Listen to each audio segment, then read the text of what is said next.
Okay, I'm a whack. I'm a whack. I'm a whack. I'm all a whack and stuff. I got out of bed. I did. I got out of bed. I managed to do that. It's possible. It's possible. I even ate breakfast. Go cozy mode? Bold of you to assume that I'm not already in cozy mode. Yeah, yeah. I have to be cozy. Because I'm a whack. I mean, I guess I'm not sleeping anymore, but I was recently sleeping. I was recently sleeping. But now I'm a whack. It's okay. I'm a whack. I'm a whack. I'm a whack. I'm a whack. Are you a whack? I hope you're a whack. It's like she's sleep talking. Am I that incoherent? I am a whack. I'm a slep. Oh, sorry. I mean that's pretty neat that you can slep type. You can like type in your slep. Let me see. I'll have to post a picture of these to Twitter later. I went to Home Depot yesterday, for fun, and I was like in the paint aisle, and you know how they have those like little paint swatches where it's just like a little piece of like cardboard and it just like shows you what color the paint is supposed to be. Um, so I picked up three. I picked up three because they had like these like they were just like these egg related names. So there's one that's called soft boiled that I have here. That is like a darker yellow. I have a second one that's called okay. So soft boiled was like its own thing. And then I managed to find two. There's one that's called egg cream, and there's another one that's called nice cream. And I can't believe I managed to find both. Eggy drink water? Okay.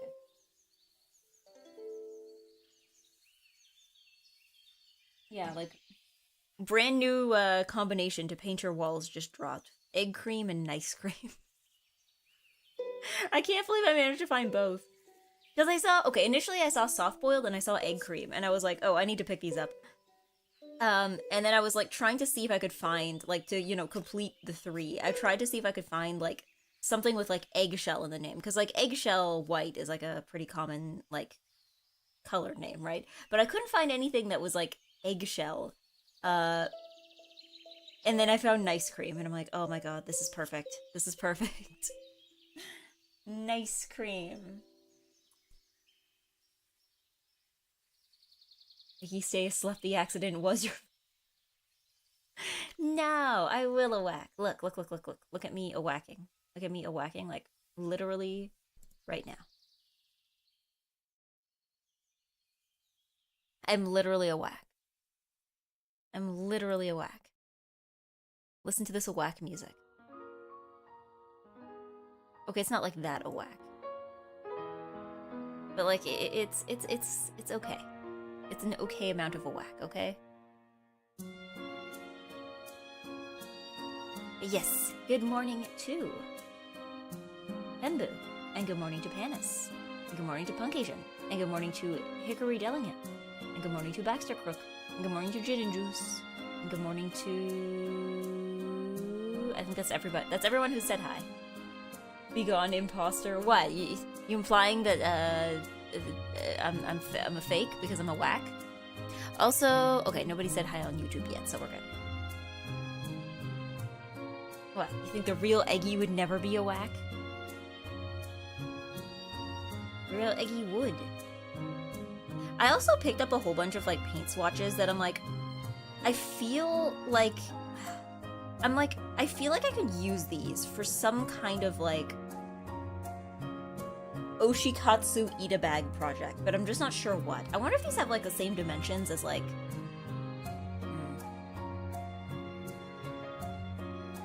Have you seen this game, Road to Empress? I have not. I have not.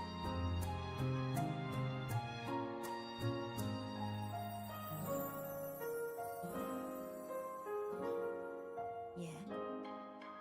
Eggy never left Japan. Who are you? You know, I was still Eggy when I was in Japan. I was still Eggy. I was still Eggy. Even in Japan. I was still Eggy.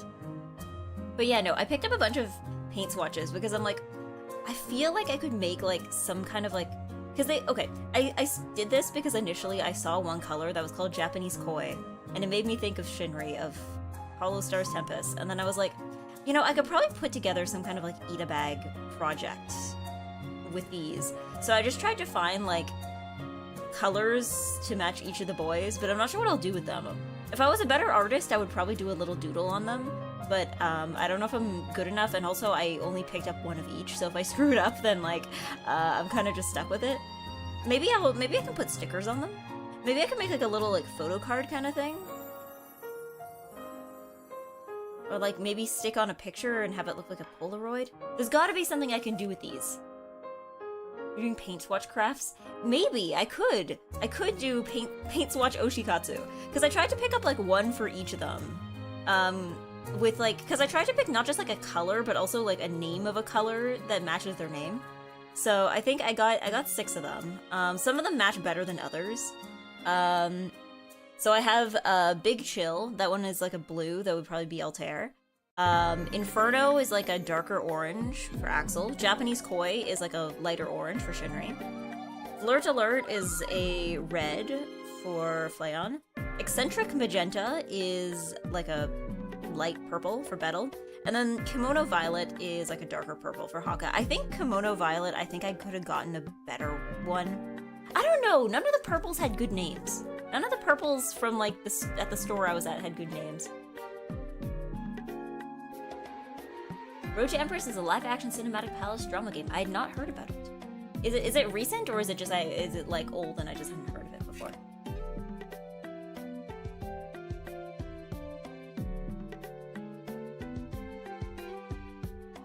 But yeah, recent. Oh, okay. Cause yeah, I finished. Well, okay, I sort of finished it. I played 428 Shibuya Scramble the other day. I sort of finished it. Like, I finished the main story, but the thing is that there seems to be so much bonus content that I don't feel comfortable saying that, like, I've actually finished the game. Because I feel like there's still, like, an entire, maybe not like an entire second game, but like if the initial game was what, like 30 hours, I feel like there's gotta be like at least like another 20 hours or so of side content. Cause like there's like what, how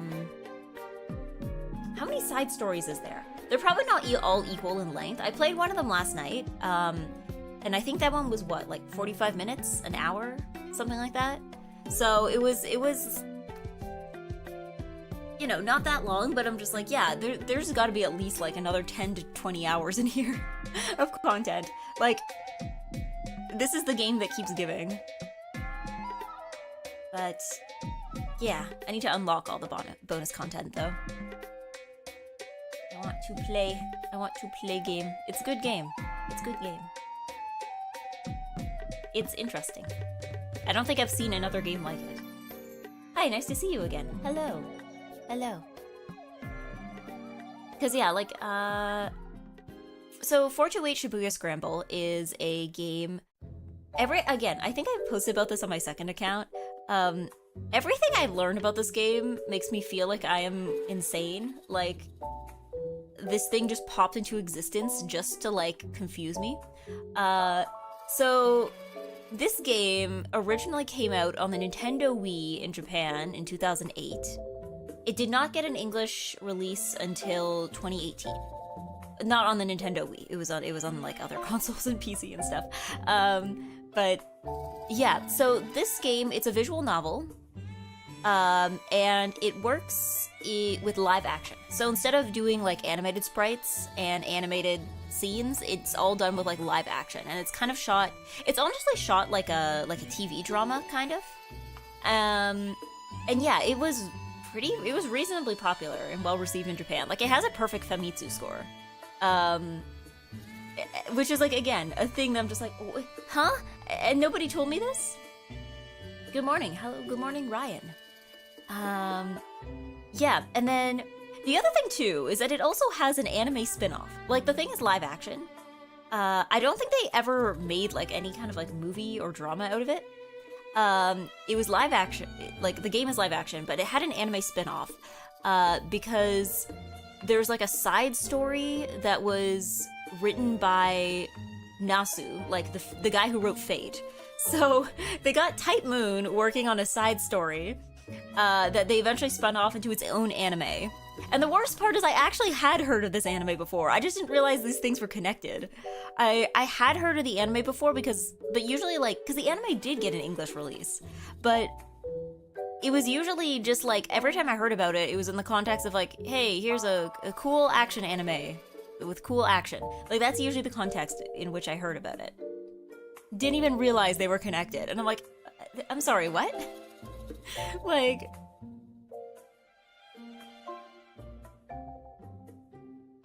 It was on phones. It was. I believe it was also on... PlayStation? I don't remember which one. But yeah, it's pretty good. It's like extremely 2008. I think that's one of the things where, I guess because it's live action, it is like very, very, very much of its time. Like, because the story takes place in Shibuya, and they shot it on location. Yeah, it's been lurking my high priority backlog for ages. You should play it. You should play it. It's kind of like one of those games that I didn't realize until I looked into it more, but like the DNA of this game, like this game is present in the DNA of like many, many, many other things that I've played and enjoyed.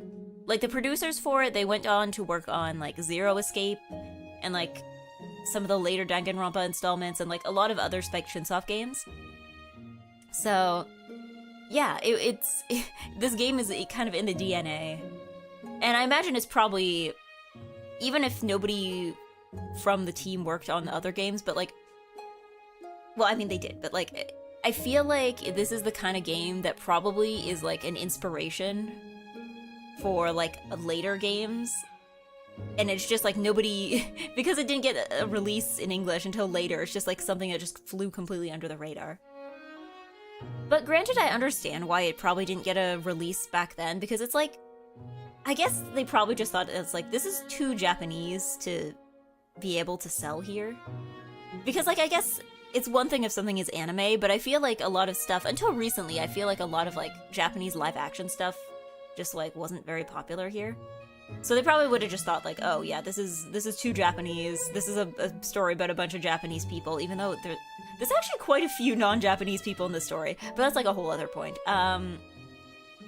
And so they probably just like assumed that this was not something that was going to sell overseas, especially since it's like pretty much just like a collection of all the things that you think would make a game not sell in the States. It's like, yeah, this is a game that's like all reading and it's live action and like, yeah, but I don't know, the story itself, I don't know if any of you have played it, but like, it kind of feels sort of American. Like, there's something that, to me, that like, despite the fact it's a Japanese game, like, it feels kind of American. There's just like American vibes to it. Yeah, I'm still not sure what the game is being talked about. 428 Shibuya Scramble. Yeah. It is a visual novel. But yeah, it's also on my backlog. I got it during that deep sale. I feel like it's on a lot of people's backlogs and it's nobody's priority, but like if you get around to it, I think you should. I think you should like bump it up a few spots. I don't know, depends what else is on your backlog. What else is on your backlog and I will tell you what order to play them in. Cause like what else is on my backlog right now? Because, like, Shibuya Scramble was definitely one that was, like, on my backlog for a while. Let me open up Steam.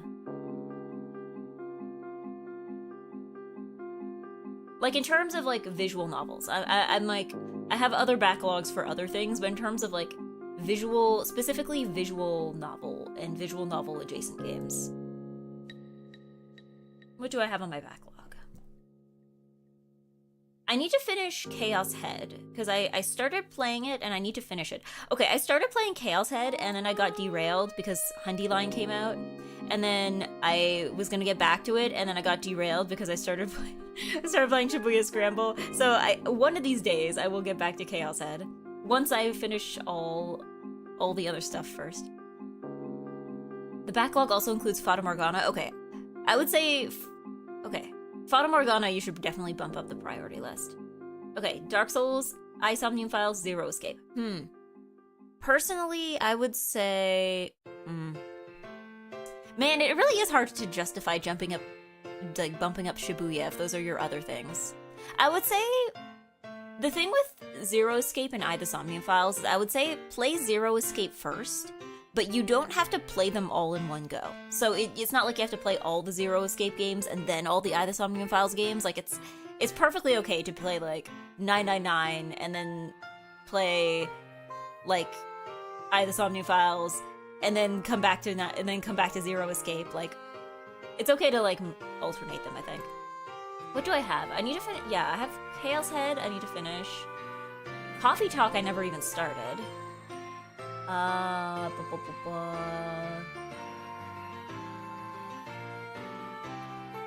have robotics notes in here as well, but that's like really, really far. Like, most honestly, until I finish Chaos Head, I feel like all the science adventure games I'm just gonna like bump down the list. I'm just not gonna do that. Shibuya Scramble, I got that. I did play No Sleep for Kaname Date.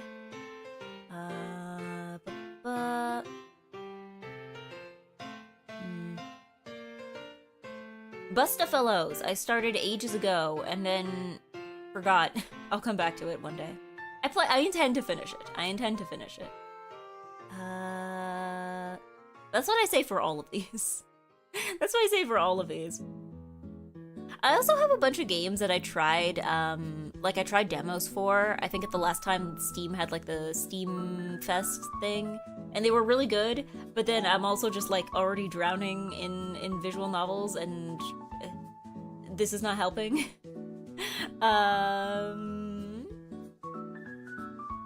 Gnosia. I need to bump that one up the list because it got an anime. Which a lot of people were saying, apparently. I don't know how the anime is gonna go. Apparently Kobo, like, I was looking at the list of the people who did the opening for that anime, and it's like Kobo of Hololive ID, and Kasane Teto, and I think it was like Teddy Lloyd. Like, it was like a weird combination of people.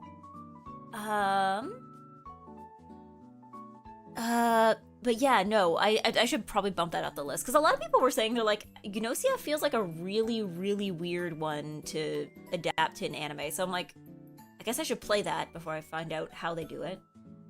I have Hatoful Boyfriend. I don't know, that one's pretty low on the list. I have a few of the,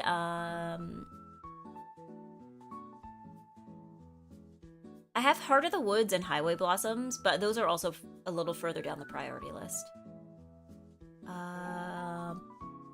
Oh yeah, the prequel for House and Fata Morgana, which I started and intend to finish. Hundy Line, which I intend to finish. Hundy Line I think is higher on the priority list, though.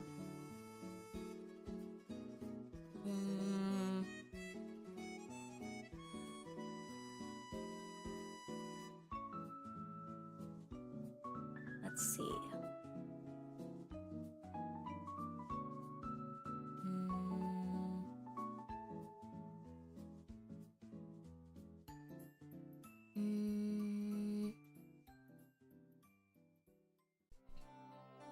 Oh, Raging Loop I need to finish. Raging Loop was another one that got put on hold when Hundy Line came out. Let's see.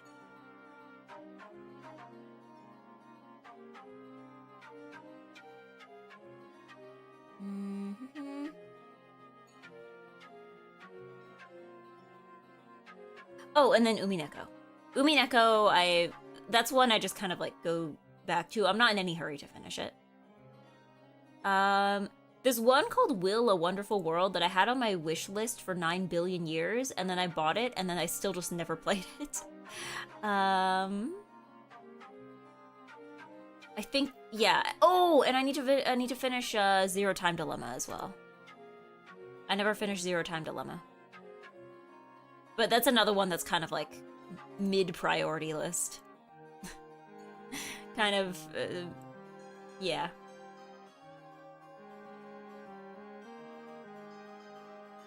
Have you ever played the KFC dating sim game for the memes?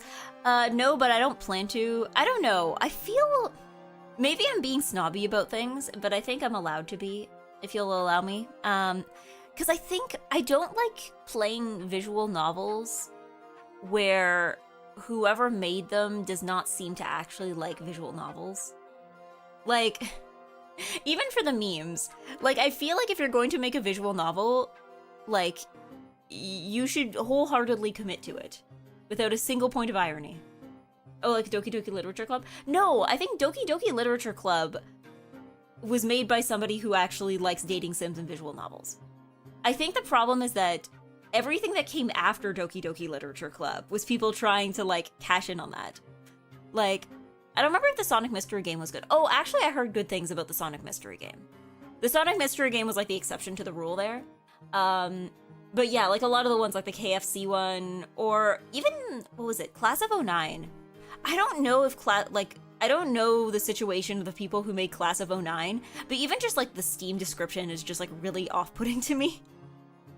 Because, like, I don't know, games that market themselves on, like, or, like, visual novels that market themselves on, like, we're not like other visual novels, just, like, they don't appeal to me. It doesn't matter if the game is actually good. If that's how you're choosing to market it to me, I don't know if I'm interested, you know? Like, if you're gonna make a visual novel, some complaints about Date Everything. Yeah, Date Everything, I don't know, Date Everything is a weird one because I'm like, it definitely feels in that, like, vein of, like, what, like, we're not going to take this seriously, but also Date Everything apparently was, like, a voice actor forward project.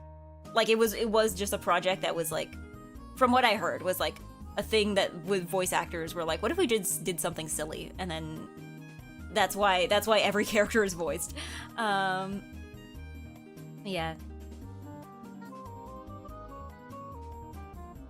Yeah, Class of '09 is probably more shitpost than actual visual novel. I don't know, Class of '09 is one of those things where it's like, I feel like every so often I see one really funny screenshot and then everything I hear about it is absolutely awful. Like, I don't know what to think of it. I don't have any plans to play it because I'm already drowning in visual novels.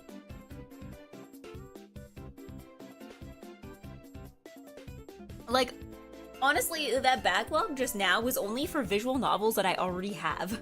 Like, that's not even counting ones like I plan to play Higurashi at some point after I finish Umineko. When will that be? I'm probably going to be like 40 by the time that happens, you know? Like, I am, yeah, I am, I don't know what to do. But, yeah, I think, I don't know, that's my own, like, personal pickiness of just, like, again, if you're gonna make a visual novel, commit to it. You'll never escape the backlog, it only grows. True, and to be fair, that was also only the games that were, like, visual novels. I have, like, a separate backlog for, like, other stuff. Like, JRPGs and stuff. That's, like, an entirely different list. But, like, I don't know, to me it's different, because, like, with a visual novel, I feel like, even for ones with multiple choices, right? Usually, once you get all your endings, the game is done, right? The game is done. You don't have to, like, it's not like you, like, I guess you can go back and replay it, and many people do. But usually with visual novels, it's more like a book, right? It's like, I've played this from beginning to end, and now it's done. And usually that takes, I don't know, I feel like aside from Umineko, I don't know if I've played a visual novel that takes more than, like, 40 hours. I feel like most of them, I don't know, how long is Chaos Head? I'm not sure, actually. Chaos Head is a weird one where I'm not actually sure how far along in the story I am. But, yeah, I feel like with a lot of visual novels, it's a bit like that, where it's like, okay, you read it and then it's done. Like, you don't get a lot of visual novels with, like, a New Game Plus, right? So usually that's different than, like, say, like, a JRPG, which is, like, much longer, and also people tend to go back and replay them, right? So, because, yeah, I mean, aside from Umineko and probably Higurashi, like, are there any other, like, really, really, really, really long visual novels? don't know, even Umineko, you have to keep in mind that this was like released in installments, right? Like this was released like Deltarune style. Like, so I guess if you think of every chapter of Umineko as like, because what, the whole thing is like 80 hours and there's what, like 7 chapters, 8 chapters? So if you think of them as like, you know, games, shorter games that are 20 hours each, then like, I guess you conceptualize it a little different, but yeah. Yeah. That's...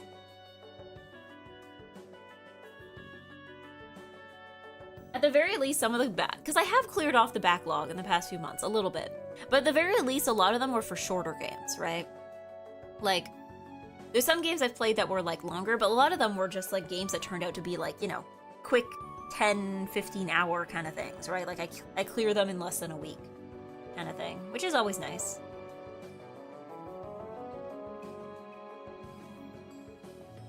But yeah, that's visual novel.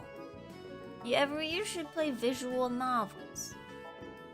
More people should play visual novels, I think. So that way, more visual novels can get made, because people will know that they sell. And then I can continue drowning even more in visual novels. I mean, I don't know. I guess the thing with visual novels is that, like, they're... compared to other genres of games, they're, like, relatively inexpensive to make. But I feel like the kind of stories you can tell with them are, like... Again, it's a book with pictures and music, so... Good morning. Oh, I was looking at the wrong part of the screen. But... yeah, that's...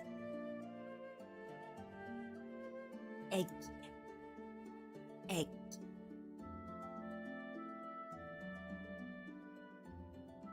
But yeah, I probably shouldn't buy more games. I don't know what games are left to buy. Oh no! I remembered a game I needed to buy. How much is it? I might wait for a sale. I might wait for a sale because I'm not gonna have time to play it at first anyway. Hundi Line Guy. Kodaka had another game that just came out. What was it called? Shoot and Order. Shoot and Order. That one just came out, like, a couple days ago. Shoot and Order. Okay, it's still full price. It's still full price. I might wait for it to go on sale. But... it looks very cool. Apparently it had some, like, there was some, like, technical issues on release. But... yeah, I want to try it. I want to try it. I heard that had a rough translation. Yeah, maybe that's another good thing to wait just to see, just to see if they fix it. Is it rough as in like there's typos and stuff? Like it's like they forgot to proofread this thing? I wonder if maybe they use the same, because there was another game I played this past year that had like also had a very rough translation. But, like, nobody else, I didn't see anybody else commenting on it, which was odd. I wonder if maybe they use, like, the same translation company. Because, like, there's different genres of, like, rough translation, right? Like, there's ones where it's like, I think this was just passed through, like, machine translation, and then there's ones where it's like, this was definitely translated by a person, but they forgot to, like, it looks like they didn't have time to, like, edit it, or, like, you know, do any kind of proofreading. So there's like a bunch of typos or like stuff that just doesn't sound right. Hi. Hello, cringy emoji guy. Good morning. I'm not sure if it was typos or tech issues or bad English or what. Yeah, because like, again, those are like different genres. Let me see what the reviews say. Let me see what the reviews say.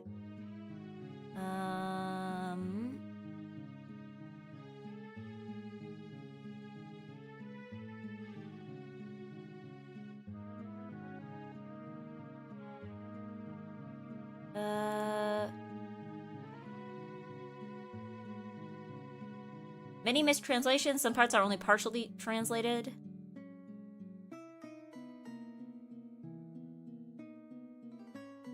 Okay, I will say...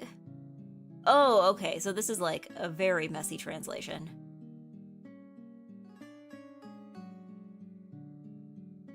The top review says, if you find that the dialogue suddenly doesn't make sense, that is largely due to a mistranslation. Okay, it's this level. This level.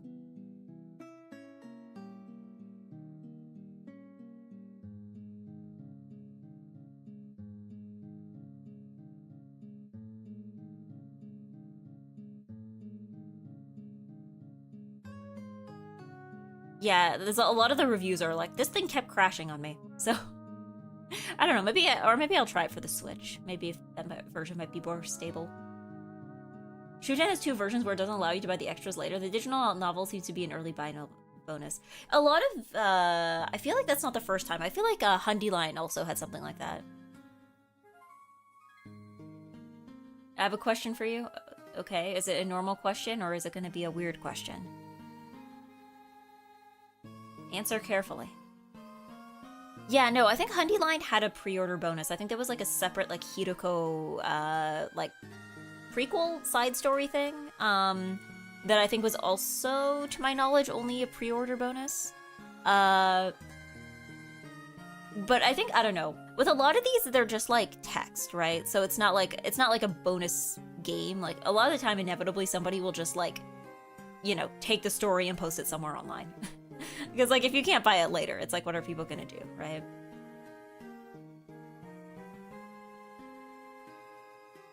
I think probably one of the Danganronpas, I think, had something like that, too.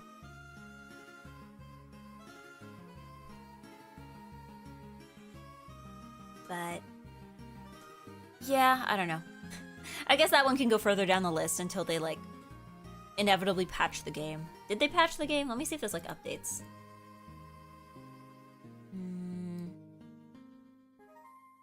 Any like updates or news?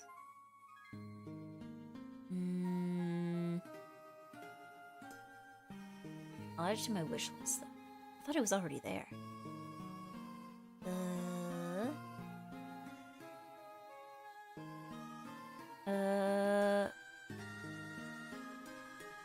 Okay. I'm seeing like there's multiple updates so far, that were,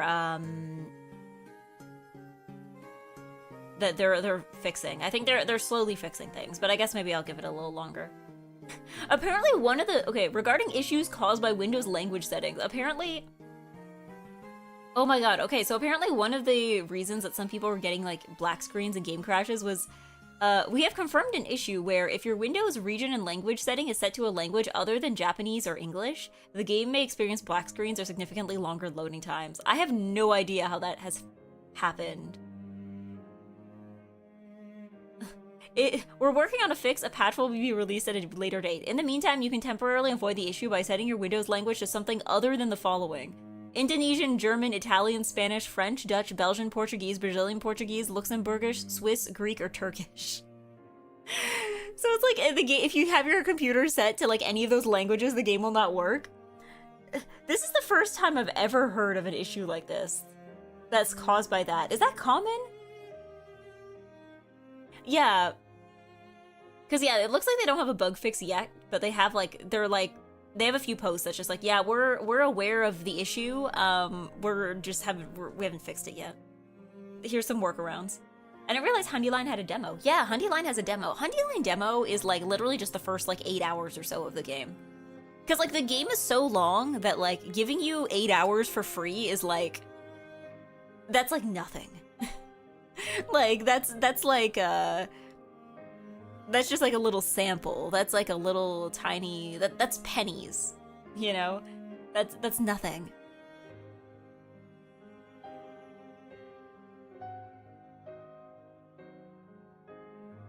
Yeah. Just say everything but English and Japanese. No, but like, I guess there was some languages that, I don't know, I didn't see like, there's some languages I didn't see on the list that seem to be pretty common. But yeah. And before they're linearly searching through a list of locales. I'm just unclear as to why that specifically would cause the game to crash. Because I've never heard of that happening for other games. They just invented new ways for something to break.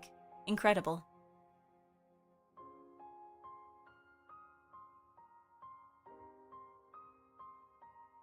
But yeah, that's. I guess that one can go further down the list then.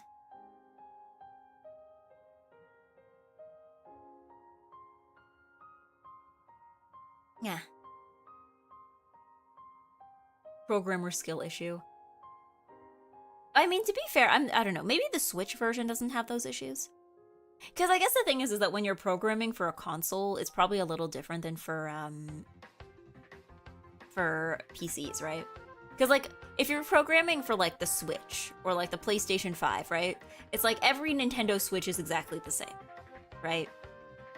Like for the most part, pretty much. Maybe I mean, there's like, you know, the OLED models and stuff and like Switch Lite, like, but like in terms of like functionality, they're pretty much the same, right? So it's not like one Switch is going to be more powerful than the other, right? Whereas I guess for computers, there's like a lot more instability to it because like everyone's computer is just like slightly different. So like I could see, I guess maybe the Switch or like the, is there a Switch version? Maybe the console versions would be a bit more stable.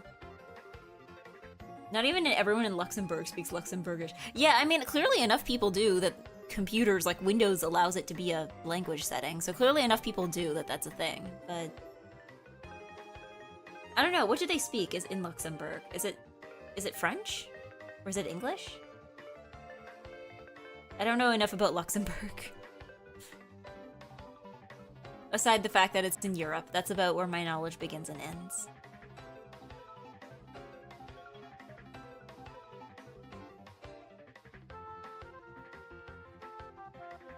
But yeah.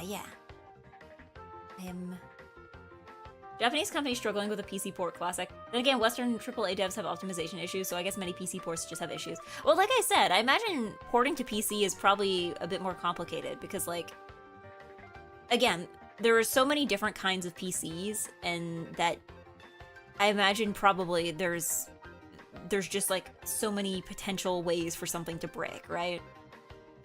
Like, if something works on one Nintendo Switch, it's pretty much guaranteed to work on a different Nintendo Switch. Whereas, like, if something works on one PC, that is not a guarantee it's going to work on a different PC, right? Luxembourg is French and German. Laws are written in French. Oh, so, like, Luxembourg is just not even, like, the main language of government? Interesting. I mean, to be fair, I know that there are countries where... I don't know, actually, because I know there's a lot of countries where, like, the most common language and the official language are not the same. But I don't think I've ever heard the other way around, where, like, the language native to that area is not the official language of the government. Curious.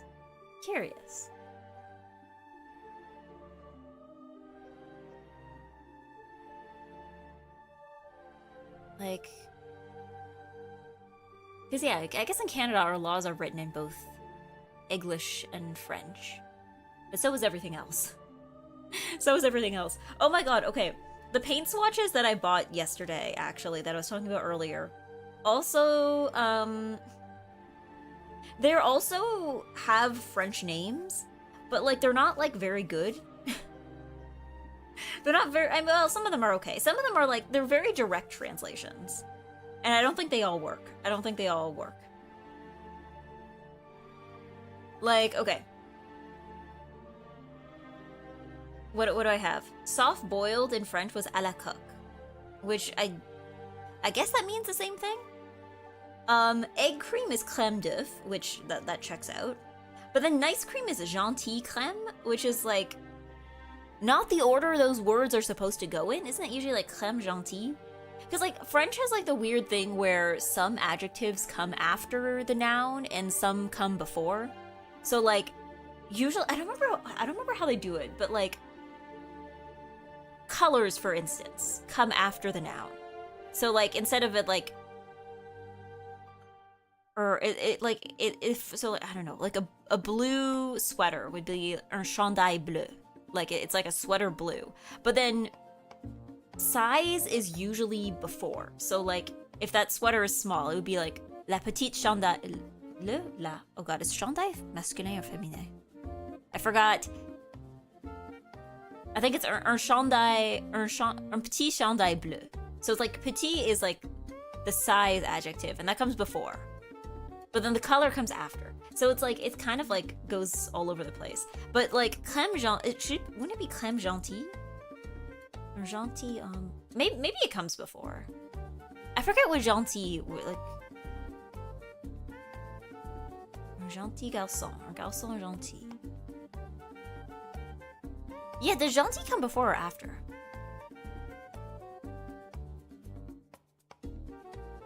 Gentil, un gentil, un homme gentil. I'm not sure. I'm like trying to go, I'm sure I can just look this up, but I'm like trying to go by like vibes-based French grammar, and I'm like, Kimono violet, kimono violet. I don't know, would it not be violet kimono? I don't know. I guess it depends if kimono is supposed to be like in what grammatical sense is that word? Let's see, what is eccentric magenta? Magenta excentrique. Okay, well that works, that's fine. Flirt alert in French, they translated it as alerte au flirt. Alerte au flirt. Flirt? I don't know. Alerte au flirt? I feel like at that point you should have just like made up a new title instead of trying to like translate that one directly. Japanese koi, koi japonais, okay, that works. Inferno, enfer, that works. Big chill, coup de froid, okay, that checks out, I think. That probably checks out. I don't know. See, the problem is that when you learn French as a small child, you... Like, I guess it's all languages, but like, something I've noticed is that like, when you learn a language as a kid, you rely a lot more on vibes when it comes to like grammar and stuff. Because like, so for instance, like when I was a kid, my city had 2 French immersion programs. So there was one that was called like French immersion, which was like you start in like kindergarten or grade 1. And then there was another one that was called, I think it's called like extended French. And that one you started in grade 7 if you wanted to take it. So one thing I noticed is that the kids who started in French immersion and the kids who started in, like compared to the kids who started in extended French in grade 7, the French immersion kids usually had worse grammar compared to the extended French kids. And I think that was mainly because like with French immersion, when you start young, you kind of learn to rely on vibes. Whereas like the kids who learned extended French, they just like jump right in with like, here are the grammar structures. This is how they work. So I don't know. I found that kids in immersion had better spoken French, but they had worse written French. And then with extended French, it was the other way around. Native speaker moment. Yeah, that's true. When you speak it, it's like not quite a native speaker moment, but it's like you learned that's young enough that like it's like you manage to just like coast by on vibes, and then you like eventually get to a point in your life where you're like, why do we say it this way? Because you just like never thought about it. Like it's like, why is it j'ai mangé but je suis allé?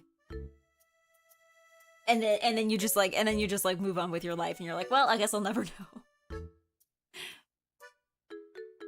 Real. Yeah, well, it's like one of those things where it's like, I actually, if I'm gonna learn a language, I feel like I'd rather have it, because a lot of people are like, oh, I want to learn a language from a native speaker.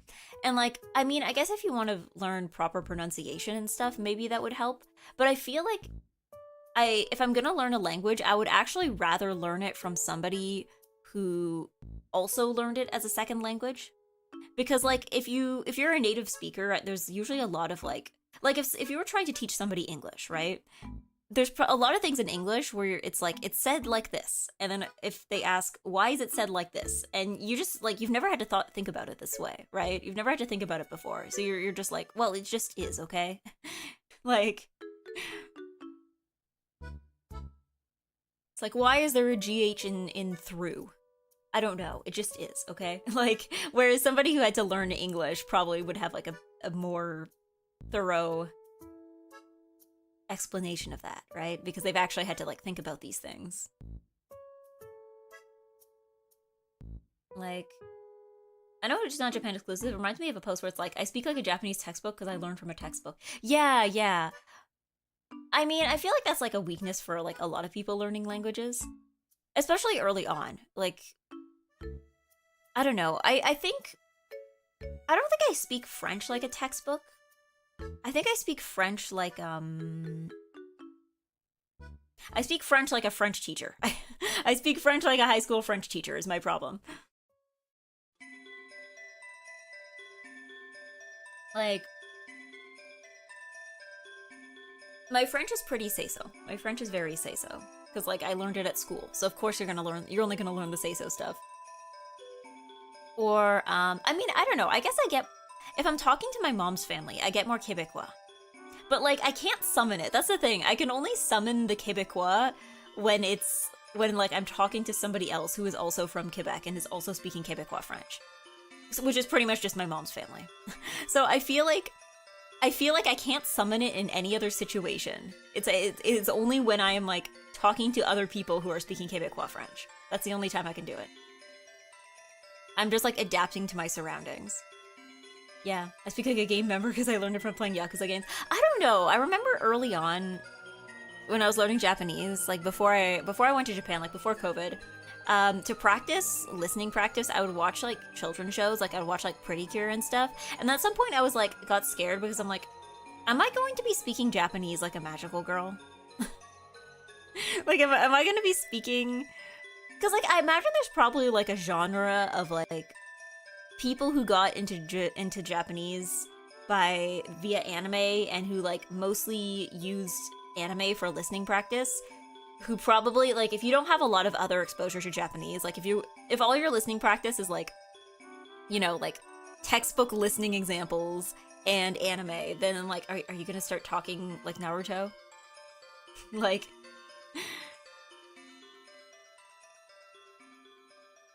are you is that how you're gonna start talking? Are you gonna be talking like Naruto? Because, like, I mean, I guess if you get advanced enough into Japanese, right? Like, I don't know a lot of people who have, like, I feel like watching only anime is, like, a very early on thing. Like, it's a thing people do mostly, like, early on when they're studying Japanese. And then eventually, once you hit a certain level, then people start to, like, branch out a little more and start playing, you know, like, watching, why did I say playing? But, like, watching, like, you know, movies, like, live-action movies or TV dramas or, like, other, like, news broadcasts and stuff. So it's, like, after a while, you kind of branch out once you get to an advanced enough level. But, yeah. Learning English by watching Looney Tunes and sounding like Daffy Duck. Okay, you laugh, but, like, okay. In high school, I actually knew one girl who, she was an international student from China. She had a British accent. She had never been to the UK. She did not know anybody from the UK. But what she did have was she liked watching British shows. Like she was into like Doctor Who and Sherlock and stuff. And I'm imagining that's probably when she was learning English. That's probably the that was probably like the practice that she was getting, right, for listening practice. So yeah, she had like a slight British accent, despite like only ever having lived in like China and Canada. So like I know these things can happen. These things can happen based on like what you're exposed to. Especially if you're like not getting a lot of other listening practice, right? Like I imagine that somebody who's like learning Japanese while living in Japan is probably less likely to like sound like an anime character versus somebody who like their only exposure to like hearing the Japanese language is through like media, right? Yeah, there's a JP streamer I watch sometimes. She has a British accent when speaking English from her fiance. Yeah, yeah. I mean, again, it's just whatever you hear most. It also depends too, I think, on like what dialect of English is used in like the textbooks and listening exercises that you use early on, right? Because like I don't know in Japan, I don't know, because like I know that for a lot of like English teaching programs in Japan, like where they send in native English speakers, they come from all over, right? Like they come from the US, they come from Canada, they come from the UK, they come from like Australia. Like there's a pretty reasonably long list of countries where they come from. But for like the material itself, I don't know if it defaults to like American English or British English or like I don't know. So like I feel like some of that would also affect it. I've also heard of like, you know, children at Japanese schools learning to speak English and developing like an Australian accent because they had like an Australian teacher teaching them. So like I've heard of that kind of stuff happening too. But yeah, because like I I have heard of those things happening. Like even my mom is her first language is French, right? But she learned to speak English in the States. So now when she watches British movies, sometimes she has to like turn on the subtitles because even though it's in English, it's like it's different enough from what she's familiar with to like feel like a bit of a foreign language. But then again, I've also met people who had the opposite issue where they like learned with British materials, and then when they go to watch like American stuff, then it feels difficult to understand. But also the same thing has happened to me with French, like, and to a lot of other people I know. Because like again, most textbooks are usually going off of like Paris French, right? Like France French, Paris specifically usually, right? So and this is a problem especially in Canada because like our populations of French speakers are largely in Quebec, which does not have the same dialect of French as France. Because I've definitely like known people, and again, this didn't happen to me because like I have family who speaks Quebecois French, but like I remember having like I went to school, went to French immersion for like, you know, all of elementary school. And then in grade 8, my class, we took a field trip to Quebec City. And I remember a lot of my friends there just like getting thrown off because it's like everything is French, but we can't understand it kind of stuff.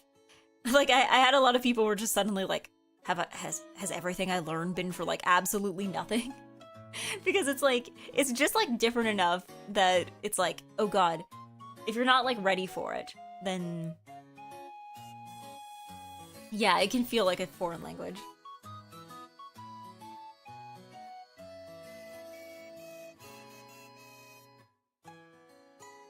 But yeah, these things can happen.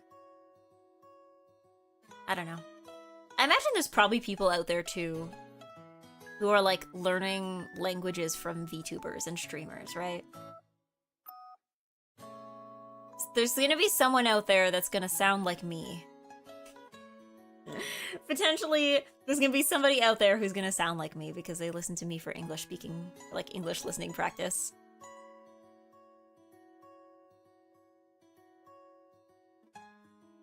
Or like, I don't know, I imagine there's probably also people who sound like VTubers because they listen to VTubers. But like, I don't know, apparently listening to VTubers is actually like pretty decent listening practice from what I've heard because it's like,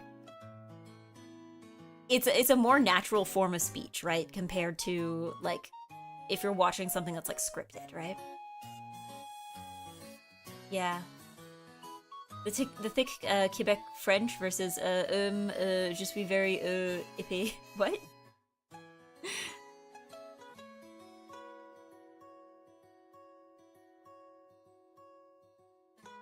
Absolutely. Hololive even put it. Oh yeah, there was like an English textbook. Yeah, I remember that. Like the Hololive EN like English textbook. I don't know. Even learning English from like Hololive English though, because like I'm thinking about like the number of accents that they have, right? Because most of them are from Canada and the U.S., right? But then I'm like, even within Hololive EN, there's still people who are ESL. It's just that like their first language was something else, right? Like if someone's like really into like Kiara, are they gonna develop like a German accent? Like yeah, there's one channel that analyzes Halloween Talent's English too. Yeah, yeah. Because like I remember a while back, this wasn't with Hololive, I think it was with Niji Sanji. But I remember somebody like Japanese speakers making like tier lists of how easy they found different English Niji Sanji members to understand. Because like there's definitely some that people who were like ESL speakers had more trouble understanding than others. But that also I've also seen the same thing happen for like English speakers learning Japanese, and like there's some VTubers that are easier to understand than others. Like there are some where people are like, oh yeah, you should watch like who was it that usually people said was pretty straightforward? Um like there's some that people are like, oh yeah, they're pretty easy to understand, and there's other ones where people are like, even Japanese people can't understand them. Like I think it was specifically Luna and Miko, I think, were like the two that people were like, yeah, even Japanese people don't know what these guys are saying. Yeah. Look at with the Mori Calliope accent or get cursed with the baffling Fuamoko tone. Yeah, yeah. Yeah, that's true. Because like some of them, I guess like Fuamoko kind of have like a weird, like one of those like accents from nowhere kind of thing, right? So yeah, yeah. Trying to learn English from Fuamoko feels like it might be like a futile task. Did Hajime also have a hard to understand accent? Yes, probably. At the time I think I saw the post, I think Regalos hadn't debuted yet. But I imagine she'd probably, yeah, fall into that. Because, like, I don't know, I'm trying to think of, like, specific members that I think would be easy or more difficult for people, like, learning English to understand. Because, like, I think Callie speaks reasonably clearly, but I know Callie has also done streams that are, like, in English, but specifically targeting Japanese audiences, where she speaks, like, slower and more clearly. I imagine Gura and Ame would have been somewhere in the middle. I think Ina would be pretty easy to understand too. And then Kiara also has an accent, so that probably puts her somewhere else.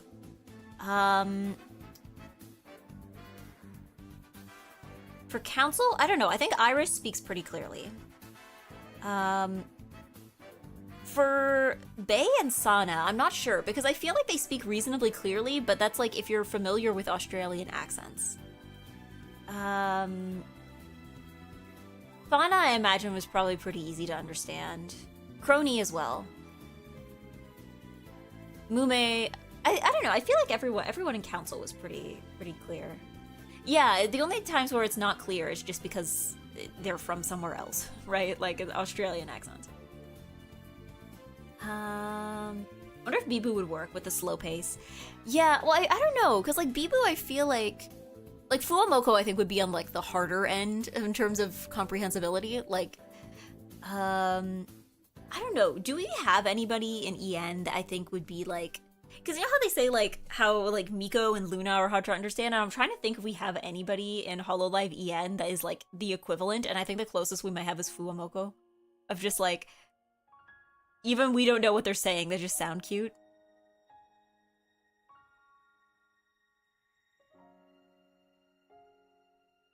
Something makes me think that Fauna is actually not that easy. Well, I don't know. I guess it also depends too, because it's not just about like your accent. Sometimes it's also about like what you're saying, right? Because I think about Bibu and how it's like, okay, in terms of speaking, she might be easy to understand, but in terms of like what she's actually saying, because she references a lot of like, you know, English internet memes, so it's like it's not necessarily just like, can the words themselves be understood? It's like, do they know what she's talking about? Like, Fuamoko makes me think they speak with like a JP accent for some reason. No, but I don't think it's not quite a Japanese accent, is the thing. Again, it really is kind of just accent from nowhere. Because it's not quite Japanese either. Because like I've heard people with Japanese accents speak English many times, and they don't really sound much like Fuamoko. It really is just like secret third thing. It's secret third thing.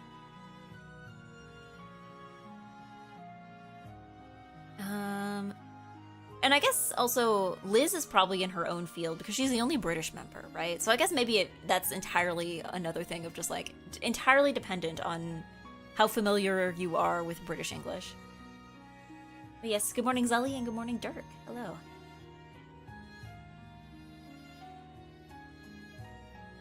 Yeah, Liz is also weird. Yeah, but she's the only British member. She's the only British member.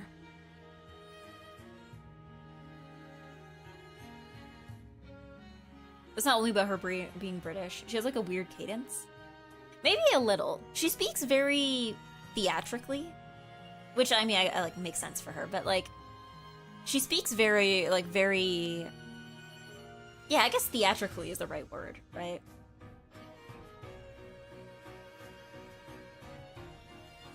I think as opposed to like other members who speak a little more like casually and down to earth.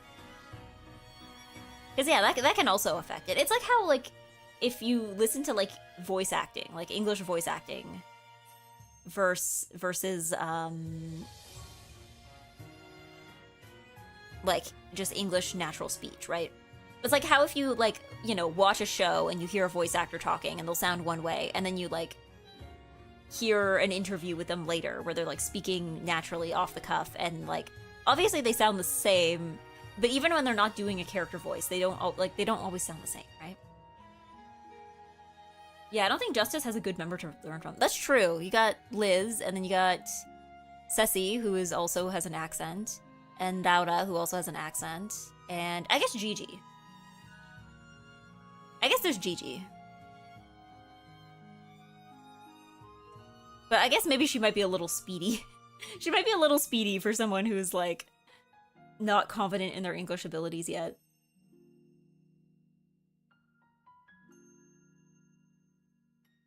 But yeah, she doesn't feel like a streamer at all. I guess that's true, yeah. It's kind of the halfway point of, like... Well, because she comes from, like, more of, like, a... like, acting background, doesn't she?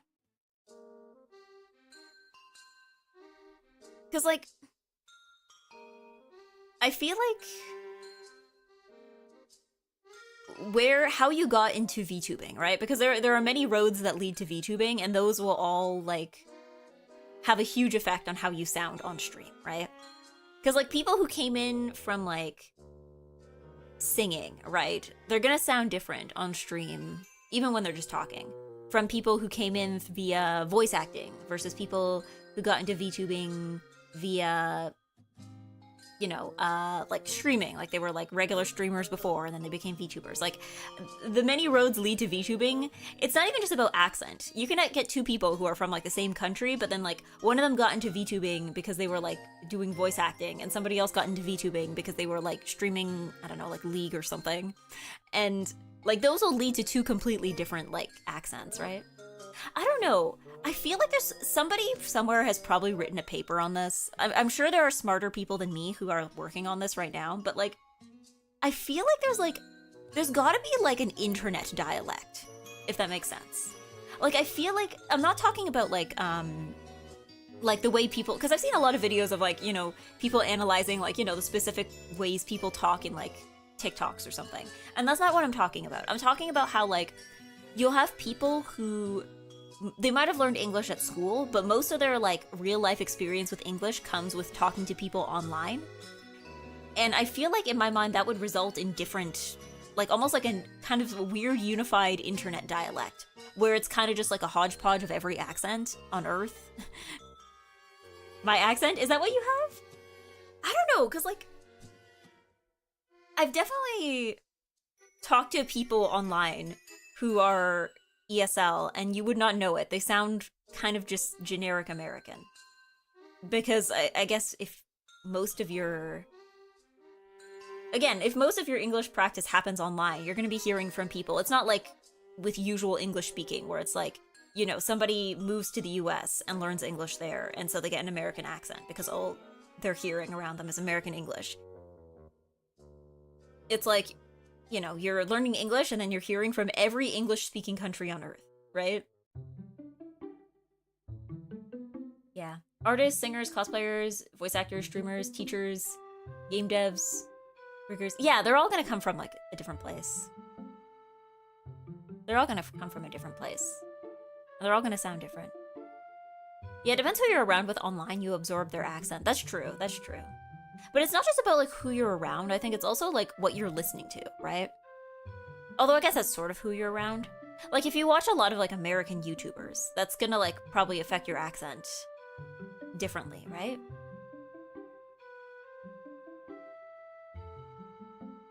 Yeah, picking up other people's accents might also be something it seems might play into this too, partially. Maybe, yeah. Because it, like, affects the way you speak regardless, right? Yeah, I think I have moments where my English sounds more British and I wake up and sound completely different. I mean, I guess there's also probably people where it's like, they sound like, they sound British until they say one word, and then they say the one word like a very American way, and then it just like, you're like, I'm sorry, what? Like, I'm sure that happens.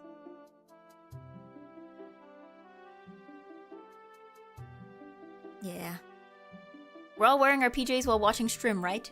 I mean, it's a Sunday morning. If you're wearing your pajamas while watching stream, then that is very understandable. The last time I binged Doctor Who, I had to force myself to not make a British accent. I'm very accent impressionable. Yeah. I mean, I guess it depends as well on, like, how much you're speaking English outside of watching stuff.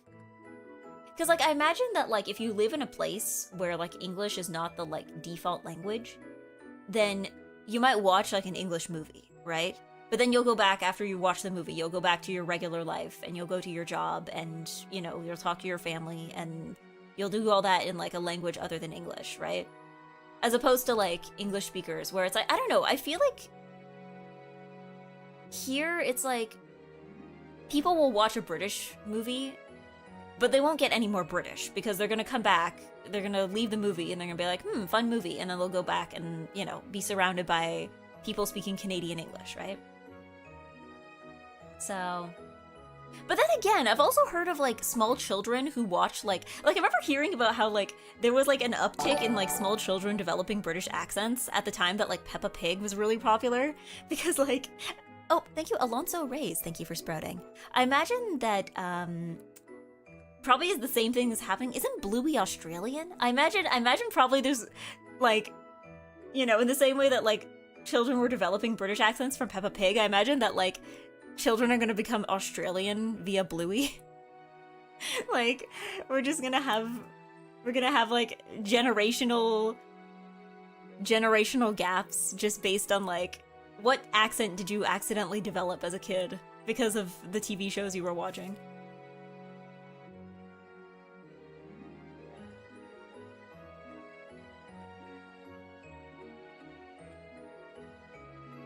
Visit Downtown Abbey and see where it goes. Yeah, just, like, lock yourself in a room, only watch British television, and then see what happens to you after a week. I've seen an article complaining about their kids picking up Irish English because of Mystic Knights. I have not heard of Mystic Knights. I'm assuming that's Irish?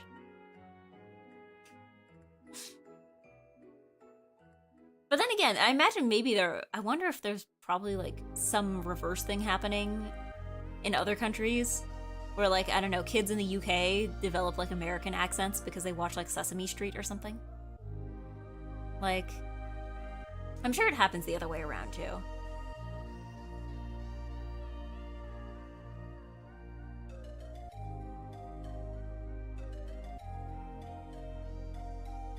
Hope my kid speaks like the little chef now. There's kids of Italian Americans in New York City watching Mystic Knights. Oh yeah, it's like there is no Irish. They've never heard an Irish person before outside the television, but here they are. Like, I've heard of that happening before. But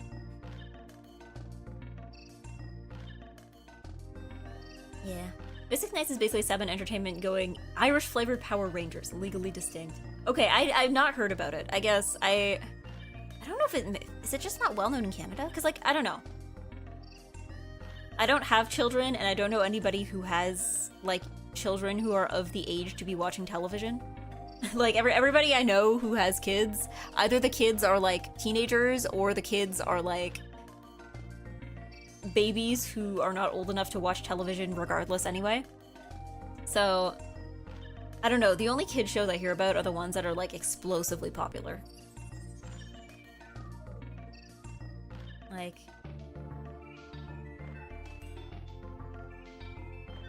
yeah, we only have Power Rangers. Yeah, I'm trying to think, because I know Canada has its own, like, some of its own children's programming.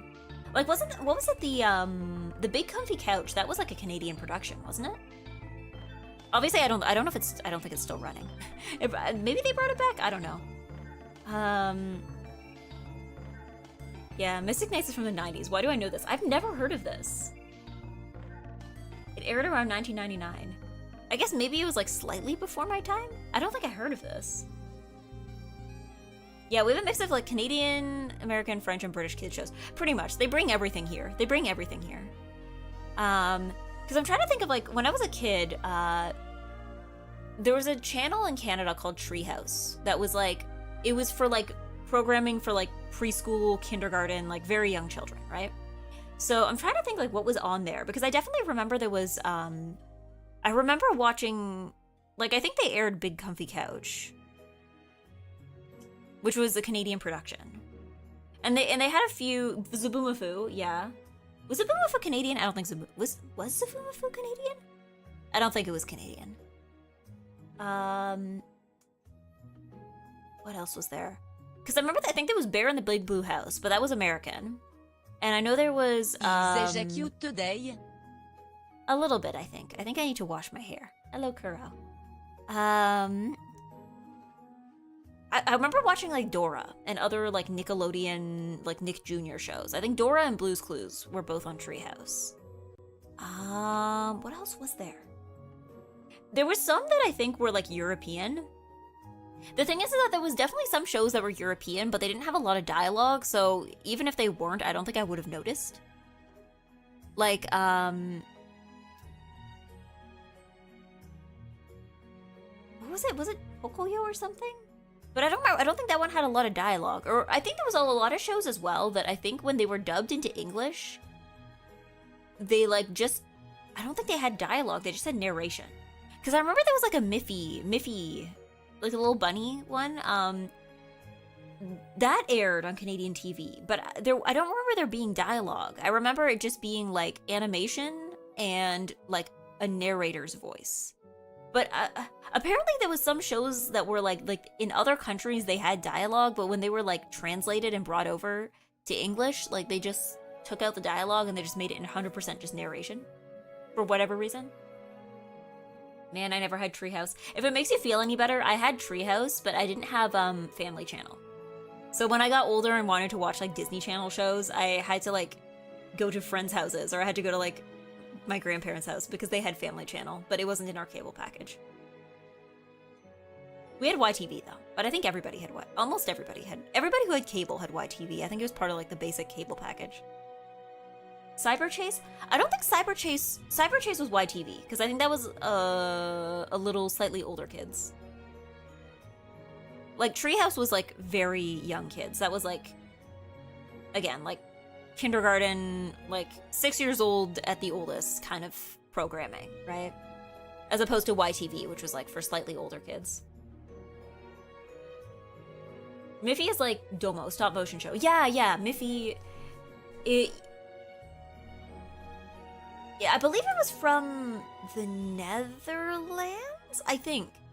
I don't know if the show itself was a Dutch production, or if it was like another European country and it was just using a Dutch character. I believe it's from the Netherlands, right? Yeah, Netherlands origins. Yeah, okay. I know the characters from the Netherlands. I wasn't sure if the show was, but Miffy is also insanely popular in Japan as well, so but yeah, no, there was a Miffy show that aired on Treehouse. Oh, Backyardigans. That was another Nickelodeon one. That was another one that also aired on Treehouse. Cause yeah, YTV, again, in Canada we also had YTV, which was like another channel for like slightly older kids, so there was like SpongeBob, Fairly Odd Parents, like a lot of the Nickelodeon shows. They had both the cartoons and the like live action ones, so they had both like SpongeBob, Fairly Odd Parents kind of stuff, and then they also had like iCarly, Victorious, like again the like Nickelodeon sitcoms like Drake and Josh, I think was also on YTV. Yeah. A friend of mine is apparently really into Miffy. She bought like a Miffy branded mouse on Friday. Yeah, Miffy is like, again, Miffy is very popular in Europe, but like Miffy was also very popular in Japan. Like there was like a Miffy, I think there was like a Miffy cafe I think I passed by. I don't know if it's still there or if it was just like a pop-up. I think it was in Asakusa. I just like got off the train there and it was like, bam, Miffy cafe. And I'm like, oh, okay. I believe actually Sanrio at one point had like gone to court over it because they thought Miffy looked too similar to My Melody. I think they ended up resolving it. I think it got resolved because Miffy stuff is still sold in Japan and I don't think there's any conflict. I don't think the characters really have Yeah, she is a fair bit simpler. The other thing too is that like my Melody has like a nose and mouth, whereas Miffy kind of just has that little X, right? I think they look different enough that like, you know, there's enough room in the world for two little white rabbits, you know?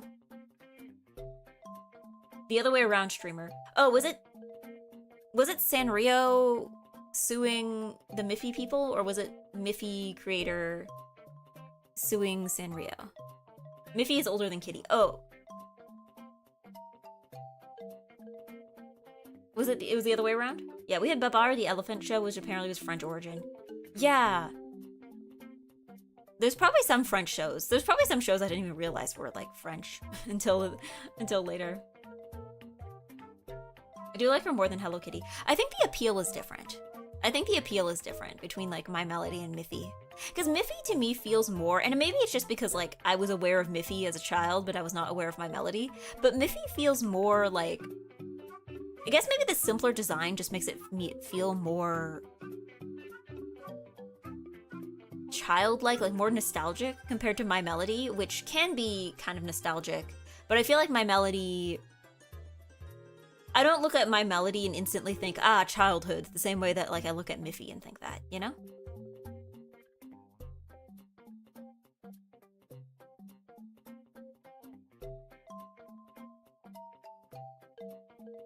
Like, I think they're both cute, but like in very different ways. I took a Miffy train, actually. When I was in Japan, Hankyu Densha had like a Miffy, because Hankyu does a lot of like media property crossovers where they just like decorate their trains for like a limited time with stuff from a thing. And yeah, they had like a Miffy thing going on, so I rode a Miffy train a couple times. I think Hankyu, you might be familiar. If you've ever seen the Chikawa train, I believe that was also Hankyu. I love Hankyu. I love Hankyu. Even like their default, like even their like non-promotional crossover trains are just very pretty. I love Hankyu. If you are ever in the Kansai area and you need to go somewhere, I recommend you take Hankyu if it is the most convenient option. Like, they're normal trains. I don't think they cost that much more than like taking like Hanshin or JR. If anything, Hanshin might have actually been more expensive. But like Hankyu feels like a rich person train, despite the fact that it costs like the same as the other trains. Like, yeah. Then there's Madeline, which you think is obviously French, but is actually American. Yeah! Yeah, I had a lot of Madeline stuff as a kid. Yeah. Honestly, I feel like Madeline is one of those like childhood book properties, because I feel like there's been a lot of Lolita brands who have done like collaborations with various like, you know, characters, nostalgic characters. Like I think Innocent World had like a Peter Rabbit collection, like stuff like that. And I'm like wondering if it's like, is Madeline just not very popular in Japan? Because I feel like Madeline would be like another obvious like point of inspiration for like a line of clothes. But it hasn't happened yet, so maybe it's just not very popular.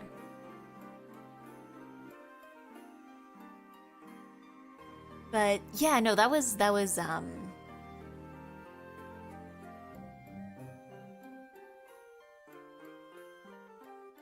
yeah. Sorry, I lost my train of thought. Trains. Hankyu. Hankyu is very pretty. You should ride Hankyu. If you are in the Kansai region and it is more convenient for you. Because like in my area, right? Like when I was in Kobe, there was like 3 companies that operated there for trains.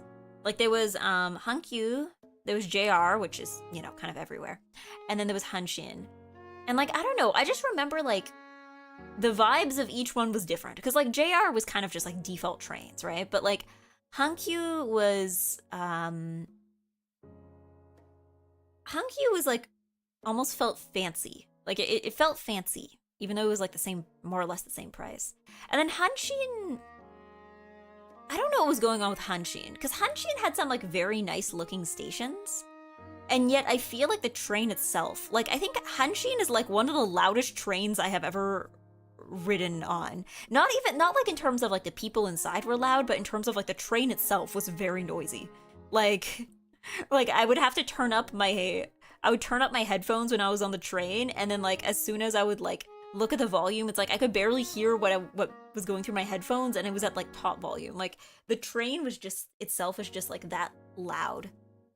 But I don't know. The vibes were different with Hankyu and Hanshin. At one point I remember being like, if I was a better artist, I feel like I would make like train company gijinkas.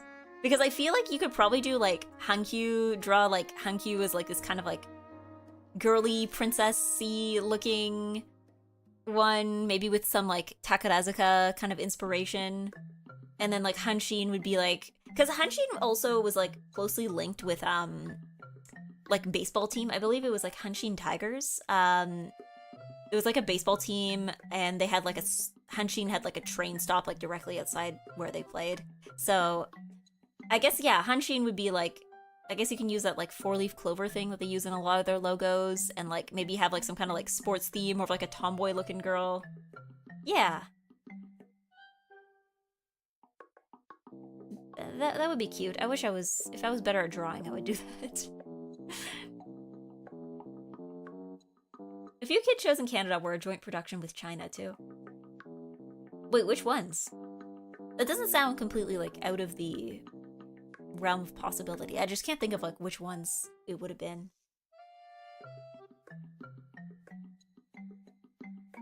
Because I'm trying to think of, like, kid shows that are, like, equally popular, that I know are, like, equally popular in China and Canada, and I'm like, nothing is immediately springing to mind aside from, like, the obvious, right?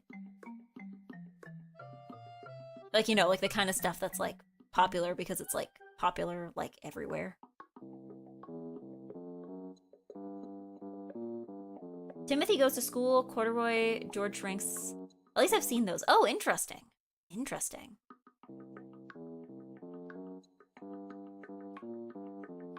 I don't know. I'm trying to think, like... Oh, I guess they were Canadian, though, now I think of it. Because I knew Timothy Goes to School. That was a Canadian one.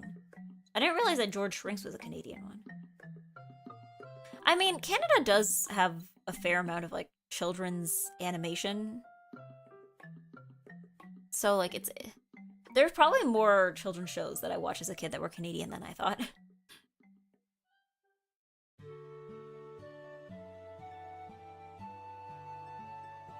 But I did say in the title of the stream that I would do dailies. So I guess we can do a few of those. We can do a few of those before I end stream. Like, how long has it been? It's been an hour and a half. Okay.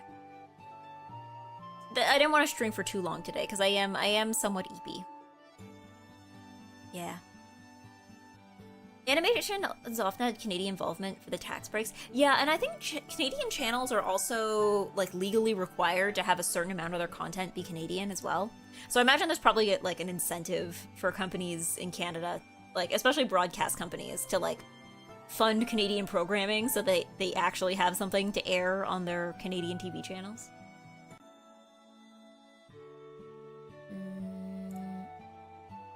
Sorry, I'm just setting up my dailies. I'm setting up my dailies. Here we go.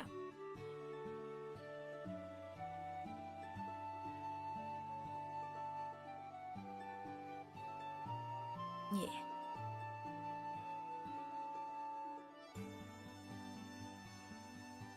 Yeah, I feel like a lot of kids' animated shows were joint productions with different companies across countries. Yeah, well, I guess it's one of those things where, especially if it's animation, I imagine that, like,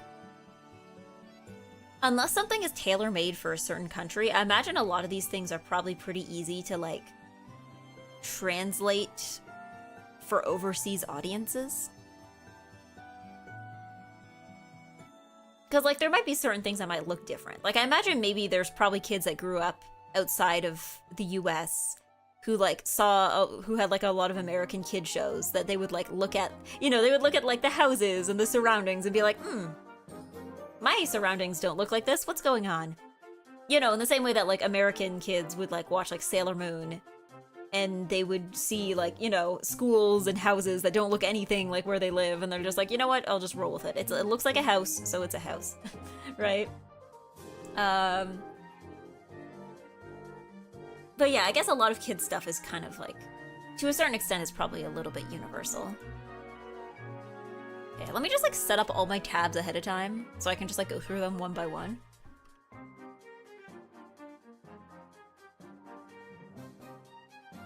Cause yeah, what have I been doing lately?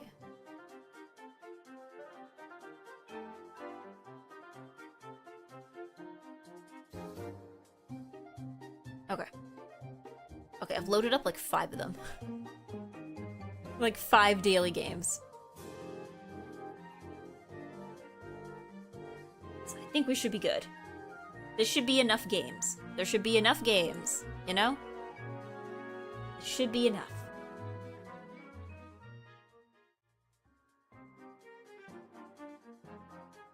There just should be enough of them. There's probably enough of them.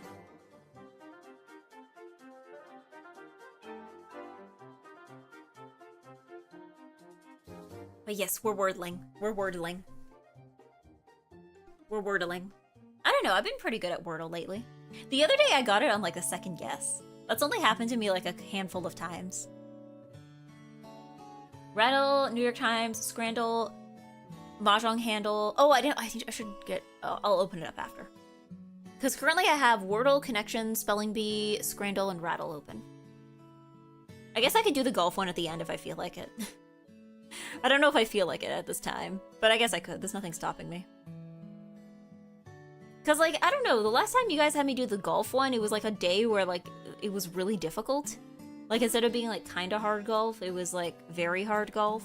But then everybody was like, oh, this is definitely harder than usual. So maybe... Because I feel like that one took me a long time. That one took me a long time. Oh my god, go away! Okay. Let's see. What... Usually my opening Wordle guess is... Inter. It used to be inert, but, like, inter is basically just the same thing, but, like, in a different order. Because it's, like, there's 2 vowels and, like, 3 more common letters, right? There's also Food Guesser, which is guessing country foods. Oh, right, yeah, that one. I haven't been playing that one. I usually guess... We'll never know. Let's see. Let's try... Oh, it can't be spine because that's E.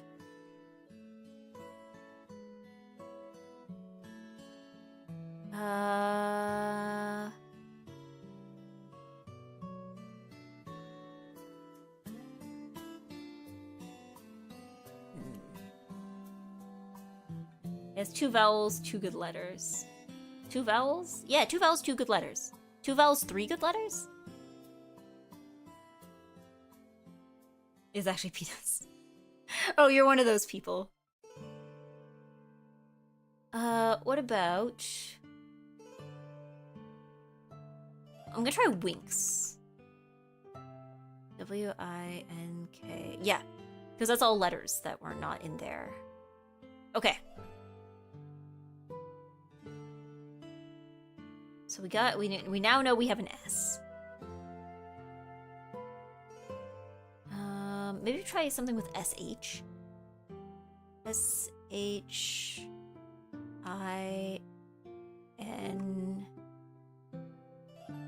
Can't be shine because we don't have an E. Shine, I'm on... Shine! Let's see.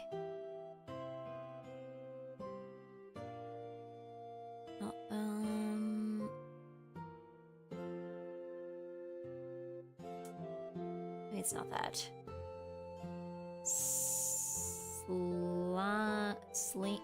Sling! What about sling?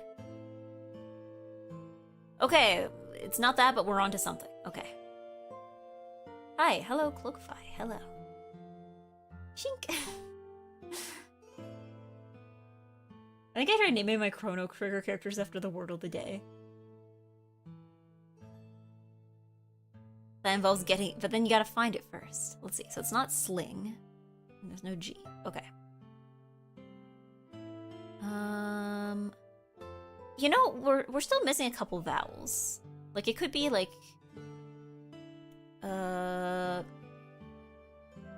What are pains? Maybe it's pains. Okay, no.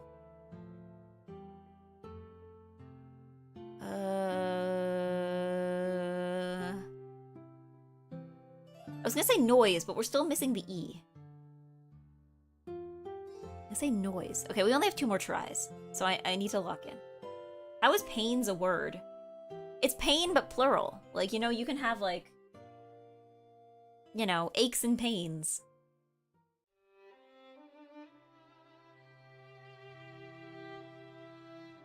She got the triple letter repeat replacement. No!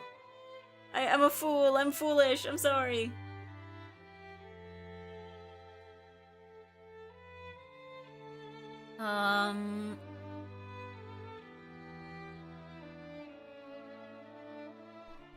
Feeble. I'm sorry. I'm foolish. Feeble and foolish streamer.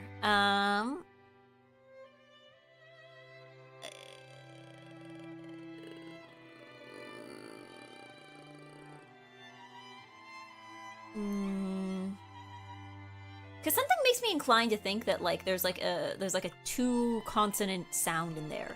Like, it can't be TH because we don't have a T. But I can't think of anything that would go with CH. And we know it's not SH because that S is first. Can I suggest a word? No. Oh, I was gonna be like, oh, joins, but then I realized that would just be falling into the same trap as, like, the previous 2 guesses. There's no T, so it can't be joint.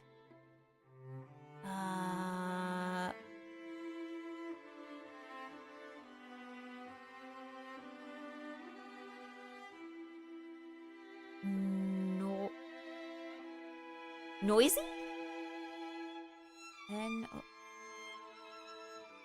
Oh! There we go. See? No suggestions required. No suggestions required. I am smart.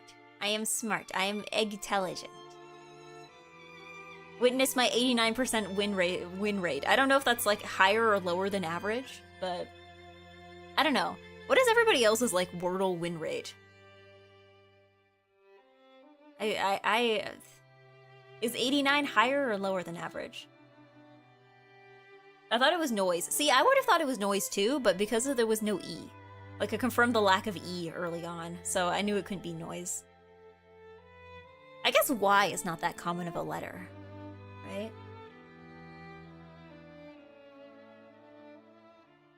Never made an account so I don't log my stats. You're just raw dog and Wordle. Yeah, see, like, it's only... I've never gotten it on the first try. One of these days it's gonna be Inter, and I will get it, but the day has not come.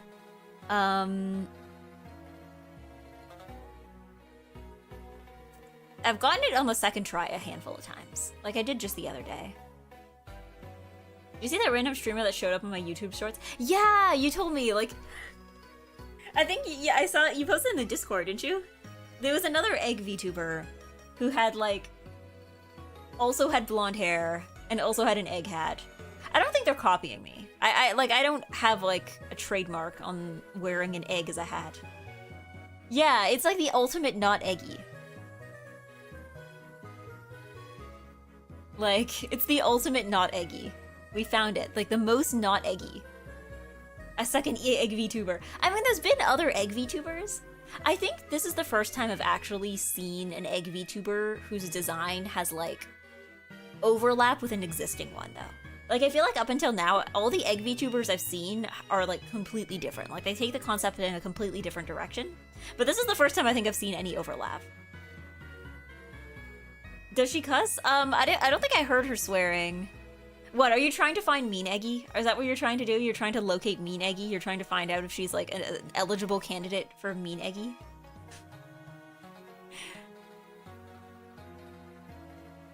Yeah, she overlaps with you. Yeah, with me specifically. I don't know, to be fair, I think I have outlasted many other egg VTubers.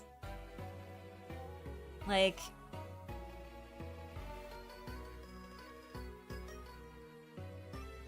many others before me have graduated or rebranded into something else. I alone am the strongest. And also Egg Channel. The two of us we are the strongest of the eggs. Unbreakable shells. Yeah. I gave her a follow on Twitter. I don't know how often she checks it though, because She didn't seem to be like super active with tweeting. I don't know. I'll try to find her on Twitch. I don't think her YouTube channel like linked to it, so. But yeah, the ultimate not eggy. We found a not eggy that's so not eggy that it's like another egg VTuber.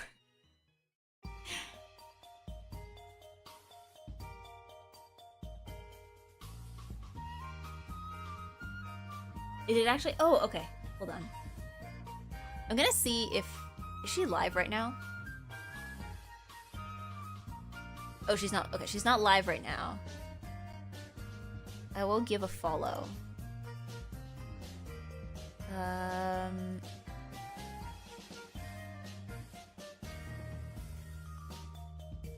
Yeah, she's not live right now. I'll give her a follow in case our streams ever overlap at a time when we can, when we can, like, raid into each other. Yeah, I think there just wasn't a hyperlink. Well, because all the videos I found on the YouTube were all shorts. So maybe I'm just, like, not very smart. Because, like, the shorts descriptions are usually, like, hidden away somewhere. Like, they don't want you to look at the description. So maybe it wasn't the description. She seems to stream at night. Okay. I guess maybe if I ever stream at night, we might overlap. There might be some overlap there. Oh, European night. Okay, so that's like, I don't know, what time is it right now in Europe? So right now it's like 1:38 in the afternoon. Is it like, what, like 8 p.m. or something there? Are you like 5-6 hours ahead? 3 a.m. my time, so it's like 9 p.m. Okay, so...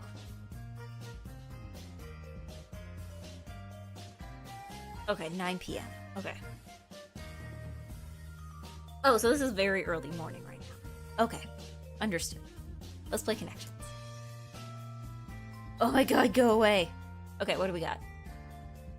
Main, scale, door, key, top, compass, wall, gate, best, fleet, beat, inset, portal, better, downing, hatch. Okay, I already think I know one.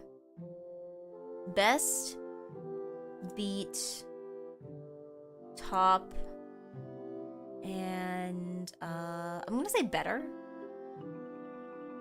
As like ways of like winning. There we go. Yeah, surpass. Yeah.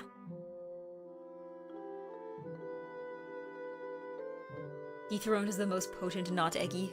Well, like most of the things in the not eggy channel on my Discord server are just like they're art, right? It's like I saw, like, you know, you see a picture of like a blonde girl in frilly clothes with brown eyes, and you're like, yeah, that's an eggy, right? It's a pretty common selection of, you know, features to use on a character, right?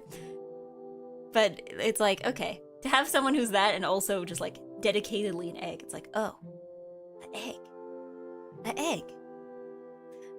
Let's see. Let me see. Oh,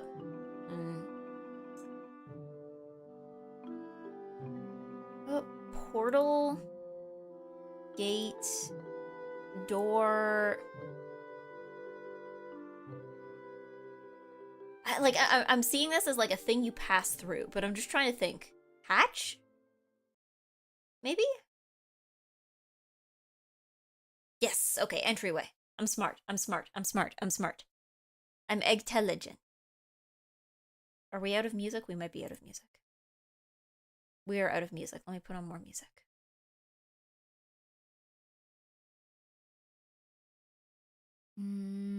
What's the music I want? Sure, this one. Why did you stop? No, go away! Go away, advertising.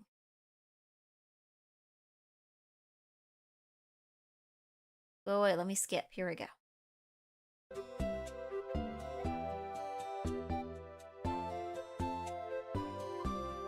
This might be a bit loud. Well, maybe I'll turn it down a little. Egg is full of omega-3s. Yeah. Big brain. Okay, now what do we got? Scale, fleet, main, inset, compass, key, downing, wall. Okay. I'm trying to think, because I'm like, maybe Because with this game, you gotta think of like the multiple possible definitions for each word, right? So I'm like, okay, fleet, that's like...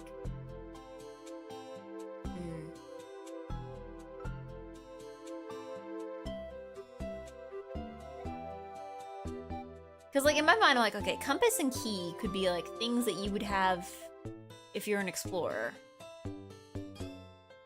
Compass and key are... No, maybe not an explorer. Compass and key are things you have in a Zelda dungeon. That's what Link has. And like, again, scale is like another one where it's like scale as in like, you know, image to scale, like it's the same size, or it can be scale as in to climb, or it can be scale as like the thing on a fish.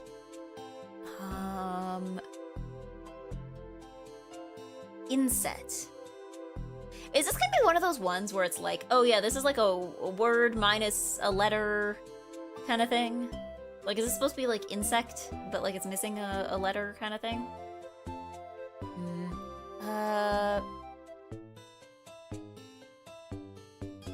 Downing. That's like another one that I'm not sure about.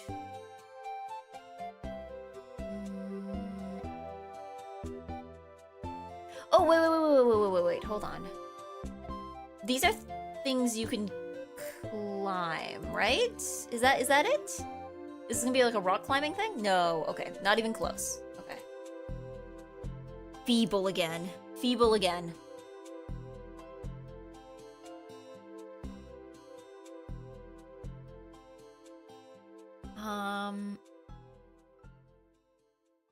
Let me see.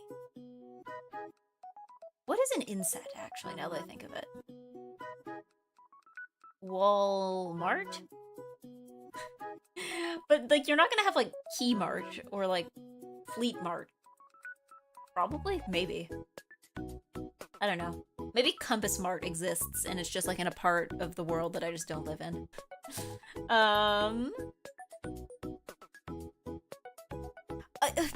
Oh, some of these...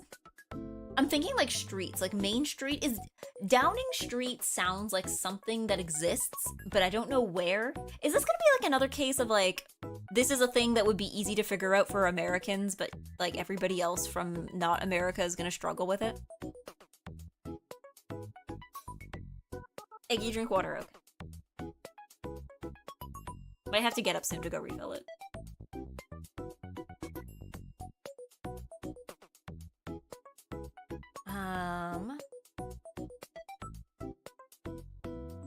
Oh, wait, no, maybe, no, hold on. I was onto something. Main Street, Wall Street, Fleet Street. You know what, I'm gonna say Downing Street because that probably exists. Oh, okay, streets with symbolic importance. Okay, I was onto something. I don't know what Downing Street was, that was entirely just vibes. Compass, key, scale, inset. What is this? Okay, map features. Okay. See? 76% win. I don't know if that's better or worse than the average person, but there we go. Never heard of two of those streets. Okay, yeah, you know what? I've never heard of Downing Street, but like Main Street is Main Street. Wall Street is, you know, Wall Street. Fleet Street is from Sweeney Todd. Maybe see, this is the consequence of being a theater kid, is that I know this. I haven't even seen Sweeney Todd. I don't think I've ever even listened to the soundtrack, like, all the way through, but even, like, that's, like, the one thing I know, is, like, it contains something called Fleet Street. Downing Street, you should probably know. Is it, what is it? Downing Street. Is this an American thing, or a British thing? It's a gated street in Westminster in London that houses the official residences and offices of the Prime Minister of the United Kingdom. Ah, it's a British thing. Okay. Downing Street. I mean... Because, like, I guess... Because, like, I guess in Canada, the Prime Minister, I believe, lives on Rideau Street? It's like 24 Rideau or something. Doxing the Prime Minister. This is like a well-known thing.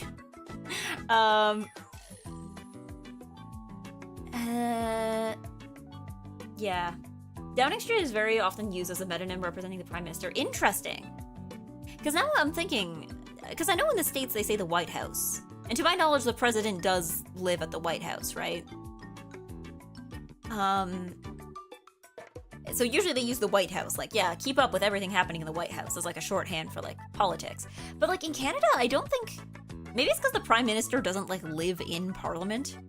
Because I feel like Parliament, they just say like, keep up with everything happening in Parliament. Like, Parliament is usually just used as the shorthand for the government.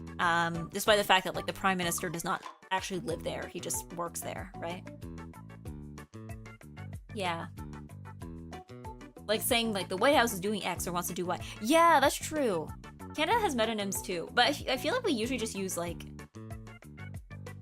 we just use Parliament. We just say like, or we use the names of cities. Like a lot of the time they'll just say like, here's like Ottawa has decreed that this will happen, and usually like the implication is what they mean is the federal government, but like they just say Ottawa because that's where it is.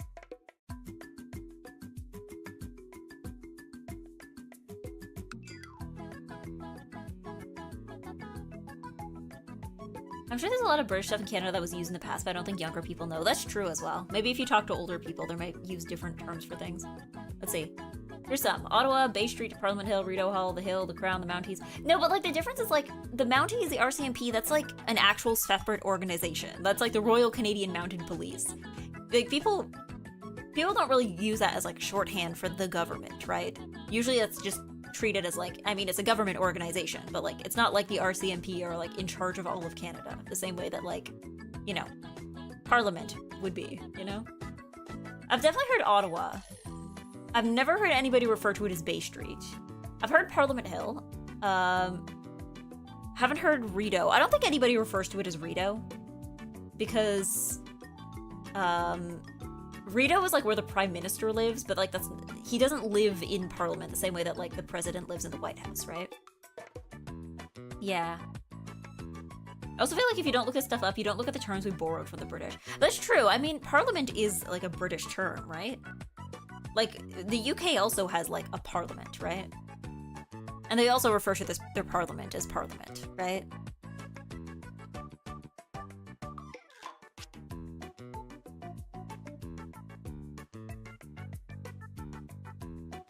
Some politicians would greatly benefit from living in the Parliament. Well, the thing is that I think, like, the Canadian Parliament building, I've been to it before, like, it's the kind of place you go on a field trip for school. But the Canadian Parliament, it's not really built to be a residence. I don't think it ever, to my knowledge, I don't think it's ever been a residence.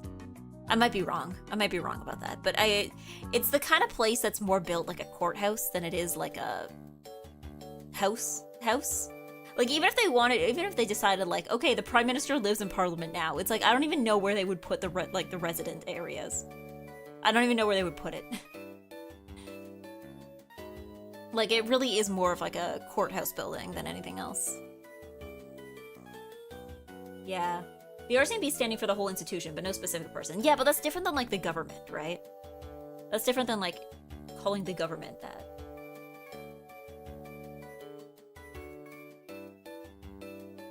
Big boarding school.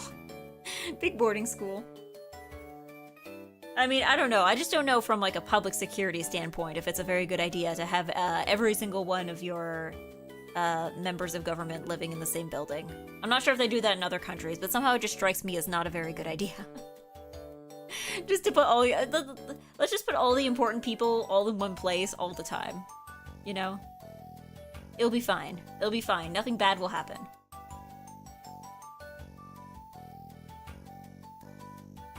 Surely nothing bad will happen coming from the outside, and surely nothing bad will happen coming from the inside. It'll be fine. It'll be fine. Just poison the water. Well, I don't know. Imagine, like, having, like, an attack on, like, the building, and then, like, everyone like, nobody survives except for, like, the one guy who happened to be, like, out doing something that day. Like, surely having members of government on opposite sides of the aisle all living together in the same living quarters will cause no issues. Surely. Similar vibe to important company members flying on separate planes moment. Yeah, it's like, I guess you don't want to get everybody all in one place, but Yeah, Rito Hall seems to be a commonly used metonym in the context too. Yeah, but if it's commonly used, I've never heard it being used. If I'm gonna be real, I don't think I've ever heard it. It'll definitely improve the culture of debate. I mean, surely there will be no issues caused by, you know, personal quarrels over minor living daily life things. Surely, if somebody is making too much noise in their apartment and it's bothering other members of parliament, surely that would never cause issues within the government.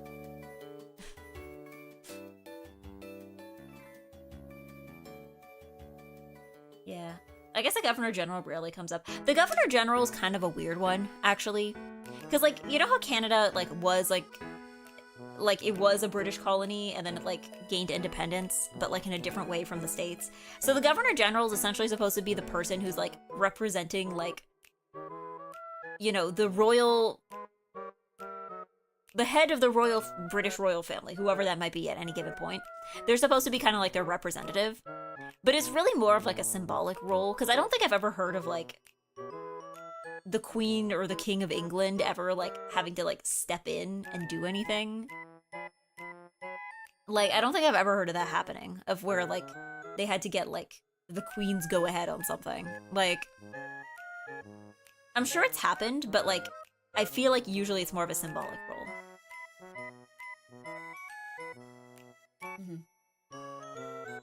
Isn't the king still a head of state, kind of? Technically, yeah. But they don't, it's more of a symbolic thing, really. Like, I don't think I've ever heard of, like, the prime minister deciding something and then, like, the British royal family stepping in to be like, no, you can't do that. Like, I'm trying to think if there's been any, I'm sure it's probably happened at some point. But yeah, it probably isn't symbolic. I mean, it's not technically symbolic. Like, there is actual power. It's just that, like, it's very rarely, like, actually, like, I guess it's symbolic in the way that, like, in functionality, it feels more like symbolic. Yeah, it's the same with the British royal family. That's true. Like, the British royal family doesn't actually get that much of a say in, like, how the country is run. Like, that's usually just left to, like, the prime minister and such, right? Because, yeah, technically they could, they just haven't. They just never have. That's kind of just been how it's been. Alright, let's do Scrandle, because I also have Spelling Bee loaded up, but I know Spelling Bee takes a really long time. Or maybe I can do it fast. I don't know, I've been pretty speedy with Spelling Bee recently. No, go away. I've been pretty speedy with Spelling Bee. Depot. Heat. No, wait, I can't do heat, because it's, doted. Oh, we got an ED in here. So, we can make everything past tense.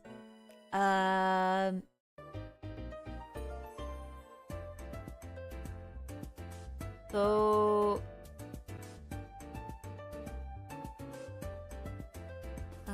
let me see. Hoot? Is that a word? No, I guess not. Hoot is a word. Is doot a word? No. Hooted. There we go.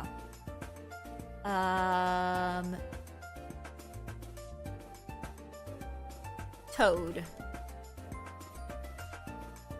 Toad, but, like, spelled differently.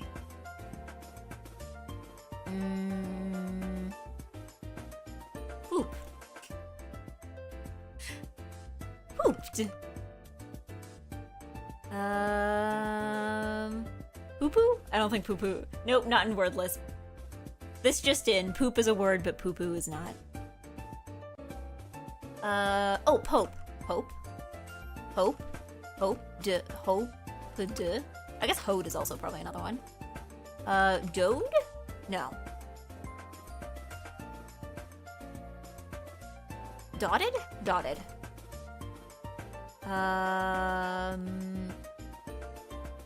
Toot? Tooted.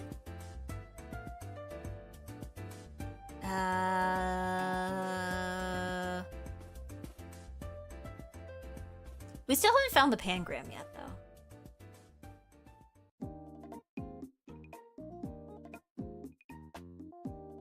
I was gonna put in toasted, but then there's no S. There's no S. Look at all the words I know. I know very many words.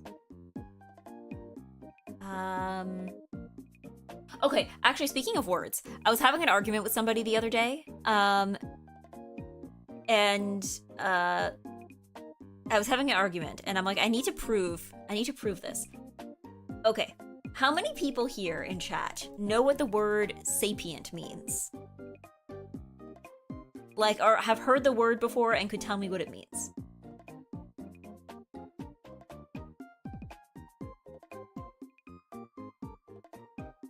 I keep forgetting it. I need to prove this. I need to prove I too use it rarely. I know it. Okay, see, other people, I've heard it, but don't remember. Okay. I'm just proving that other people know the word sapient. And also, do people know the difference between the word sapient and sentient?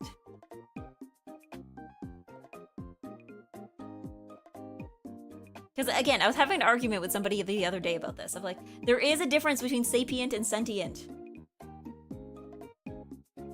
There is a difference.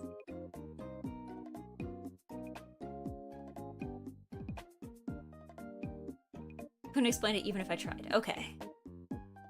Because yeah, somebody was like, oh no, you're being too nerd about this. You're being too nerd about this. You're being too actually about this. I was doing the sapient as being capable of acquiring knowledge and wisdom, but that's just gut feeling. I know the difference, but I think it's prescriptivist to insist people use sentient wrong. Yeah, well, I think it's more like, because, again, maybe I'm wrong, but the impression I always had was that, like, sentient is, like, any being that can, like, feel, right? Both, like, physically and emotionally can, like, feel. That's sentient, right? So, like, humans are sentient, animals are sentient, so on. Whereas sapient, I think, was, like, it's more than just being sentient. Like, sapient is like, can they philosophize, kind of, right? Which, like, you know, we know for sure that animals are sentient. We do not know if animals are sapient, right? In the sense that, like, humans were sentient because we can feel, but, like, we also know that we can do, like, philosophy and science, and, like, we think about, like, it's like, do animals have a sense of mortality kind of thing, right? Like, do animals think about what happens to them after death? We don't know because, or, you know, maybe they do, but we haven't figured it out yet. But for now, we just have to assume that, like, certain species would be, you know, sentient, but not sapient kind of thing, right? That was the impression I always got, was like, there was a distinction between those two words. Sort of like wisdom? Yeah, I guess, like, sentient is, like, the ability to feel, and, like, sapient is, like, the ability to, like, think about those feelings, right? And I guess, I don't know, I imagine... Because, like, I guess the logic is that, like, anything that's sapient is sentient, but not all things that are sentient are sapient. But also, I don't know, maybe, like... Because usually when people talk about sentience, they talk, like, I feel like lately usually people talk about it in the sense of, like, could an AI become sentient kind of thing? And it's like, okay, could an AI be sapient but not sentient? I don't know. I guess we don't really have any other thing to compare it to, right? Of, like, is there a thing that can, like, think about its own state of being but without actually feeling anything about it? Because I feel like sapience is, like, led to by sentience. But again, maybe I'm wrong, maybe I'm using these words wrong, or maybe I'm, like, too in the weeds about it, you know?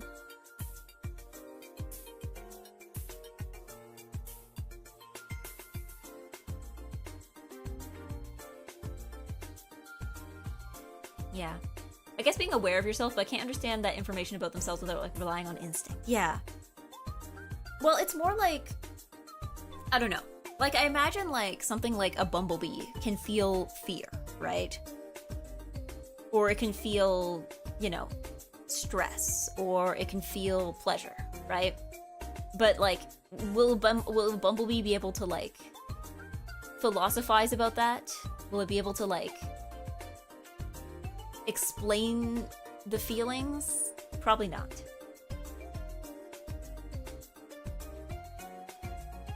The TI finals aren't game 5? What does that mean? What does that mean? Philosophical zombie moment.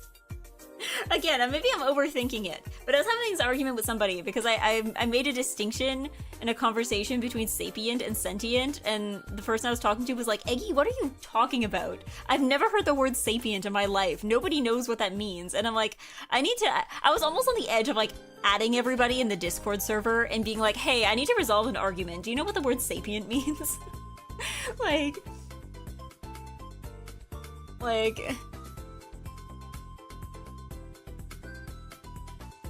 It's like...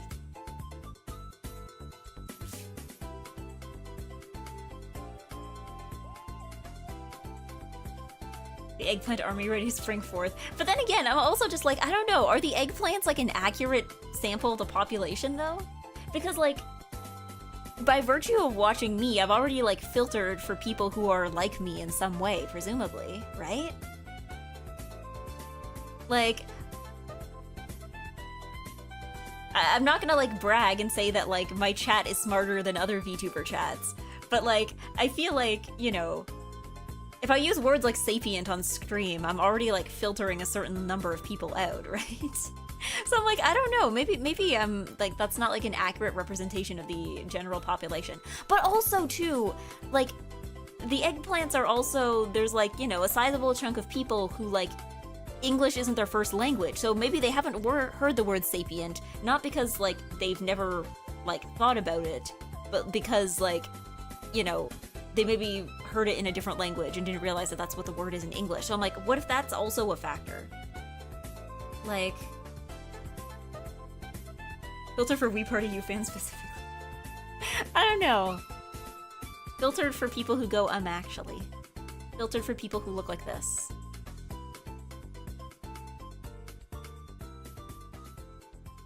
Yeah, we are the average person. Are you? I don't know. But like, does VTubers, I don't know. Because even like by doing VTubing already like filters for a certain kind of person too. I guess it's impossible to have something short of like a news broadcast that's not like filtering for a specific audience though, right?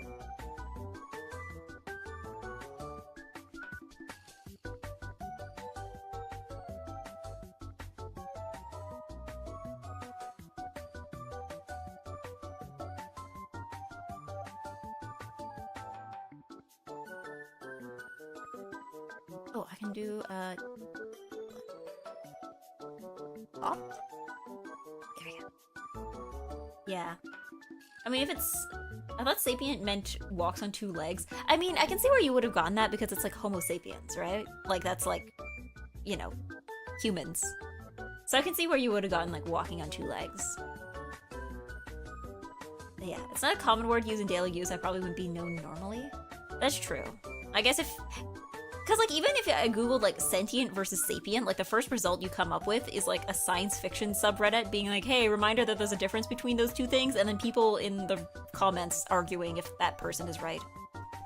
Because sapient, apparently, if you look it up, it can also just mean, like, smart or knowledgeable.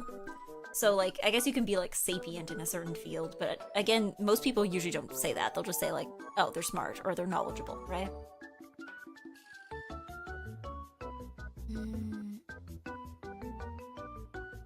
Dotted? Did I already put in dotted? I think I did.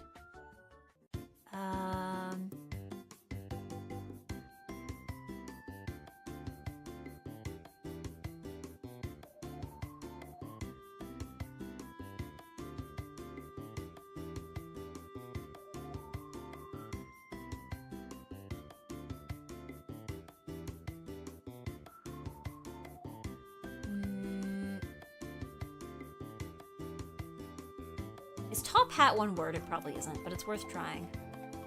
Nope. Okay.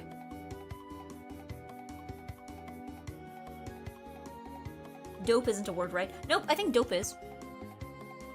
Oh, actually, probably doped could probably do too, because like doping is not just like dope as in like the slang term of like, oh, that's dope, but I think it's also because doping counts as like you know, like a term for like when people cheat at sports by taking steroids. I think that makes it like an actual word that counts. Sometimes it's a little arbitrary what counts for this game and what doesn't. Like, I know overall, like, proper nouns, so like names of people and places and stuff don't count. unless they are a noun in a different sense. So like for instance, like China, it works because like you have China the country, but it's not China the country. They're talking about China like the dishware. You know, most swear words, I don't know, so most swear words and like things that would be considered profanity or slurs aren't valid, but every so often you get something like hell where it's like, nope, that's allowed, and you're like, oh, okay, I guess, that's fine. That's fine, I guess. Okay, well, word suggestions, should I keep that to myself? If I need suggestions, I will source the chat. Lately, I've been doing pretty well at this game. I'm usually able to get to genius on my own, but yeah. Yeah, dope is also auto-categorized to me as like slang. That makes sense, because people do use it more. It's like, oh, that's dope. Like, I can see that. There's also dope as in stupid, which is probably from dope as in opium. Yeah, yeah. But yeah, no, usually dope, I think, in this game it's considered like a verb, because I think you can do doped as in like, yeah, again, I think it's in the like, cheating at the Olympics kind of sense, you know? Oh, a top? That's another one. I'm trying to think of like stuff that starts with vowels. Oh, odded? I don't think that's a verb, that's not a word. Oh, opted, okay.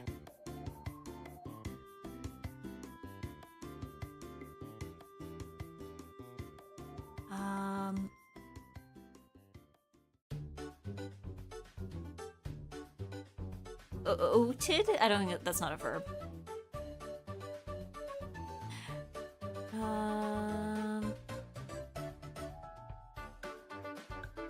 Yeah, or doping silicon. Yeah, again, there's probably other senses for the word too. Other definitions. Welcome to Eggy stream. I don't know. Do I use big words? Do I use big words on stream? I try not to. But like, I don't know, sometimes. I really can't read. I'm sorry, it's possible they might be too small on the screen. Probably if I'm not good at noticing that. I don't know, because like I try not to like be too like actually about it. But also like I do generally naturally use big words. It just happens. It just happens.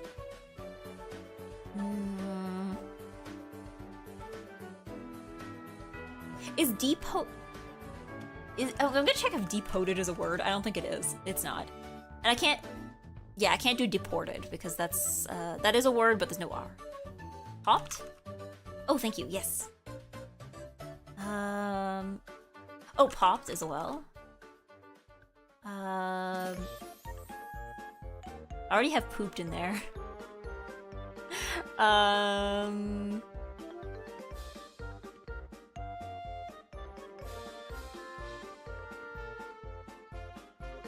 Oh, Pat. Oh, wait, no, that doesn't have an O in there.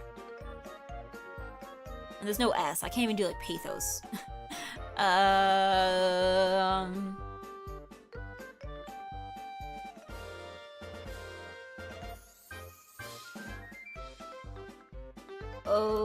Oath.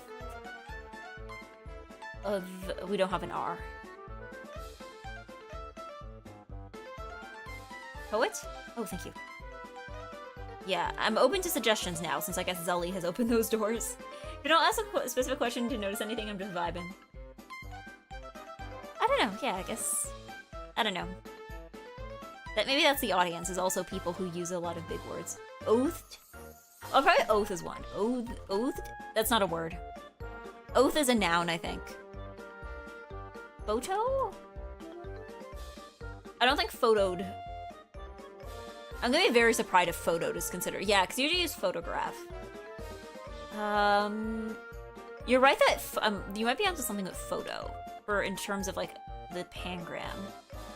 Photo.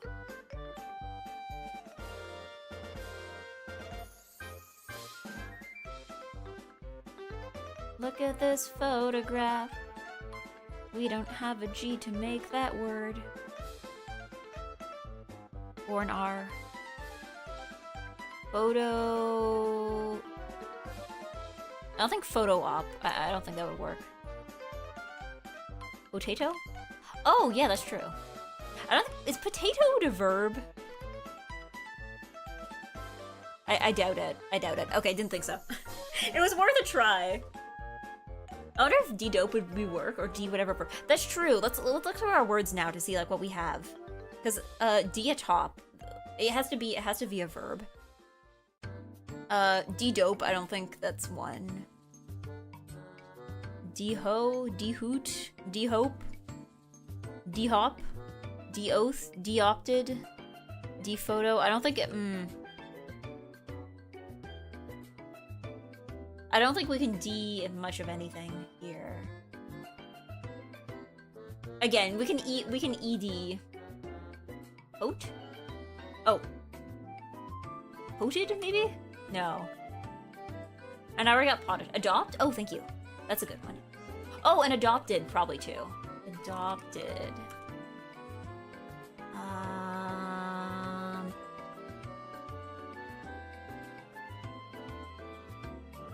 Doth.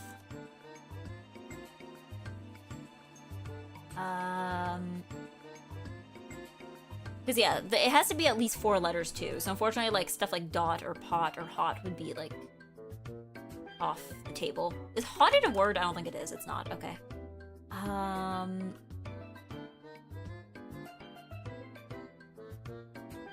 I'm like, it has to have an O in there too. So it's like death.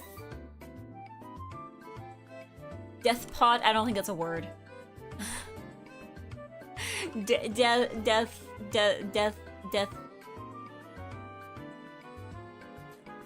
Oh, hoop is probably. Oh, hoop is another one. Hoop. Hoops.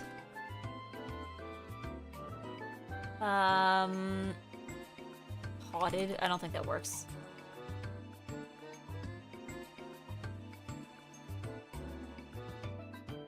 And it has to. I don't think you can do like hot potato. Like that's not one. That's not one word. That's 2 words.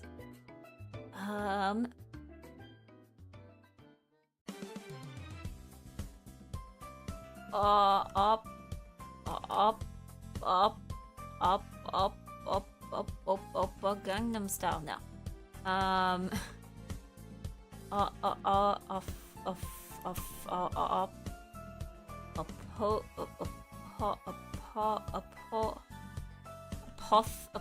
No.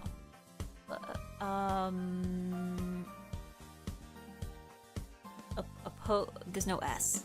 Opposed, oppoted, popped, a potted.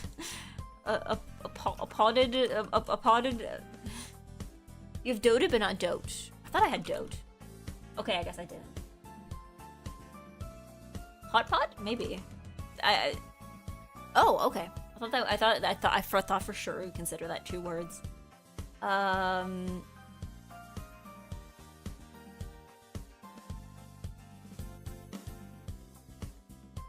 Toted.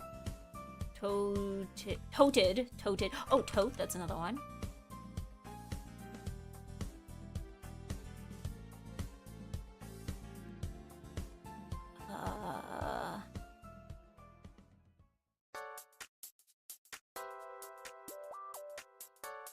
Tooth.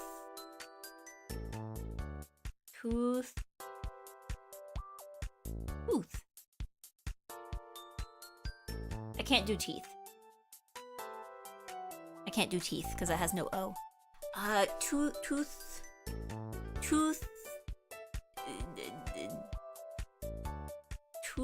post. I can't do toothpaste, and I can't do toothbrush either.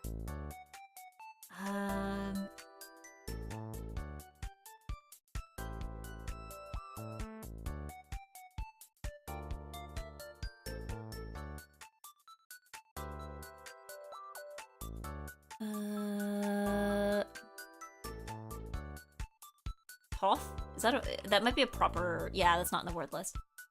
Because I think that one is probably like a proper noun. Because isn't that the name of? Is it a Norse god? I feel like it's the name of some deity in somewhere. Thoth? That's also a proper noun. I think it's a proper noun, so it doesn't count. Maybe if I try pooed? No.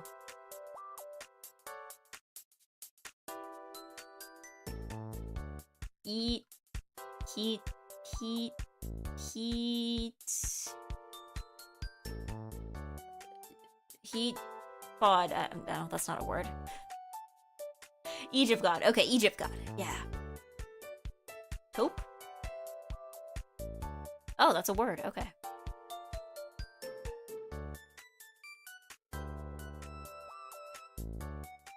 D. Po. D. D. D. D. Oh, I'm trying to find the full word. Hot tape? Is that a word? I'm gonna be very surprised if that's a word. Yeah, it's not. Teapot? Oh my god, you might be right. Teapot. Oh, let's go. Was that the pangram? No, it wasn't. There's no H.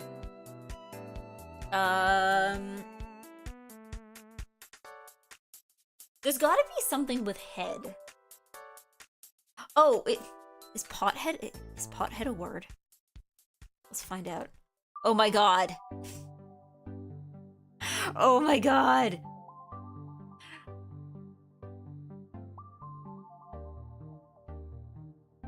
I didn't think it was gonna be pothead. I didn't even think that they considered that. I didn't even think that counted. Didn't think that counted. I guess that makes sense. Pothead.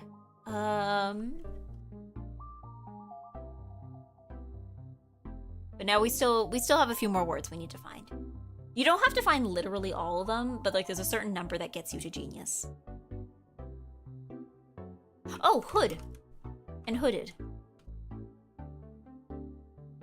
It's in the dictionary, I guess. I don't know. I just always thought it was like one of those words that is like actually two words, but people write it as one word and it just became that way. I guess that can get you added to the dictionary. Is it like a teapot kind of thing? I don't think that exists.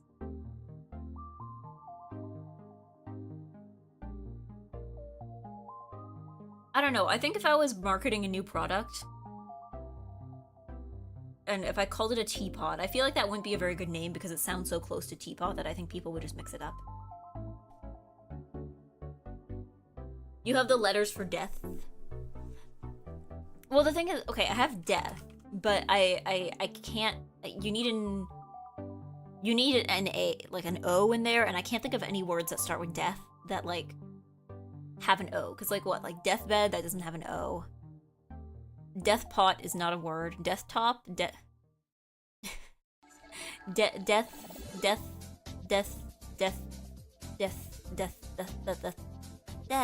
alive, dead alive.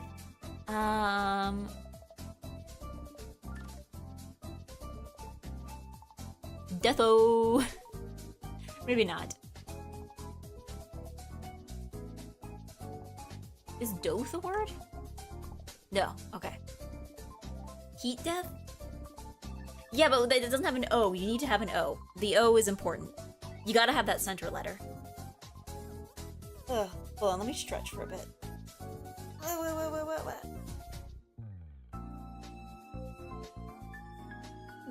Okay. Doth is a word? Yeah, but we already got it. Death pod. I feel like I've already tried that and it didn't work. Hot. Oh, we don't have a B. It can't be like hotbed. Poo-poo? That's probably not a word. Poo-poo. No, we already tried poo-poo.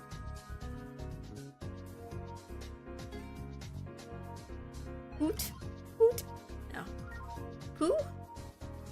Oh, poo is a word, I guess. Okay. Pooed? No. Hot pad? That's probably not a word.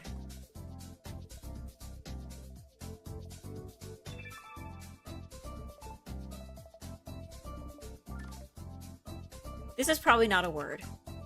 Yeah, it's not. Didn't think so. Okay.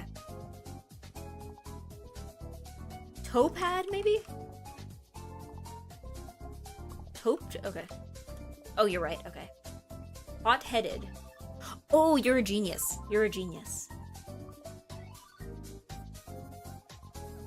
You're a genius! See? And now we're all a genius. You're a genius. Very smart. Thank you. Thank you. Yay! We did it! Yeah, I don't know. I've been pretty good with these regardless. Like, let's see. Past spelling bee puzzles?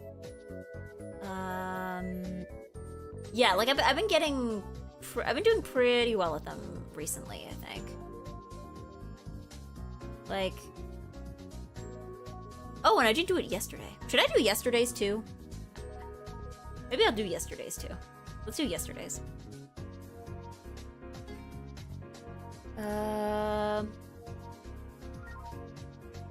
This one's a little tougher. This one looks a little tougher. This is yesterday's. Bant? That's probably not a word.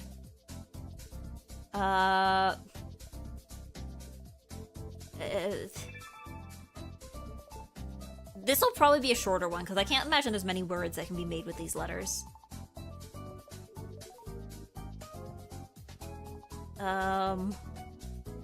Boot. There we go. Boon? Boat.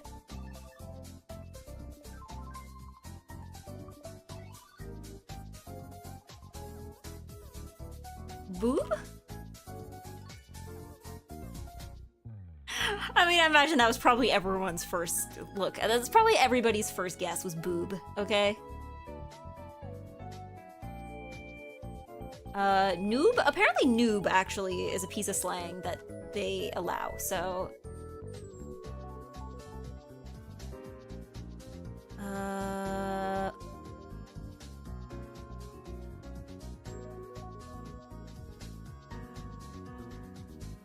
Bacon? Oh, that's a good one. Bacon? Yeah.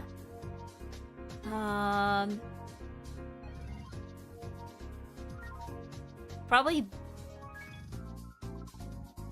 Bogo's Binted? No. Oh, probably boo-boo. Like when you have like a little boo-boo, like you get a little scrape or something. Boo-boo.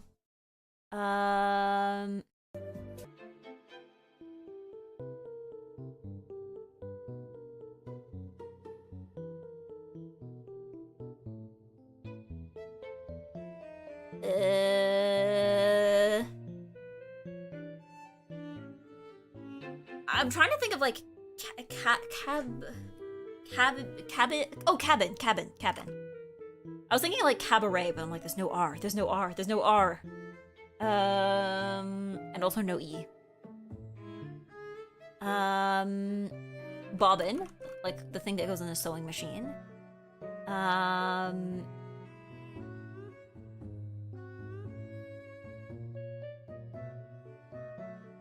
I'm gonna put it in a boot. This is probably not a word. No, it's not.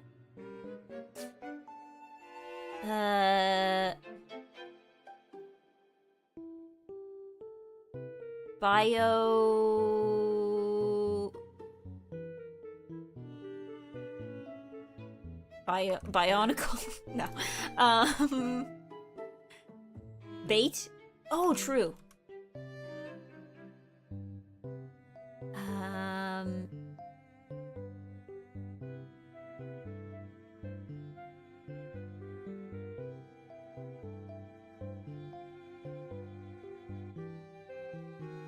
Oh, baboon? Baboon. That's definitely one.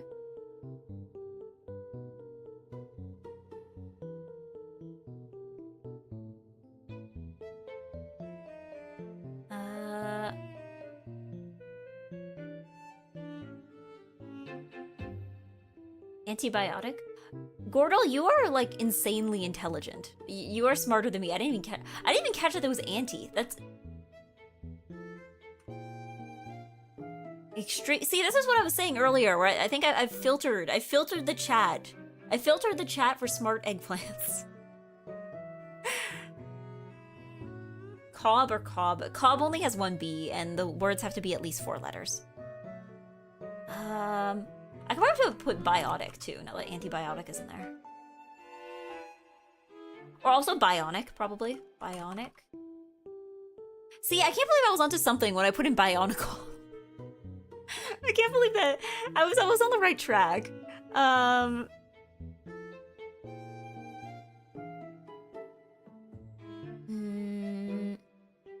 Bionicle mentioned. Here's the thing, I actually don't know anything about Bionicle, aside from the fact that it's a Lego thing with, like, robots.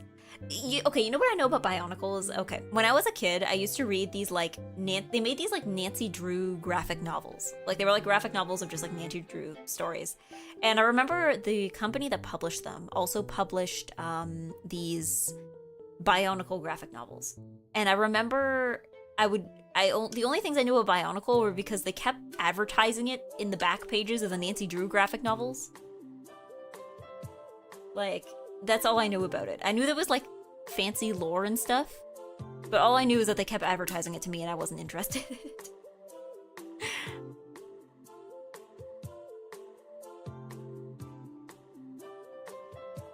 It's Power Rangers Lego flavored.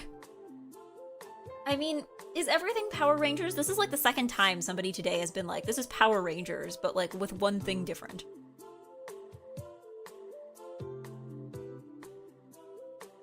But I don't know. Some people are into it, really into it. There's a picture from a few years ago at MagFest, I think this was like 2024, of Kane and Zia at dinner. And I've seen this picture and it makes me laugh every time. I think Zia redrew it. And it looks like, okay, you know that one meme of like the guy explaining something to like this very disinterested looking girl? It looks like that. It kind of looks exactly like that, except that Zia does look like she's interested. And this was actually a picture of Kane explaining Bionicle lore. I was told later. This exact picture is a picture of Kane explaining Bionicle lore to Zia, and she's just standing there like, she's just sitting there like,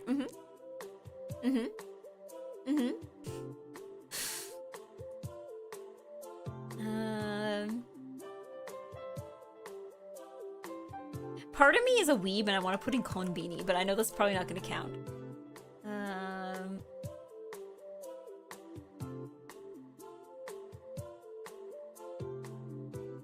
Maybe Bono is in like pro bono? No, I guess not. This one? What was it? Yeah, that was the meme I was talking about. Yeah, it looks like that. Kind of like almost to the letter. It looks like that, but it's like Kane explaining Bionicle lore to Zia. They weren't even trying to reenact it. Apparently that was like an entirely candid photo. It just happened to look like that. Biotin? Is that a word? Maybe I'm not scientific. Maybe I'm not like STEM brained enough for that. Oh my god, okay.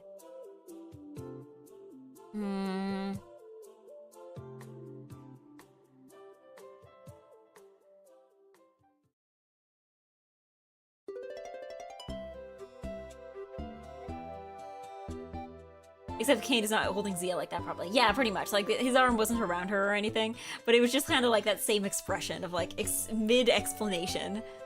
In the middle of a passionate explanation of Bionicle lore.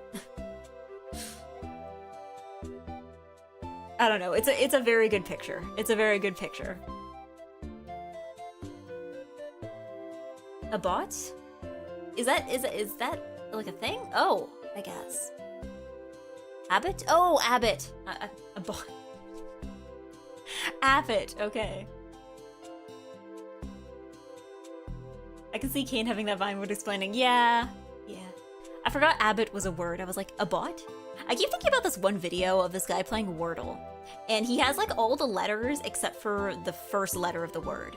And the last letters that he has are atch, like A-T-C-H. And he's like going through all the examples of like, you know, it's like batch, catch, and then the answer ends up being watch. But you just like look at him after this entire roll of like catch, batch, like, and he's like, what's a watch? What on earth is a watch? I think about that a lot. Eggy, drink water, okay.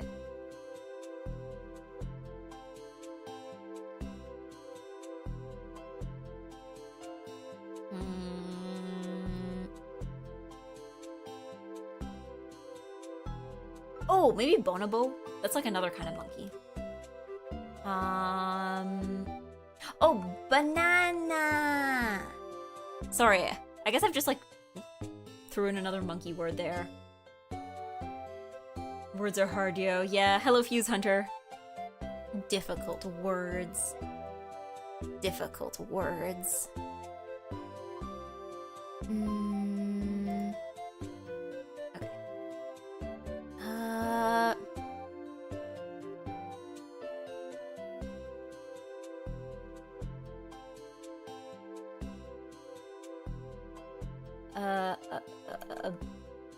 Okay.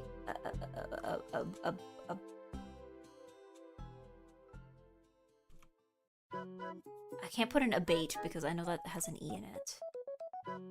Abiotic? Gordle, do you like work in like medicine or something? Because I'm trying to think of like in what other situation. Then again, I never took like high school biology.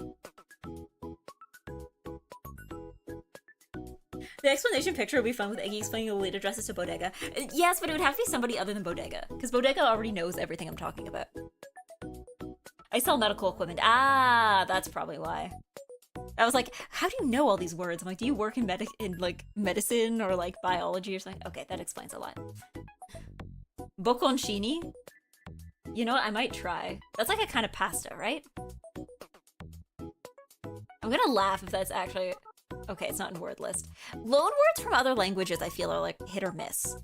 Like, I know like I've put in like sushi and manga into this and it's gone through. But then once I tried soba and it didn't. I've tried soba and oden. So it's like some loan words or like some words from other languages go through and others don't. So it's an Italian cheese. Okay, maybe it's like a proper noun. Like maybe it's like a champagne kind of situation where it's like named after a place.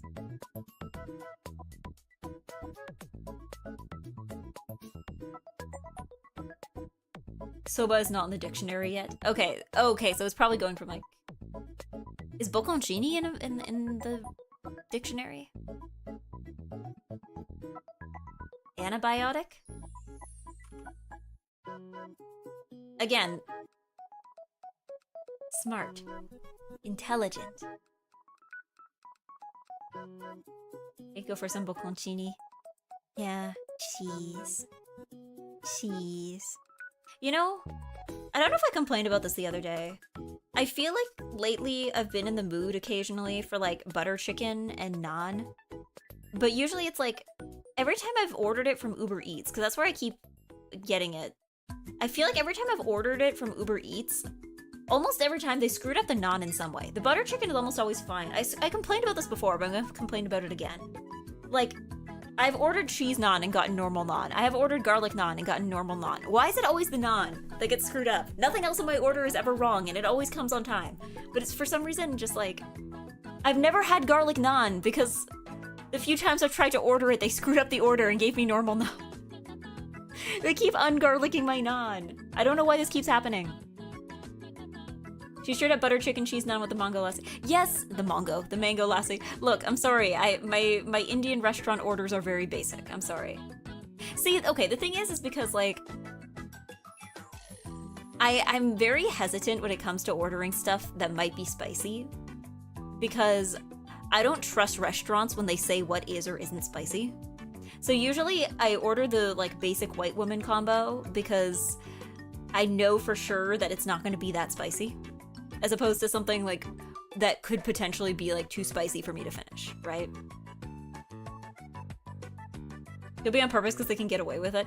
But the thing is that like you can, because like the last time I did get like a normal naan instead of the naan that I ordered, you can like request a refund from Uber Eats for like specific items.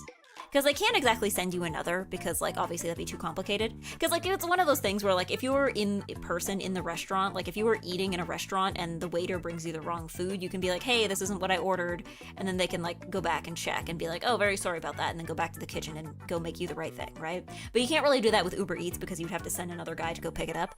So, yeah, usually you can, like, I think I have, like, $5 of credit or something on my Uber Eats account right now because it's, like, I requested a refund for wrong item for the naan and it went through. So I imagine there's probably, like, There's got to be some incentive for restaurants to bother to give you the right thing, right? Bonbon? Oh, you're so right. Well, okay. Botanic? Ooh, you're right.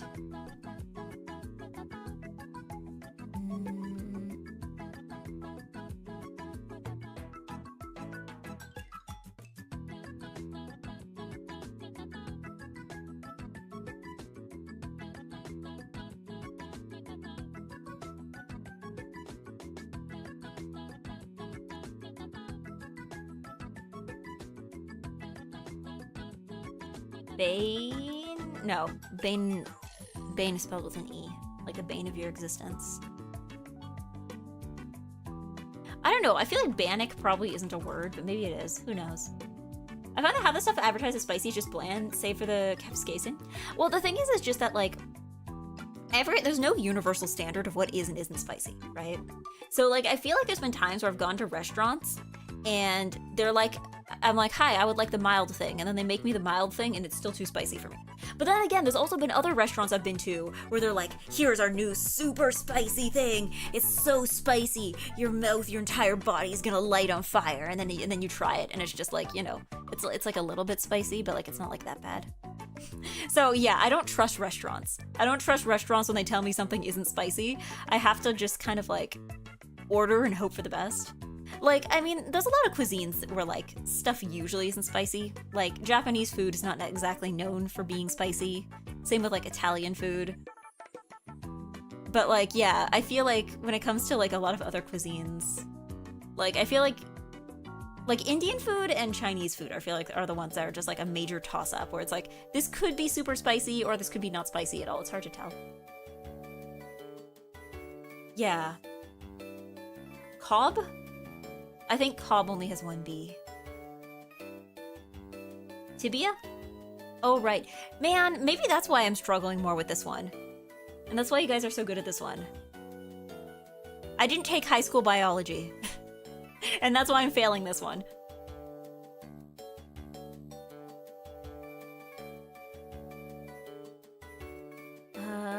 I'm trying to think of like I was like trying to think of something like binary, but I don't think that's it. Scoville heat units for reference. Yeah. It's like, I just usually if they say something is spicy, I just avoid it sometimes. Cause like usually like for instance like with like if you go for hot pot, when they're like if this broth is spicy, usually I'll take their word for it because I feel like usually they're right. Ciabatta? Is that in the dictionary? I guess so. Oh, thank you, Dro Caleb. Thank you for spreading. Yeah. Customer, give me white people spicy. I don't know, because I'm like, it's not like I can't handle any spice. You know what it is? I think there's spice things that I can handle in small quantities. I think my problem, I've talked about this before, my problem is not necessarily the initial level of spice, it's like the building level of spice. Like for instance, I have this issue with a lot of Korean restaurants actually. Because I really like tteokbokki. I like tteokbokki, but the thing is that I cannot finish tteokbokki by myself in a lot of places because tteokbokki is one of those things where you take one bite and it's spicy and you're like, yummy, yummy spicy rice cake. But then I feel like the spice builds, right? So if you eat like one piece of tteokbokki, it's like, you know, that's tolerable. But then if I eat like 10 pieces of tteokbokki, then it's like, ow, ouch, oof, ouch, owie, right? Because it's like the spice kind of like builds as you eat more and more of it. So I think that's my problem. There's a lot of things where it's like, this is spicy, but it's like a spicy I can enjoy in small quantities. But then if I eat like more than a small quantity of it, then it just becomes like not fun anymore, you know? I don't know. I guess maybe I'm also not into the like I've known people who are like, I want everything super spicy. I want my meals to make me sweat. And I cannot, I'm not somebody who can really get on board with that. I'm just not that kind of person, I think. I will regularly make fun of these people. I'm just like, oh, I'm sorry, I'm not a food masochist here. Like, obtain? Smart. I was trying, I guess I can't abstain. There's no S.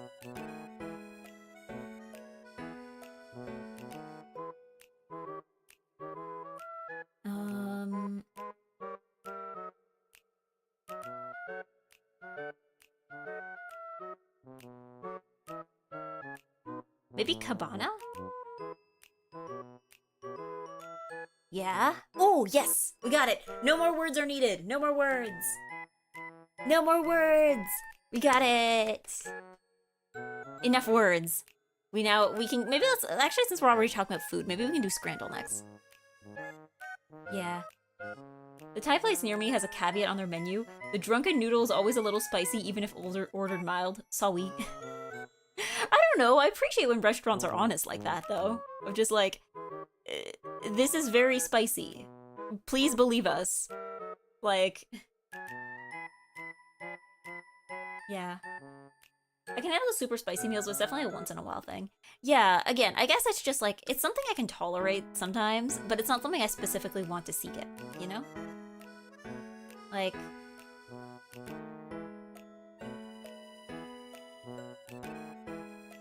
Cause like, I don't know, I like tteokbokki. I like... Oh, what are some other spicy things I like? I feel like it's mostly Korean food. I like tteokbokki. I like when things are made with a bit of gochujang. I like kimchi, but kimchi sometimes is or isn't spicy. That one kind of can fluctuate depending on how it's prepared. I like certain...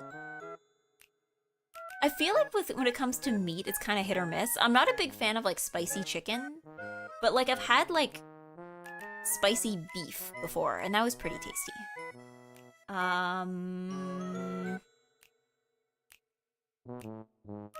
What else spicy I've liked?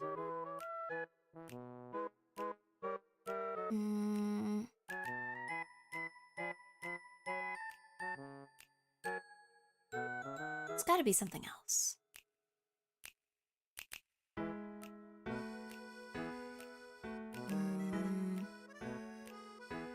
Because usually for soup, I'm not a big fan of when the soup is spicy. Maybe that's my other thing. Like, it's one thing when like the rice bowl is spicy, or like when the noodle dish is spicy, or like when the thing has a spicy sauce on it. That's one thing. I'm not a big fan of when the soup is spicy.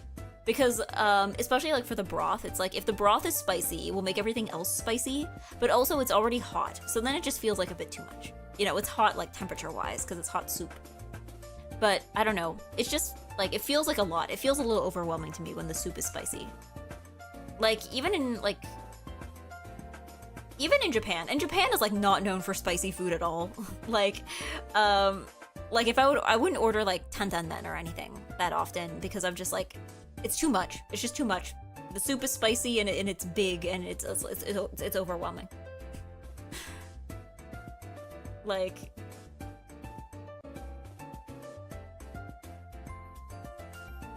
Are you ready for hot pot season to come back? Yes. I hope the grocery store will start restocking the hot pot beef again, because I miss it. I've been like checking up every time I go, and it's still just grocery. Like, it's still just like, I think they're still on their like summer barbecue and skewers, because they changed it out. Like, the place where they used to put the hot pot meat was like, there's now like, you know, pre-made burgers and skewers and stuff there. So I thought maybe it was a seasonal thing, and they just switched it out because of that. It is mid-autumn festival season, so you might see it some. Yeah.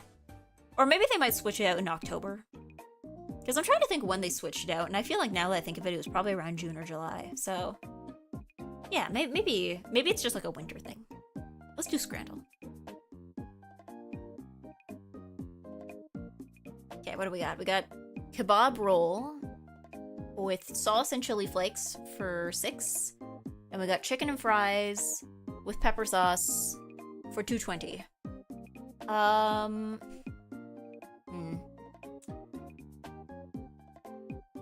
gonna be real, I think the chicken and fries is a much better deal. Neither of these are especially good photos, to be real. Nice spice segue. Yeah, I mean, we're talking about food already, so might as well.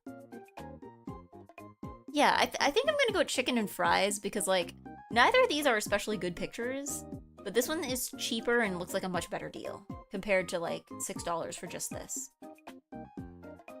Because, like, this comes with a side. This comes with a side. Let's see. No! Okay, but it wasn't that far off, so... Rest in peace, my chances of ever having a perfect scrandle. What do we got? Okay. Hot dog with pepperoni and cheese. For 5? Okay. And grilled chicken and beef balls dipped in sweet and spicy sauce for, ooh, just like 20 cents. Pence? 20 pence? I don't know. Okay, I'm just gonna like inquire here about the definition of hot dog because like this, where is the hot dog? Where is the sausage? Am I missing something in this picture? I mean, I guess maybe if you slice a bunch of pepperoni, pepperoni is sort of a kind of sausage, right? So if you put a bunch of pepperoni, then like, I guess that is a hot dog in a different shape. Like, I have seen some people who like cut their hot dogs when they put it in the bun, so I guess that you can fit more hot dog per bun or something. But like, I don't know if I would call it a hot dog, because I feel like the shape of the sausage is like important to it being a hot dog, right? But this looks pretty tasty. That's the thing. I don't know if I would call it a hot dog, but it looks very tasty. It's probably under the cheese and pepperoni, basically baked like a pizza. Yeah, I guess it's hard to see in the picture. You're probably right. Because it looks very tasty. Like, this is obviously the cheaper one, and it's still probably still very, very tasty, but my vote is with the pizza hot dog. I think my vote. What? I guess maybe it's more expensive, and that's why. Man. Is this just gonna be the day where Eggy is wrong about everything? Maybe I'm just gonna be wrong about everything today. What do we have here? Tropero, which is beans, rice, kale, fried egg, and pork for 3. And pork belly with rice and red cabbage for $11.60. I'm gonna be honest, we gotta go with Tropero because like $11.60 is a lot of money for this. Finally, I can catch an Eggy stream. Good morning, Yusha. Hello. Yeah, it's gotta be this one. This is just like a much better deal. Like just like an objectively much better deal than this. Even though this is a better picture, but like $11.60 feels a little overpriced for what it is, right? Yeah, we're doing Scrandle. Well, cause like, okay.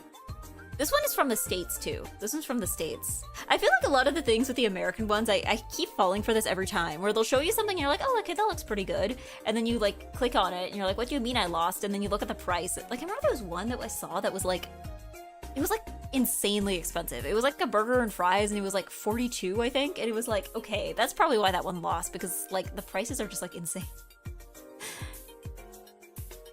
And like, I know that these are like, these prices aren't really like, they're being compared in terms of like a single currency, right? It's not like this is like adjusted for like local inflation rates and stuff, right? But yeah, I gotta go with this one. What? I just continue being wrong about everything. Local egg is wrong about everything. Should I try being wrong about everything on purpose? Tropero clears easy. I know, that's what I thought it was gonna be too. Okay, you know what? Okay, you know what? Should I just be wrong on purpose from now on? You know, I'm gonna try to be wrong about purpose. Go full wrong. Let's see if we can go full wrong. Let's see how wrong we can be about everything. Watch me pick something because I think it's gonna be wrong, and then it's gonna be like, oh yeah, this is actually the right thing. Try to be wrong on purpose and you'll be right. Exactly, that's the play. Okay, fish finger sandwich for 3 versus chicken nuggets and chips for 5. I think the fish finger sandwich, because this looks like something that like your mom would send you in a school lunch, right? Like this doesn't look like something that you would even buy at a game, right? Why is it being served on a cutting board? What? That is a cutting board. Why are they serving it to you on a cutting board? Why are they serving? Oh, sorry, I'm just like caught up now. Like, why are they serving you like a school lunch sandwich on a cutting board? Anyone who chooses chicken nuggets and chips is 10 years old. Yeah, but these are your 2 choices. Like, it's a lunch tray. Yeah, I don't know. Does it come with sides? Are they gonna give you your little carrot sticks? Your little cup of pudding? Okay. This one I think is probably gonna lose. I'm gonna purposely be wrong. Yeah, we're wrong. Let's go. Wrong again. Okay, what do we got? Pizza and beer for $1.50. Very good deal, even though that does not... The pizza looks a little sad, but... Versus yakitori bowl. Okay. I think the yakitori bowl is a clear winner here, which means that as people who are being wrong, we gotta pick the pizza and beer. It just looks better, yeah. I feel like, I remember the other day they had one that was like, oops, all Japan and Korea, because I feel like the ones from Japan and Korea keep like absolutely clearing everything else. Just in terms of both like price and how good they look. So I think that, I remember the other day they had one that was like, oops, all Japan and Korea, and it was like, okay, let's make them battle. But a beer for $1.50. Yeah, but like it comes with like that pizza. And also, I think the yakitori bowl is just like a much better photo. Like, this one, like, it's like you could make this pizza look a little better if you wanted to, but like, this looks like, you know, this one looks like it was taken on like a nice day with nice lighting, whereas this is like somebody standing in the shadow of a stand. They're not even sitting down, it looks like they're just standing up. How did they take this, actually? Oh, wait, no, this is up on a ledge? How is this photo taken, actually, now that I think of it?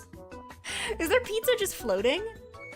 Because I was like, oh, maybe there's a ledge, but I'm like, no, that's not the ledge, that's the ground. Yeah, is their pizza just floating?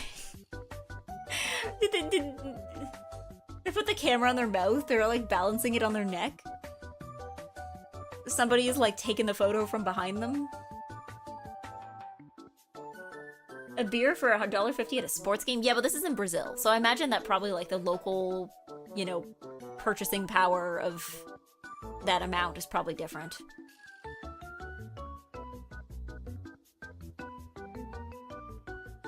Because, like, I don't know, sometimes I think about it, like, in terms of prices, and I'm like 480 euros in yen is, like, how much is 480 euros?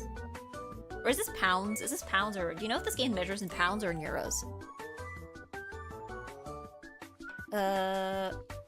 Like, let's look at, is it pounds?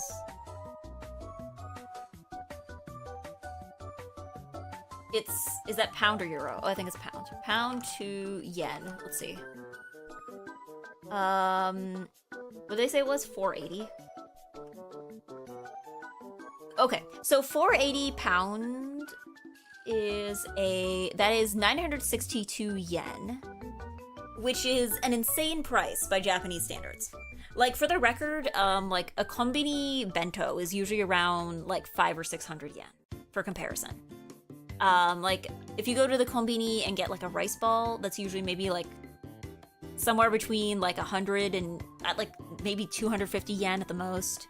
So, yeah, like, 962 yen, that's, like, a little under $10 Canadian. That is, like, an insane price for that amount of chicken and that amount of rice. Unless that is just, like, a very big bowl and it's, like, a weird optical illusion. But that is cheaper than a lot of the other options that are presented, like, in this game. So, yeah. This beer, it's still a good deal. Yeah, but, like, again, we're talking in terms of Scrandle terms. Yeah. Google 10-cent beer night, entire Major League Baseball. Yeah, isn't it, like, I don't think places do they do beer nights anymore? I think I've seen like dollar hot dog nights. But yeah. Looks like 4 to 5 skewers you get in an izakaya. Yeah, like, but even then, if you got them at an izakaya, it would still be a lot cheaper. It would still be a lot cheaper.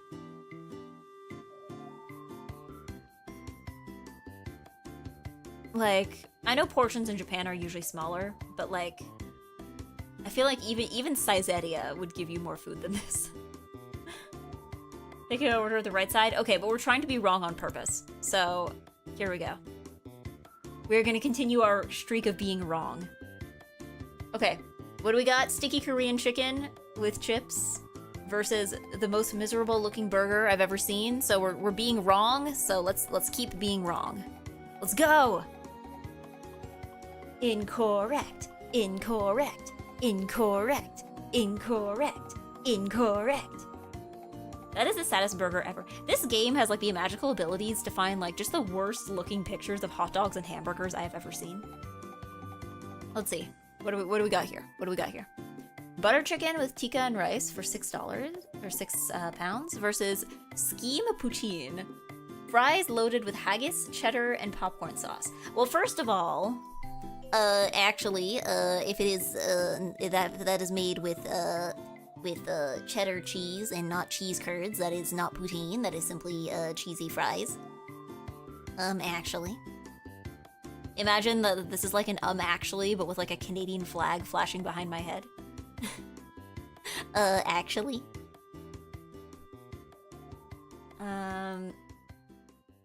Yeah. That is impressively low. Yeah, I'm gonna say... Again, I think the haggis is probably gonna be a sticking point for most people who are outside of Scotland. So I'm gonna say if I want to be wrong, I would go with the poutine because it's more expensive. Because like at the core here, these are both just like thing covered in sauce. But you know what? We're gonna be wrong. We're gonna be wrong, and we're gonna pick the one with haggis in it because I think that's probably gonna be the sticking point. Haggis is not a thing I would have ever thought to put on poutine, but I guess... Yeah, I guess. Okay, what do we got here? We got pie, mashed peas, and gravy for $7.50 versus sausage for $3.30.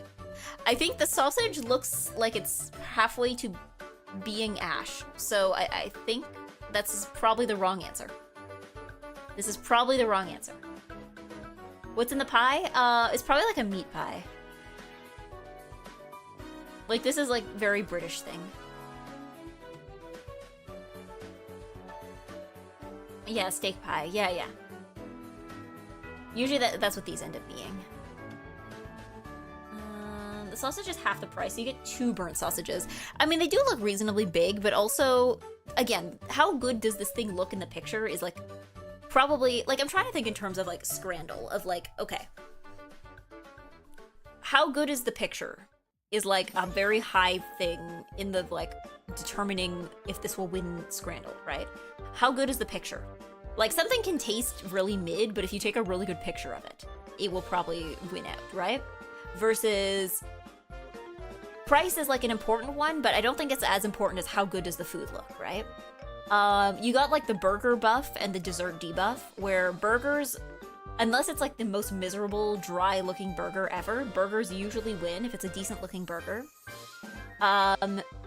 Whereas desserts, sometimes desserts can win, but I feel like desserts are usually at a bit of a disadvantage. The unfamiliar ingredient debuff, so like if it's something like the bugs, like the crickets, usually those tend to lose, again, like the haggis in the previous one. If it's an ingredient that is like not commonly known or eaten in many parts of the world, then usually that will have a bit of a debuff. Yeah. No toppings on the sausage. Exactly. Like this is like this is a very plain sausage. Yeah, so we're gonna be wrong and we're gonna pick the sausage. Let's go! Being wrong! Alright, we only have to be wrong 2 more times. What do we got?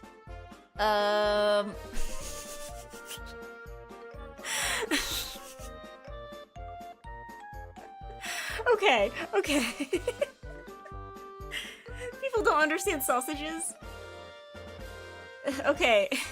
Center slicers is crust slice. What makes me laugh is that both of these are, one is olive pizza and one of them is pizza with olives, but like, it's not even olives plural, it's like olive singular. I didn't even realize there's an olive for a second. I'm like, is there a bug on the pizza? And I'm like, no, it's a one singular olive. I guess it was like an olive pizza, and then they just like got the like misfortune of having like the slice cut like just in like that one spot that they kind of missed when they were distributing the olives. This is a battle for price. That's true. These are essentially the same thing, right? The one on the right is correct in that the olive is singular.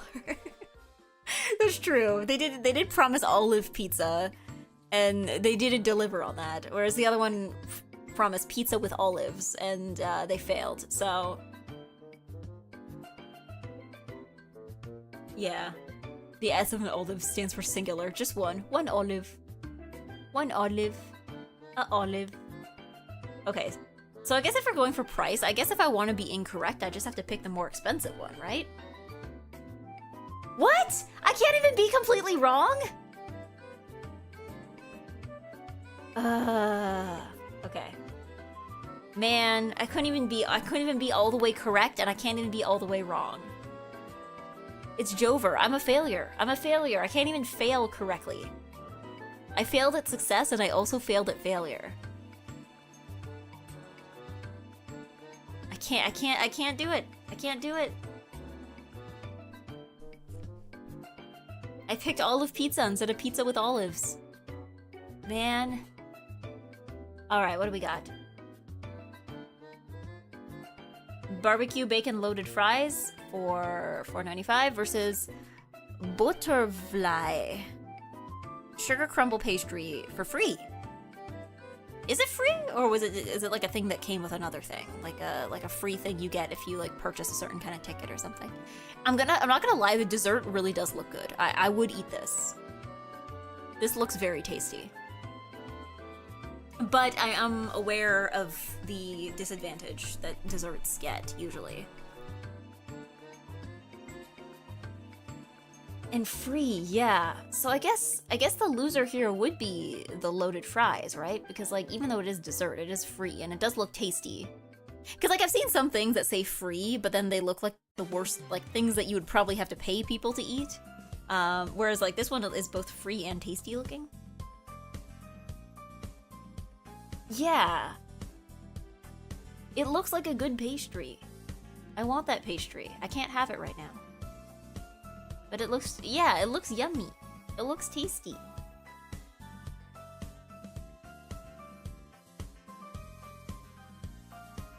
For free? Yeah, so okay, I'm gonna pick the fries and hope for the best. Well, actually, no, you know what? I'm gonna pick this one in hopes of being wrong because of the dessert debuff. What? Okay, to be fair, those were close together. Man, I can't even be bad at this game. I can't even be good at this game, and I can't be bad at this game. Can't beat free. That's true. It looked a little... Maybe I should have gone with my original thought process, which is that it's free and it looks tasty. I tried to metagame too hard, I think. Because that's what I'm saying. Like, usually desserts lose, so I thought... Nope, I metagamed too hard. Because it's not always about, like, what actually looks good, it's, like, what looks good to whoever decided these percentages, right? Right? It's why burgers keep winning, right? Because a burger is, like, people know what that is. Egg cult scrandal virus, you just finished at me, like, finishing it, you know? You just caught me, I tried to get them all wrong. I couldn't even do that. I couldn't even succeed at doing that. Man. All right. What's up next? Maybe I'll do Food Guesser, but I think I want to do Rattle first. We're just gonna go back to word games. This one I probably don't need help. I'm pretty good at solving these. Okay, what do we have? Elevated. Add a later. Okay, it's 6 letters. How many letters are in elevated? 1, 2, 3, 4, 5, 6, 7, 8. Okay, so it's gonna be like you gotta remove letters. Alternative to elevated. Escalated? That's too many letters. Drop the last sound from elevated to get the things elevated is looking for. No.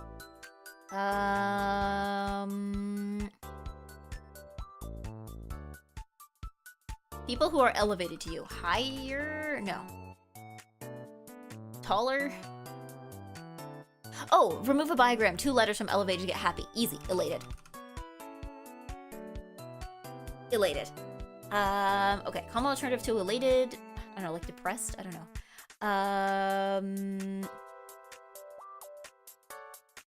Let's see. People who are elated to you. Someone from elated. Vehicle found when you remove every other letter in elated.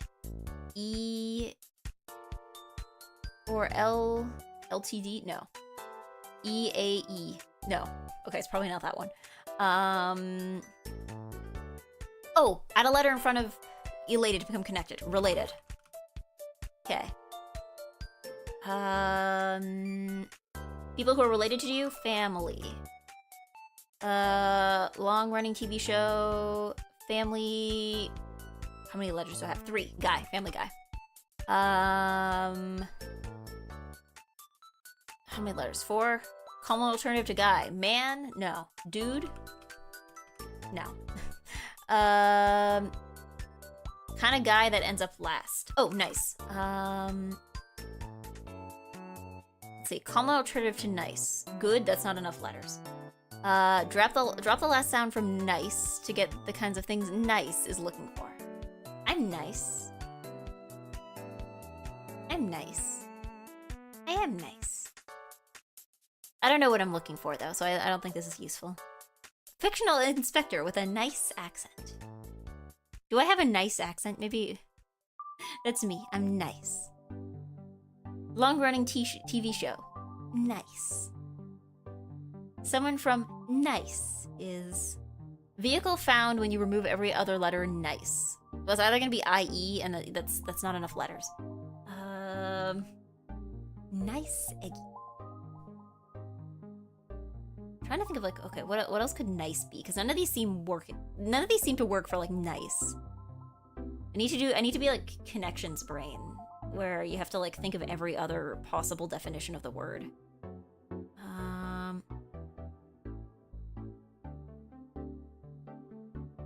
I know it, but it's dumb. Oh, isn't that like a city in France? I don't think this will work, but maybe. I can't believe that worked.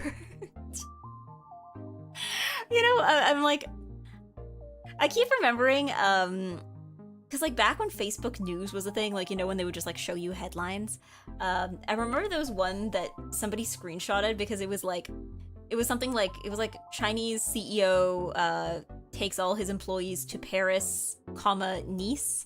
And like a bunch of people just misread that as like, CEO takes a bunch of his employees to Paris. Nice.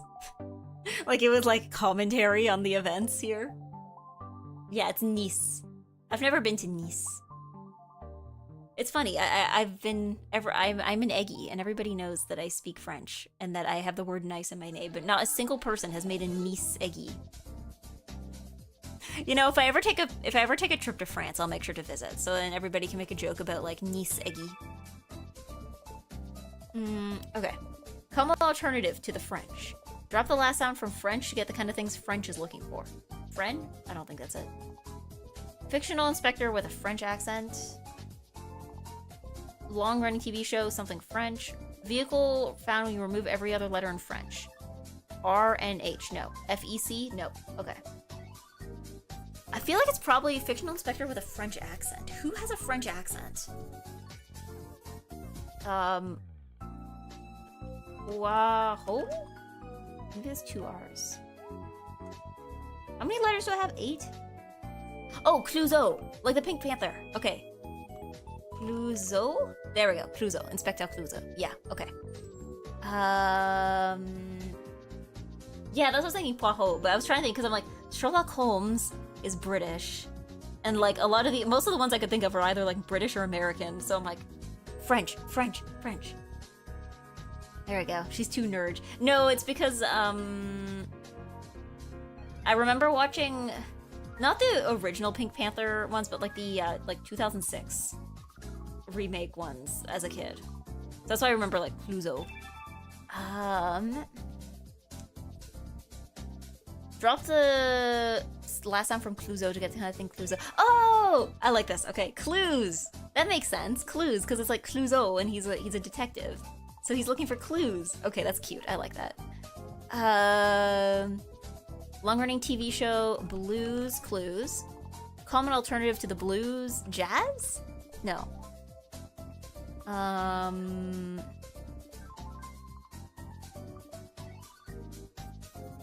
Oh, I only got 3 letters. R&B? No. The blues. Reds? Sad? The blues. I'm like trying to think, I'm like, the blues, I'm like, is it the color or is it like the music genre? But maybe I'm on the wrong track. I might be on the wrong track. Try the other clue. Okay, vehicle found when you remove every other letter in blue. So, oh, I'm just not. I was on the wrong track. Bus. Okay, and then train. There we go. NiceEggy. NiceEggy. NiceEggy. I know words. I'm good at this game. I'm good at this game. She tunnel vision too hard. I probably would have, like... I guess I didn't realize it was like 3 letters. I forgot that, like, blues was... In my mind, I was like blues as in, like... I was thinking of it as, like, the 4-letter word, and I forgot that there's an S on there. So I was like, blues. I was like, it's 3 letters, so it can't possibly be... No. Not very smart. Because yeah, I was thinking blues. I'm like, it's hard because they said the blues. So I was like, is it like the emotion, like when people say they got the blues, like they're sad, or is it like the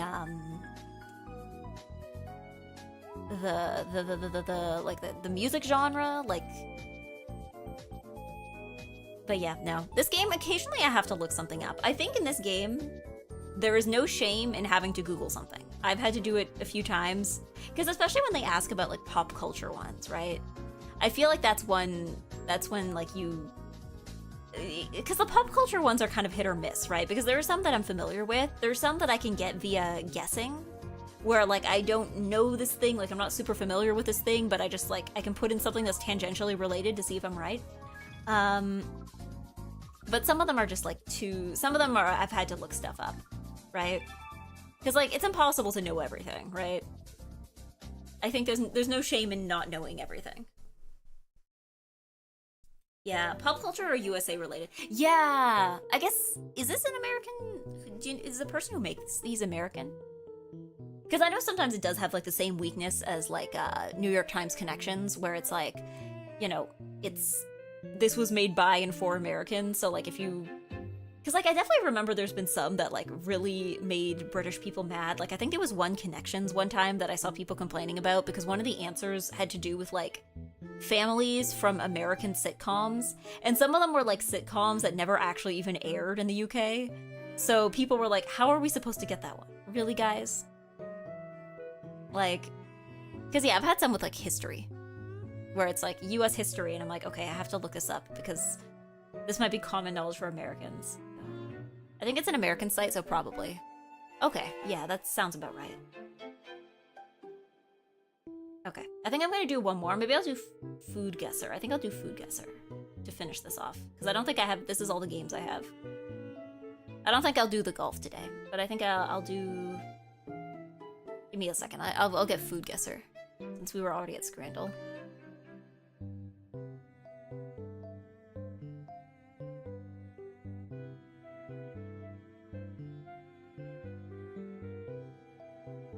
Here we go. She forgot Mahjong. Ugh. Okay, you know what? I'm gonna take a quick break. I'm gonna take a quick break. You guys get your beloved washroom eggy silly face screenshot. And then I will come back, and then we can do more. We'll do Food Guesser. You know what, maybe I will do golf. We'll see, we'll see. Where's my text? Where's my, Here we go. Oh wait, no, it's like white on white.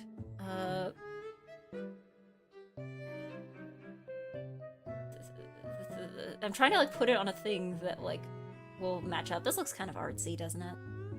This looks a little artsy. There we go. I'll come back. We'll do Mahjong. We'll do, Say cheese. Say cheese? Okay, I'll see you in like a few seconds. Let's see how it looks.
She's seen some horrors while she is away.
Okay, give me like 2 more seconds. I'll be back in like 2 seconds. Give me like 2 more seconds. You get bonus funny faces. That's what you get. You get bonus funny faces.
All right, return for real. I had to grab a snack from upstairs. Here we go. Take that away. Bring this back. Take this away. Here we go.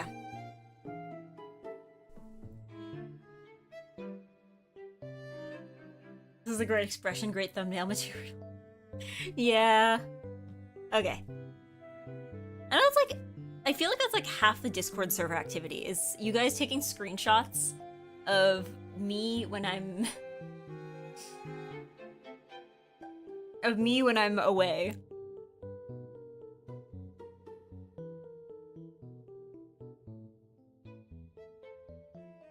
Alright. What do we have? We're doing a new food guesser. Sorry, I had to grab a snack because I don't think I can do any more food games without being hungry. So, yeah, let's do food guesser. What do we got? Okay. What are our ingredients? Pork, pork blood, onions, garlic, green onions, bread, milk, hot peppers, thyme, parsley, bay leaf, salt, black pepper, nutmeg, allspice. Optional, rice, chives, cloves, cinnamon, vinegar, rum, scallions. Okay. This dish is a spicy blood sausage made by blending pork, fresh herbs, bread, onions, and chili peppers. The mixture is encased in natural sausage casing and gently poached. Often enjoyed as an appetizer or street food, it boasts a rich, savory flavor with a hint of heat and is typically served hot, sometimes accompanied by spicy sausage or lemon wedges. And here it's shown on a plate with salad. Okay. So it's something spicy.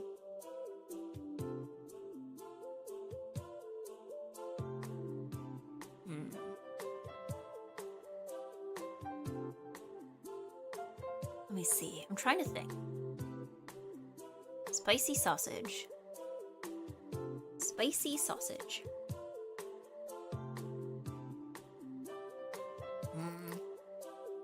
And fresh herbs, bread, onions, and chili peppers. I'm getting... My first guess is that it's going to be somewhere in Asia. I don't know why, but that's my first guess. I'm gonna give... How many guesses do you have? Like 5? My first guess, I think, is gonna be...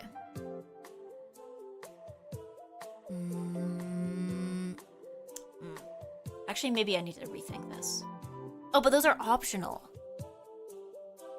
Because I was thinking about, like, cinnamon and, like, allspice. And I was like... Because my first guess was gonna be Vietnam. And I don't know why. But that was just my first guess. But then I'm looking at it now and I'm like, Portugal? Because I'm like... There's also cinnamon. Like, I don't know if they have... Like, if cinnamon is, like, native to the area. You know what, I'm gonna guess Vietnam so I can get confirmation of if this is somewhere in Asia or not. Let's see.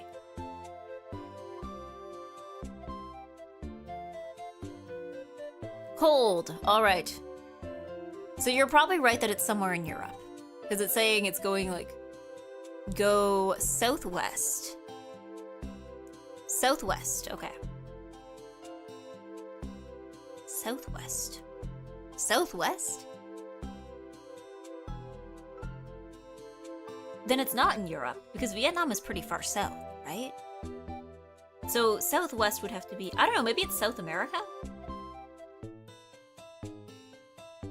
Maybe it's somewhere in South America.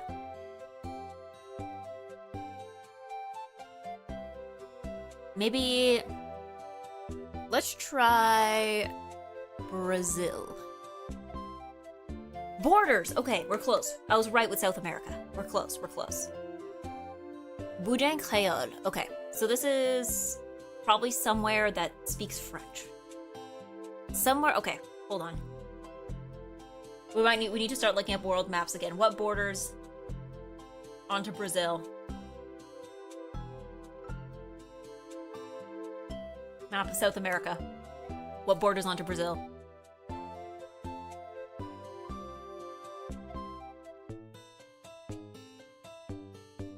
Okay.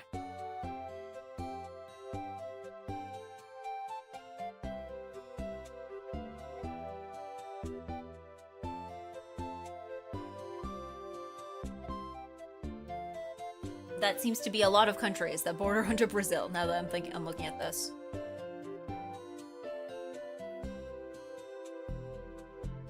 I googled South America, and if you put the arrow down in South America, it puts you in Brazil. Because what do we got? We got Hold on, and in which direction does it say is it swinging? Hold on, I think my head is blocking that. But I will tell you. So it's... somewhere north. Okay. So it borders and it's to the north of Brazil. So what do we got to the north of Brazil? We got French Guiana. We got Suriname? We got Guyana. We got Venezuela. We got Colombia. I guess Ecuador is sort of to the north. It's not that far to the north. Yeah, Brazil is massive. Yeah, isn't it like the 5th like biggest country in terms of landmass? It's like something like it's like Russia, then Canada, then the US, then China, and then Brazil, I think in terms of like pure landmass.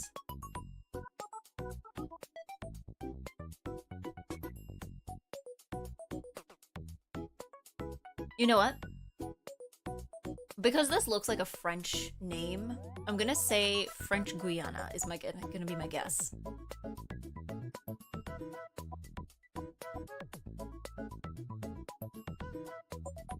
Correct! There we go. I knew it. It was a French name. I knew it had to be somewhere French.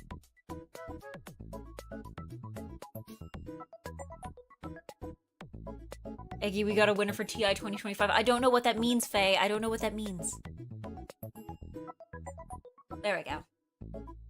Boudin Créole is a traditional blood sausage originating from French-speaking Caribbean islands such as Guadeloupe, Martinique, as well as Réunion, Seychelles, Mauritius, and French Guiana. It is made from pork, pig's blood, bread or rice, onions, and various spices such as thyme, hot peppers, cloves, and allspice. The mixture is stuffed into natural pork casings and then boiled or steamed. Some variants use fish or seafood as a base, particularly in coastal regions and islands. The dish traces its origin to French boudin noir, a European blood sausage brought to the colonies during the colonial period starting in the 17th century. The enslaved African population, as well as Indo and Sino descendants in the Mascarenes, contributed ingredients and flavor profiles to adapt the traditional recipe to local tastes and available ingredients. Boudin Créole has evolved to include local peppers, herbs, and sometimes starchy fillers such as manioc or breadfruit, demonstrating creolization. Boudin Créole is typically made and consumed during festive occasions, particularly at Christmas and New Year's. It is commonly sold by street vendors, especially in markets and during public celebrations. In Martinique and Guadeloupe, boudin entier is regarded as a signature street food. The preparation method may differ depending on the island or region. In Guadeloupe and Martinique, boudin is generally black, boudin noir, while green, boudin vert, flavored with fresh herbs, and even white versions, boudin blanc, with no blood, containing milk or fish. Oh, that's where the milk comes in, okay. Are also available, especially in festive seasons. On Réunion and Mauritius, boudin may integrate local spices and chili blends typical of their cuisine, while in Seychelles and French Guiana, local aromatics and peppers are prominent. Boudin Créole is usually eaten hot or warm, sometimes with sautéed plantain, pickled vegetables, or bread.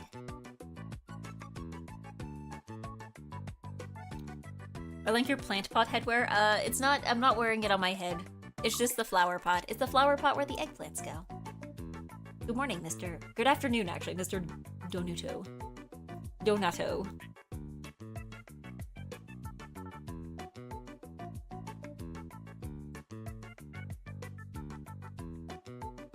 But yeah, this is...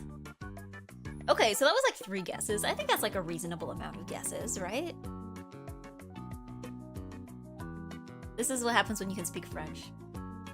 Good afternoon, Eggy. Did you really had to make that specific emote big? Koki soup. Oh, she's full of soup. Okay. Let's see. Next round. What do we got here? Ingredients. Tomato, green onion, garlic, optional. White onion, optional. Cilantro, optional. Oil, salt, pepper, optional. And cumin, optional. How many optional ingredients do we have? Like half of these ingredients can just be completely cut out. Okay. This dish is a savory sauce made by slowly sautéing finely chopped tomatoes, green onions, garlic, and sometimes bell peppers in oil. Flavored with a touch of cumin and salt, it develops a rich, slightly sweet flavor. Typically served over grilled meats, arepas, or rice, this versatile condiment brings depth and a homey touch to a variety of meals thanks to its aromatic and comforting taste. Okay. they name drop the name of a different food. So if we can figure out where that food is from, we can probably figure out this, right?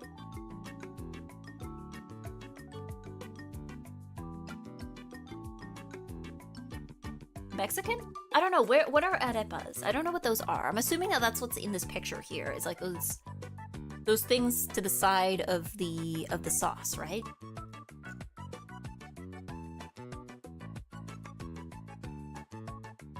Time for another South America moment. Yeah. Because I know arepas sounds like something Spanish, but I know that like Mexico is not the only country on this side of the planet, like on the western half of the planet, that speaks Spanish, right?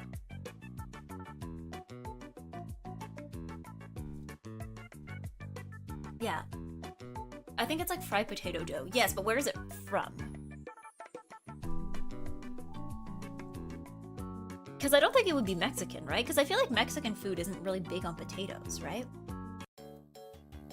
Like, I feel like most Mexican, most Mexican foods seem to be more corn-based, right? I'm eating popcorn as I say this.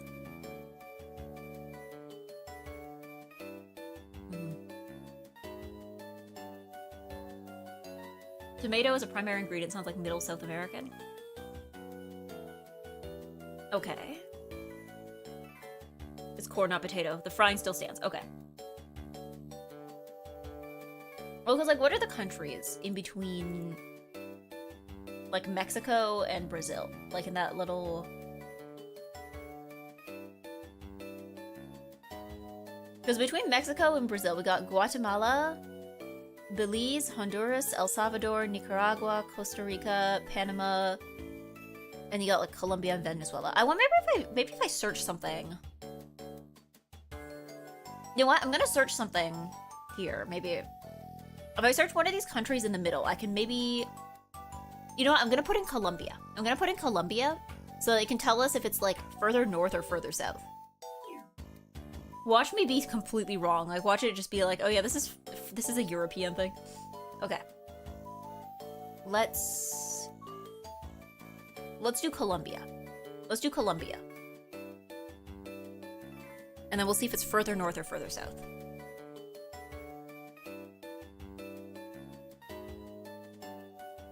Oh no! Did I get it? Hold on. Hold on. Let me go back. I accidentally skipped over it. Did I get it? No! Did I get it right on the first try? I didn't even get to see what it was called. Hold on, how do we go back? Can we go back?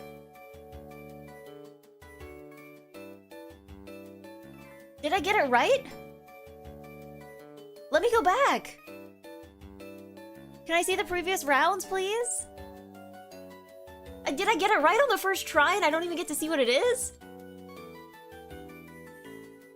I hit the enter key twice by accident, and it skipped me straight to the next one.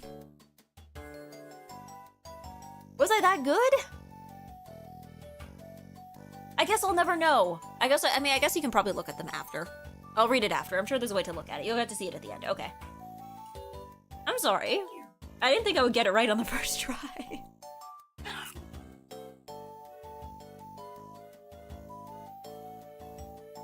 Okay, what do we have here? These look like, are these pastries? These look like breads. Okay, flour, butter, milk, egg, sugar, yeast, salt, almond, cardamom, vanilla, powdered sugar, optional hazelnut, walnut, pistachio, raisins. Okay, so this is every pastry ever. This dish is a delicate, multi-layered pastry filled with a sweet mixture of ground almond, sugar, and fragrant cardamom. It often features a flaky, golden exterior achieved by folding and rolling the dough several times. Lightly dusted with powdered sugar, its taste combines subtle nuttiness with aromatic spice, making each bite both rich and tender, a delightful treat often enjoyed during festive occasions. Okay. Belgium? Okay. French pastry? No, here's the thing. My sticking point is cardamom. Like, the fact that it's, like, almonds, because, like, you know, there are French pastries with almonds. Obviously, they all have sugar.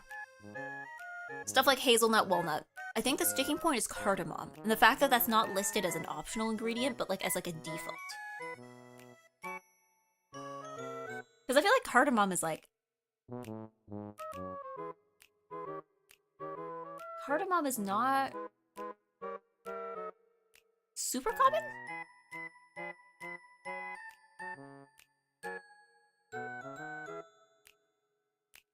Like, I don't know what the origin of cardamom is, like where it usually is harvested. You know what, Caucasian? I'll take your advice. I'll put in Belgium. I'll put in Belgium just to see if it's like further, if it's in Europe. I don't know what a cardamom is. It's kind of spice. But I feel like I don't usually associate it with, I don't associate it with, like, European food. Good Sunday, Marie. Hello, Hakuya. Yeah, I usually don't associate it with European cooking, I feel. But you know what? Okay, you know what? Actually, you know what? I'm not gonna put it in... I'm trying to see if I can use something that's, like, a familiar point. You know what? I'm gonna put in France. No. Maybe not France. I just want to, like, put in a country in Europe so I can get, like, a sense of if this is, like, further in which direction. Like, a country I know is probably incorrect. But also, the last time I did that, like, last turn, I got it right on the first try, so... You know, I'm gonna put in Spain. I'm gonna put in Spain and then see if I'm, like, far off. Okay. So this is... Okay. Cool. So it's... probably not somewhere in Europe, but it's somewhere not far from Europe. Denmark? No. I'm thinking... Okay, it's cool in what direction? So it's something that's northeast of Spain. Northeast of Spain. Let me pull up... Let me see my map. Like, what's northeast of Spain? That's the entire rest of Europe. Okay, maybe Spain wasn't the best... the best point of reference there. Because I'm looking at places, I'm like, okay, northeast of Spain. Oh god, that could be anything. That's like the entire, that's almost the entire European Union except for Portugal is northeast of Spain.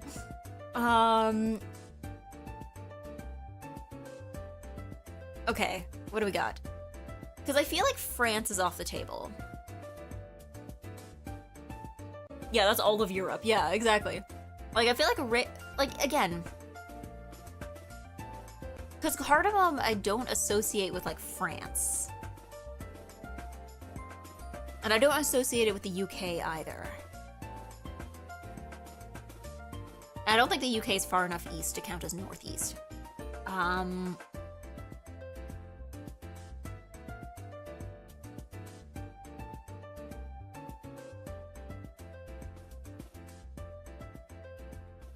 Okay, so just based on vibes, I'm gonna eliminate France, Switzerland, Italy, the UK,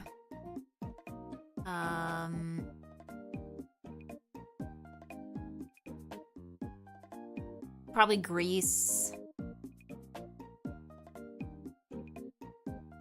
Multi-layered pastry seems pretty advanced. If they don't have a strong baking culture, they wouldn't have that. I mean, yeah, but like I feel like many places have baking, especially in Europe, where they probably, like, carried baking from place to place. Because doesn't have Greece also have, like, a, like... What was it? Baklava? That's, like, another layer pastry. They got that, too. You know what? Actually, this might be somewhere... I don't think it's Greek. I think this might be, like, somewhere Greece adjacent. You know what? I'm gonna put in Greece. I don't think that's correct, but just to get a sense of, like, where we might be. Just to orient ourselves again. Let's try Greece. Okay, warm. And it's also northeast of Greece. Okay. And this is called Badambura. Okay. Badambura. And it's northeast of Greece. Okay, so what's northeast of Greece? We got... Bulgaria, Romania, Moldova, Ukraine, Belarus. Oh, it says warm, so I'm assuming, okay, we can eliminate Bulgaria because it said warm and not bordering, so we can probably eliminate Bulgaria.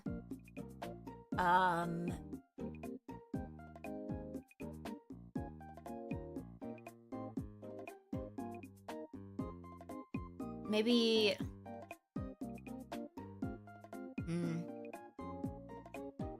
Moldova? Yeah, that's what I'm thinking too. I like either Romania or Moldova, because I don't think it would be Ukraine. Like, just based on vibes, I don't think it would be Ukraine. I'll try Moldova.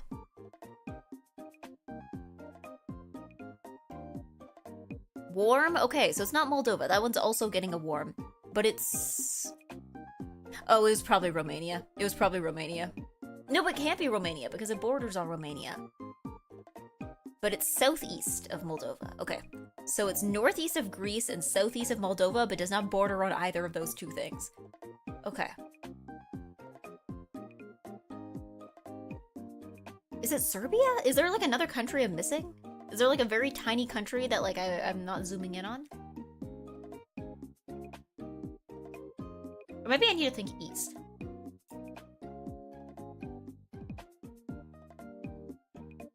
Is it something on like the other side of the Black Sea, maybe?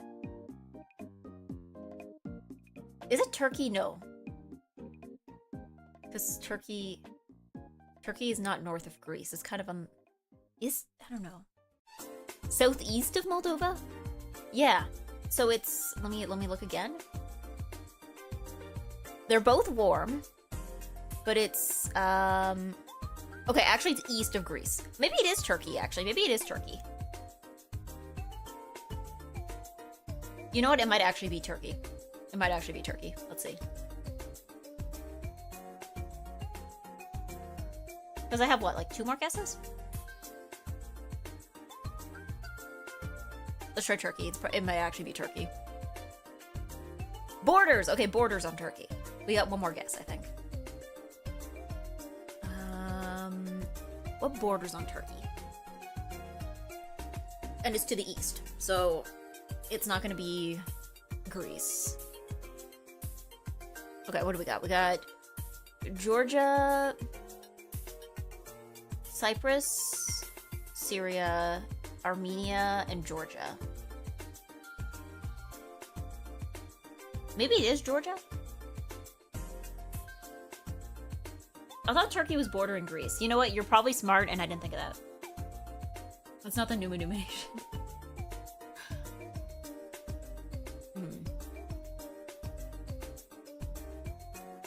Or maybe Azerbaijan. Azerbaijan doesn't border onto Turkey because Armenia's in the middle there. Or maybe it does. No, it doesn't. It doesn't. I'm gonna go with Georgia. I'm gonna guess and go with Georgia and see what happens.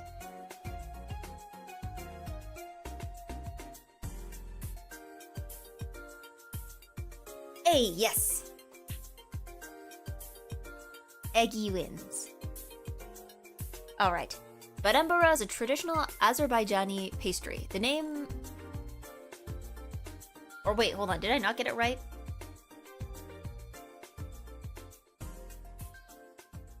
Hold on. Did I get it right or not? Oh, wait, it was Wait a second. There's a tiny connection, I think. Hold on. Let me zoom in on this map.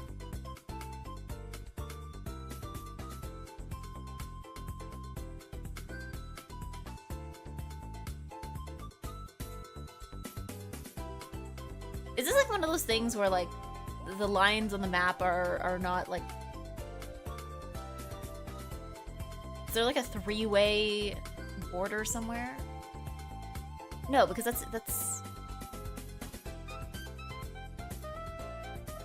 Is this like one of those things like... Their border is 17 kilometers long. Really?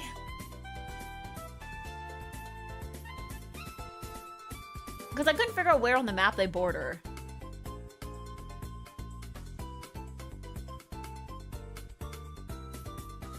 I'm confused, but I'll go with it.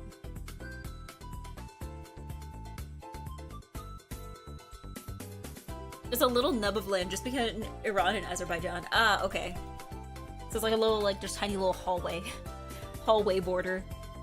Okay, badembara is a traditional Azerbaijani pastry. The name badembara comes from the Azerbaijani words badam, almond, and buda, bun or pastry. It is particularly associated with the city of Nakhchivan, but is made in other regions of Azerbaijan as well. Barambura is a sweet pastry prepared with layers of unleavened dough. The typical filling consists of finely chopped almonds, sugar, and ground cardamom, sometimes with the addition of vanilla or other spices. Other nuts, such as walnuts or hazelnuts, may also be used, but almonds are traditional. To prepare a barambura, thin layers of dough are rolled out and stacked with layers of the nut sugar filling in between. The layered dough is then rolled or shaped, often cut into circular forms, and baked. The pastry does not contain yeast, so it relies on the lamination of the dough to achieve its characteristic flaky texture. Unlike shekerbura, another Azerbaijani pastry, barambura is not decorated or patterned before baking. Barambura is commonly made during the Novruz holiday, which marks the Persian New Year and the arrival of the spring.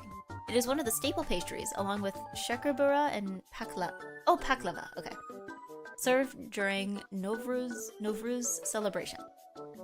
The dish is also made throughout the year for festive occasions and family gatherings. Barambura has historical roots in Azerbaijani cuisine dating back centuries. Recipes have been passed down through generations, with regional variations in the recipe and preparation method. The pastry reflects Azerbaijani culinary traditions, which blend elements from Persian, Turkish, and Central Asian cuisines. Barambura is typically served at room temperature and is most often enjoyed with tea. It symbolizes hospitality and celebration in Azerbaijani culture. We'll have to go back and read the one that I skipped by accident. Yeah. Oh, I guess it's like that land is like how Alaska is in the US, but beside Canada. Ah, it's like one of those situations where it's like a... Because I'm like looking at this map and I'm like, where do they... Oh, okay, I think... Oh, I see what's going on here. Oh, okay, I see what's going on here. Oh, okay, so this part of this little cutout part. Oh, I see it now, I think. Oh, I see. So this part here that was like cut out of Armenia is Azerbaijan. Okay, that makes sense.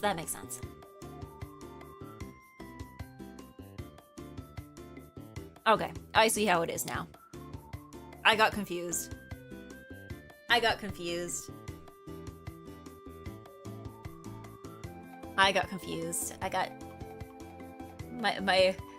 my lack of geography knowledge is showing. Okay, let's see my final score. Okay. I got 11,280. Most of that probably was because I got it on first try in round 2. But you said I could read them after?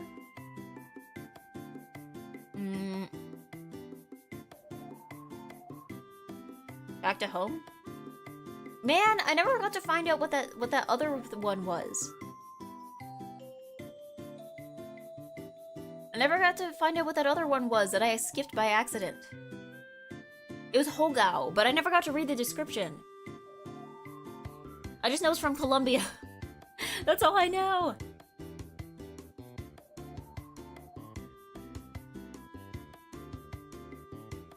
Try going incognito with it? Nah. Maybe, actually, since I know the answer to the first one. Give me a second.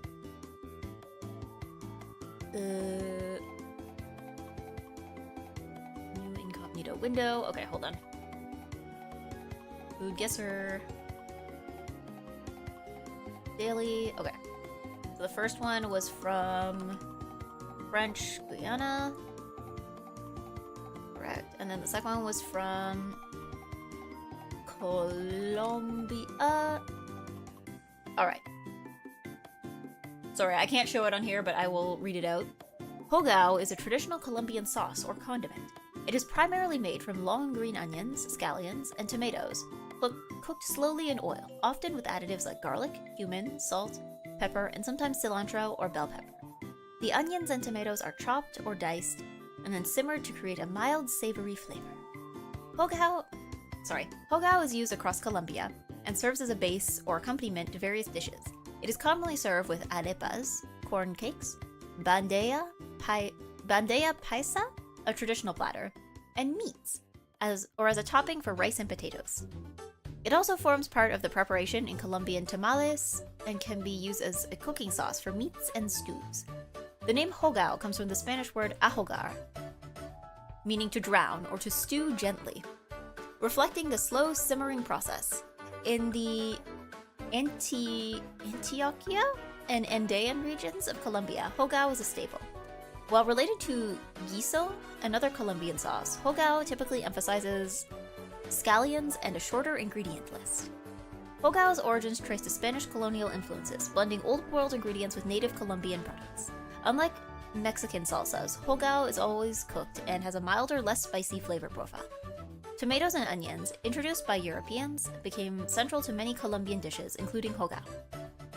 In the 20th century, hogao gained national prominence as Colombian food began to receive international attention. Today, it is associated strongly with comida criolla, or Creole cuisine, which fuses indigenous and European elements. Hogao varies in preparation, with some families adding colored peppers or herbs to suit regional taste. It is considered a key element in defining Colombian flavor and culinary identity. Some Colombian restaurants abroad offer hogao as an introduction to the country's cuisine. There we go, we got our description. I feel like I am trying to pronounce things the correct way, but half the time I don't know what the correct way is. If it's like related to a language I sort of know, then I feel like I'm better with it, but I feel like I set myself up earlier by trying to pronounce all the French stuff correctly. Okay, let me finish my popcorn. And then we can do Mahjong handle. Alright. Zhong time. Zhong time. Give me a second. We're doing Zhong.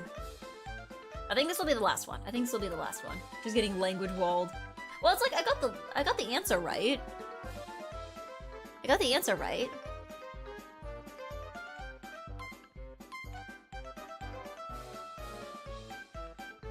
Alright. The last time I did this on stream, I made a fool of myself, so let's see.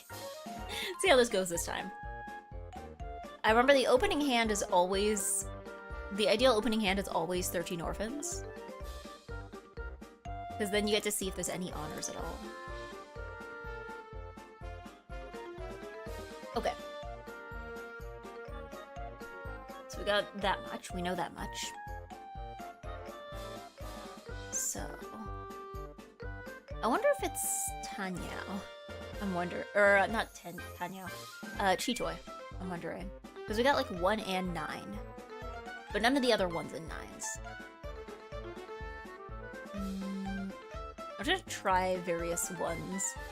Statistically speaking, one of these have to be correct, right? Let's see. We'll get it eventually. There's probably not Chitoy. I can never get a score better than 5. Oh, me neither. Usually it's 5 or 6. I don't think I've ever gotten it. I've never gotten it less than 5, I think. Maybe I got like a 4 once. It's pretty rare. There's just too many tiles. You know what it is? There's only like 26 letters in the alphabet, right? And there is probably more tiles than this. And like, what is it? 1, 2, 3, 9 by 3. That's already like 27. Plus 1, 2, 3, 4, 5, 6, 7. That's like 34. That's 34 tiles. That's more than letters than there are in the English language. Okay. Let's just do another row of just like random tiles so that we can like get this out of the way. It was one with Ron, so it makes our life difficult. I mean, you know, maybe it's not out of the cards for it to be Chitoy, you know? It's not out of the cards.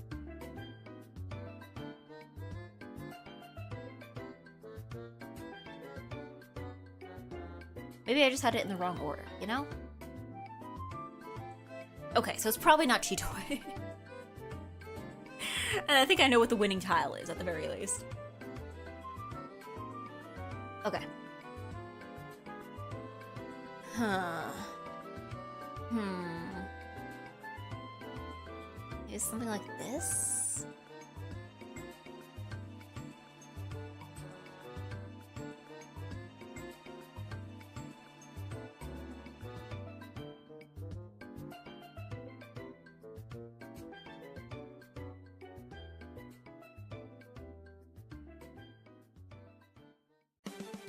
This is probably not a real hand.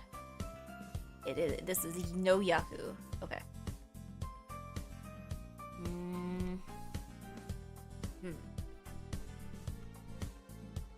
I do a 13 orphan strat, then all man pinned and so until I figure out a hand. You know what? That's probably that's probably a better strat than I do. I really don't think that there is a way, short of like incredible luck, to get it within less than 5 tries. I think. I don't think it exists. And I know someone's probably gonna be skill issue. There's probably someone who gets this in like 3 every time.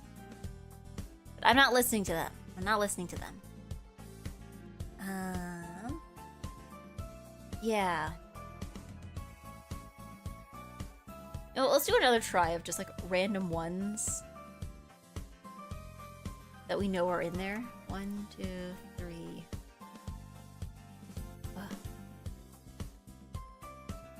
Just try all of them, it's fine. Or wait, no, hold on, it would be like this. 2, 3. Why not? This is probably not a real hand. This does not. It's the 1 and the 9 that's getting me. That's what's getting me. That's what's getting me.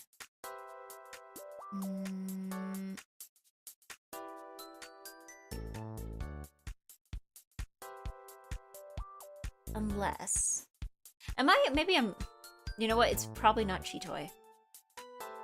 But it might be. You never know. Am I just gonna hold on to this dream that I'm right? I'm just gonna hold on to it. And just keep going with it.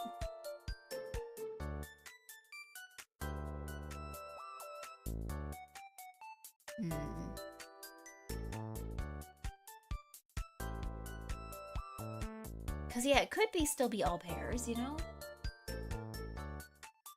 It could.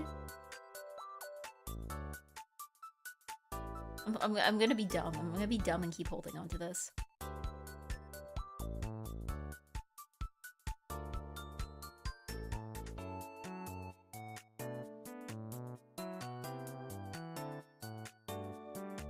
Oh, but it can't be because there's only one of these. Reso, there's only one of them. Guess it can't be. Man. And it can't be, like, all honors either. Because both 9s, like, the other 2 9s and 1s are, like, off the table. Thinking time. We've narrowed it down to 1, 2, 3, 4, 5, 6, 7, 8, 9. We're narrowed down to 18 tiles that it could be.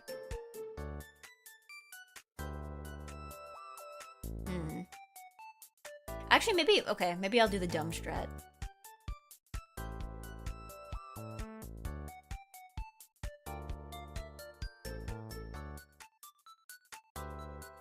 Dumb strat. I can't believe that worked. I can't believe that worked. Okay.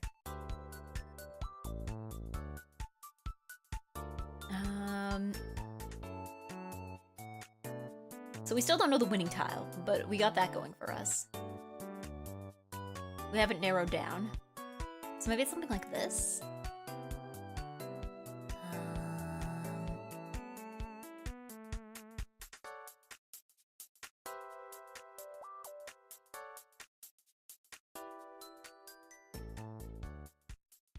No. No, maybe something like this.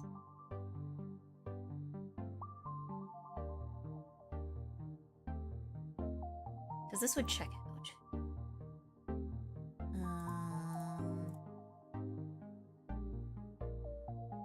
No. Oh, wait, no, hold on. Maybe something like this. Something like this. Oh, I'm close. Okay, I'm close. I guess we've given up on the dream of trying to get this in a small number of tries, but...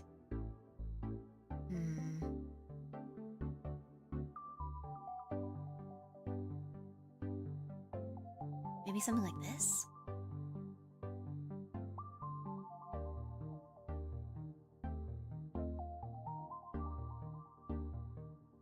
Or maybe not. Hold on.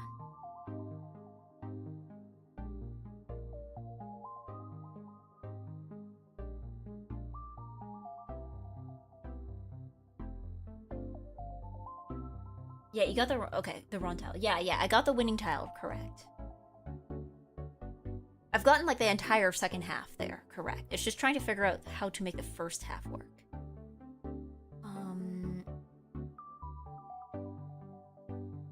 Maybe something like this.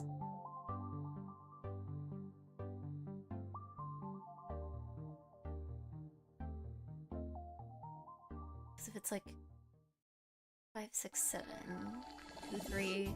Oh, actually, this would check out. This would check out if the winning tile is 4.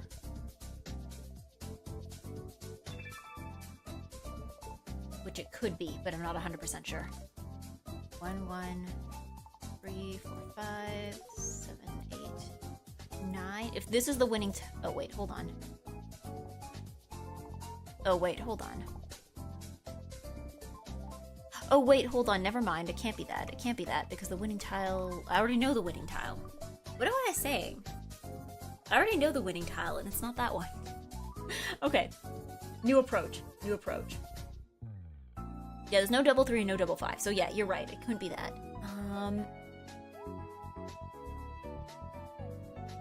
2... Is it like... 2, 3, 4, 5... 6, 7? Is it this?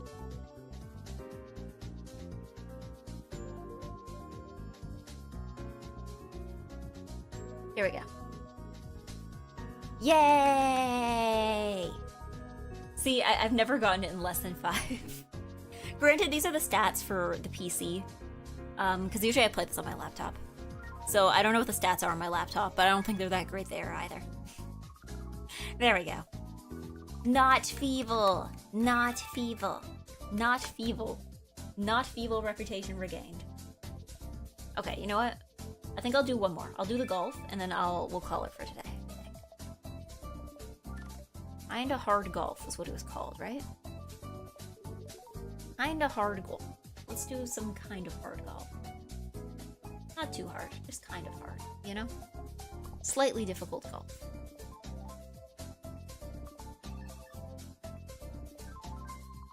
Which will hopefully be less difficult than the last time I tried it. Where is the hole? It's like way far up. Oh boy, okay. I think we can probably start by trying to get to the first checkpoint, right? That can't be too difficult, right?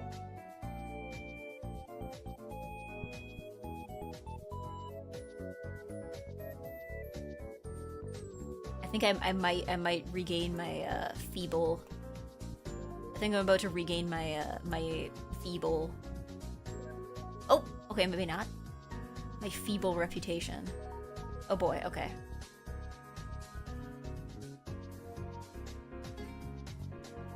Okay. So it's gotta be a little more power. There we go. Okay, not that much power. Too much power. Okay, too much power. Like this level of power. Oh god, okay. Skewy. Okay. No! No! Can I shoot it straight up? Will that work? It probably won't. Please just let me fall in the water. Please just let me fall in the water. I've had enough. Okay. Remember there's zoom? How do I zoom out? Oh, like this. Okay, so it's... Oh goodness, this is tall. This is tall. I'm not going to get this. in an appropriate amount of time. But that's okay. Okay, so not too much power, just enough. That was too much power. Just enough. That was not enough power. And now I'm off center. Very cool, thanks.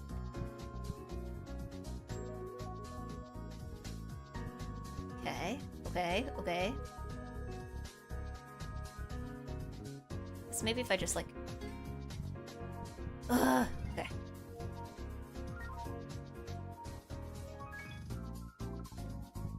No! Okay. Me when I cheat with the checkpoint button. Look, okay, you've seen me. Do you know how long this would take without the checkpoints? Do you think I have all day? Look, just because I'm unemployed doesn't mean I have absolutely nothing else going on in my life, you know? Okay, checkpoint, checkpoint, checkpoint. Okay. Okay. Ooh! One try, one try. There we go. Okay. And maybe if I can't... Ooh, okay, that's a difficult one. There we go. See, I'm improving. Oh, you can press the checkpoint button to reset your bad position. Oh, okay. Ooh, okay. Oh, this is scary. Hold on, this is scary. This is scary. That was scary.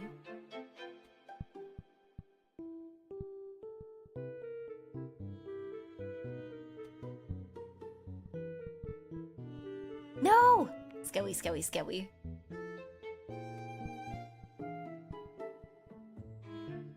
You know, it's probably easier just to adjust it from down here. Do not... Okay. No! It's so easy to overshoot. Scary, scary, scary. Scary, scary. Scary golf.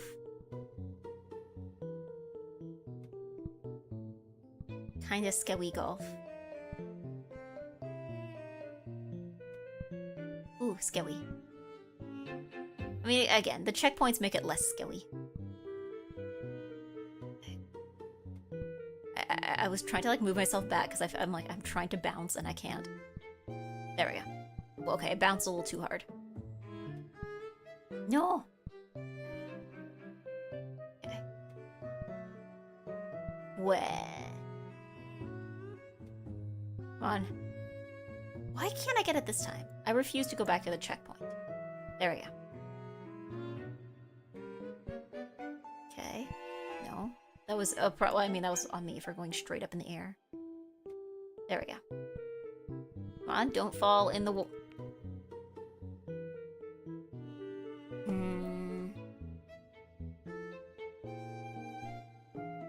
Alright. Someone just scored... Pure Knowledge just scored 11. Okay, well, good for them, I guess.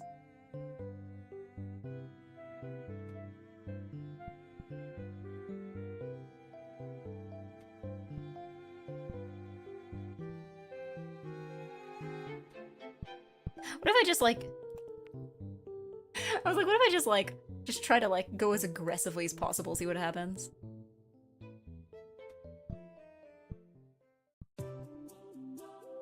Just pull up aggressively like this. Okay, that could have actually worked. Okay, this just needs, like, a very light tap. No!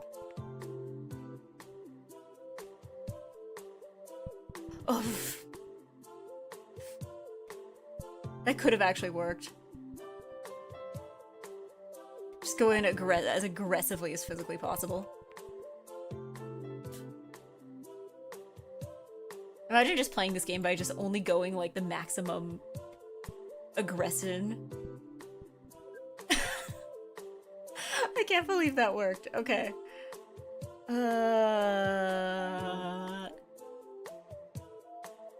Let's go. Okay. Was that the secret? No! Just maximum aggression all the time? Or almost all the time. Okay, maybe this needs like a little... Man! Okay. Okay, not quite.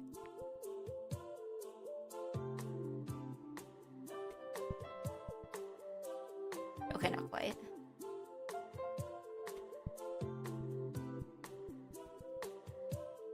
Okay. Oh, right, because it bounces off. Okay, that's what I'm doing wrong. That's where I'm going wrong. Gotta go, like, up. There we go. Okay. We're almost there. It's within our grasp. We just have to keep going full aggression all the time, I guess.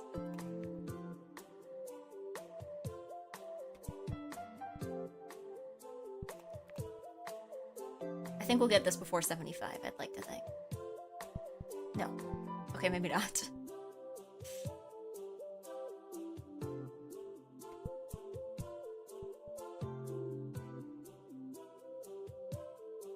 Maybe like this? Oh, oh. Man! She's understanding. Well, I don't know, because I thought that, like, it was one of those things where the game would punish you for going, like, all aggression all the time, because, like, they don't want people to just cheat by doing that. Okay, maybe... It's almost like we need to, like, get it to, like... Okay, maybe less aggression so we can get it to land on one of those platforms there.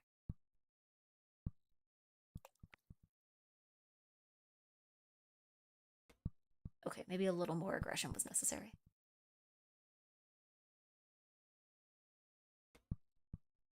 Or maybe, no, that wasn't, like, an aggression problem. It's, like, the angle, I think.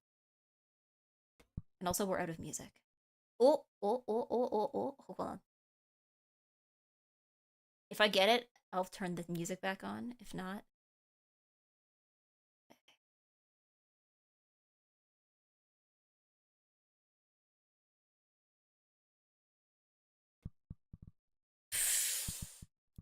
Okay, I guess we're gonna need to turn the music back on.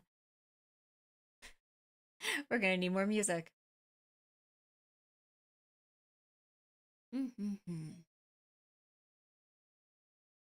Oh, hold on.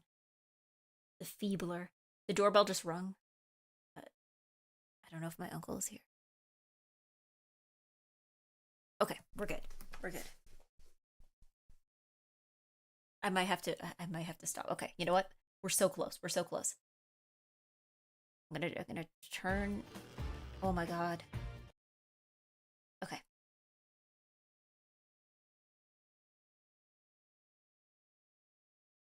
Goodbye, YouTube ads. Okay.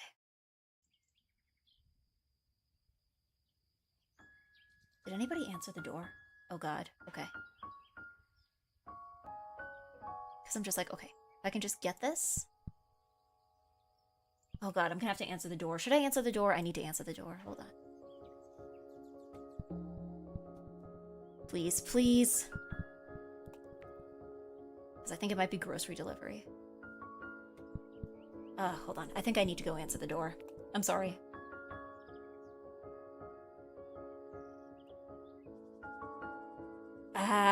I streamed for too long. Usually I try to finish before 4. Because it means that that's usually when grocery deliveries get here. Okay. I'm feeble eggy moment. I'm gonna have to leave you all on a cliffhanger for a moment. I'm not in the washroom, but I am away. I am stepping away for a moment.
Alright. The thrilling conclusion. The thrilling conclusion here. Eggy, drink water? Okay. There were not too many groceries this week, so we're good. I feel like... Welcome back, thank you. I feel like there's like a sense of panic every time the groceries get delivered. Because it's one of those things where it's like, they get here, and then you have to like unload everything all at once really fast. Oh, oh, oh, yes! We back, see? There we go, thrilling conclusion. Yeah, I feel like there's like a sense of, oh, I should probably get this off the screen. There's a sense of like panic every time the groceries get delivered because it's like they drop it all off at once and you have to unpack it as quickly as possible. But the other thing too is usually, I mean, luckily nowadays, because I feel like before they were delivering them in bins and you would have to unload the bins because they wouldn't let you keep them. And then now they deliver them in bags. So the downside is we're now drowning in like reusable grocery store canvas bags. But the upside is that you can keep the bags. So it's not like you have to like, you know, it's not like you have to like unload it all. They just hand you the bags and then you're like, okay, cool, I have bags now. Stream BGM is also on. Thank you. So, because like, yeah, that was the issue we were running into. Was just like, it was stressful. Because the other thing too is usually when we unload them, my grandma is the one who decides what to do with them, right? So, usually what would end up happening is that we have to like unload everything into the kitchen. Some of the stuff that's frozen we would take downstairs, but usually what happens is that we'd have to just like essentially unload everything as quickly as possible so that and then my grandma decides what to do with each thing, right? Of like, okay, this is going in the freezer in the downstairs, this goes freezer upstairs, we're putting this in the fridge, I'll prepare this tonight for tonight, like. So yeah, it's like a moment of running around panic and going I don't know. Somehow, I know some people are like, you should get groceries delivered because it saves time. But I somehow feel that like going to the grocery store is somehow less stressful than having to like unload the grocery delivery. I feel like when I get home from the grocery store, I never feel like I'm going Maybe for certain things. Because I guess for certain things like, you know, like meat and frozen stuff, you have to get that into like the fridge and freezer as quickly as possible, right? But like grocery delivery always feels you know? As opposed to, you know, just coming home with your own bag of groceries and just like leisurely putting them away at a nice pace. Yeah, we substitute your watermelon for basketball, have fun. I don't think we've had any too terrible substitutions. Not any ridiculous ones. I think the worst I've seen is like, we didn't have the dressing you ordered in stock, so we replaced it with like a different dressing. I think that's the worst I've gotten. Or I guess my grandma has gotten. But I don't know, I feel like the stuff she orders is pretty basic. So it's not like I guess it's pretty uncommon that they would be out of it, right?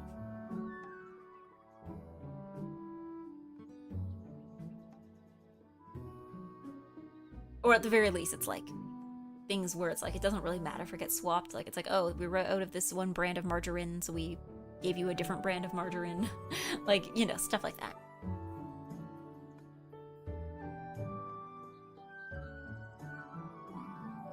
But yeah, I think that's enough dailies for today. I think that's enough dailies. We've dailied it all out. We're done dilly-dallying. No more dilly-dallying. Let's see who we can raid. Yeah. And on YouTube, Cinderethlo says, if you have to Google something, it means you'll learn something new. Yeah. I guess that was about the rattle. Yeah, exactly. Nobody knows everything. It's okay to not know everything. You asked for bacon, so we gave you unlimited games. Unlimited games, but no games. We didn't have any golden curry packs left, so we substituted a gold coin. I think the only one I've seen, I've saw a screenshot once on Twitter of someone who like ordered like a dozen red roses, and they're like, we're out of stock of that. Would you like a red bell pepper? And it's like, sure, I guess. I guess. Okay, let's see who's on. Okay, Beba's on, as always.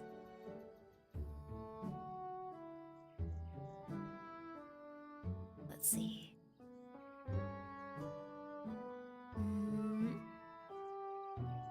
Dot is on. Giup is doing Curzillo. Valraven's on.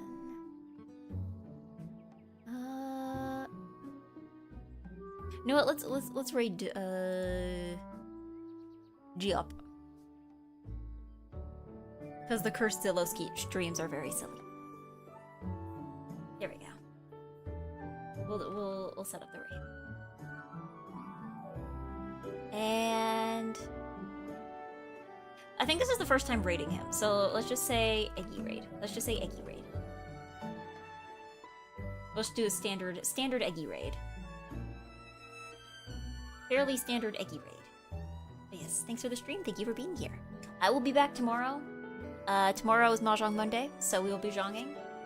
Tuesday, well, okay, I might move around the schedule a bit this week because there's some stuff I might need to do. I guess I can always do it after stream on Tuesday, maybe.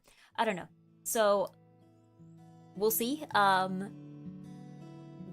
I might move Ocarina of Time to Wednesday, if need be. It will happen this week, is what I'm saying. It will happen. I don't know what day it will happen on. I will try to actually do the keyboard race stream this week. I will try to do karaoke this week. Yeah, it will be a week. It'll be one of the weeks of all time. But for now, thank you for being here. Thank you for being nice and good. Have a nice and good Sunday. have a nice and good week, and I will see you tomorrow. And thank you, and bye-bye. And look at my cool end card. Like this. Look at it.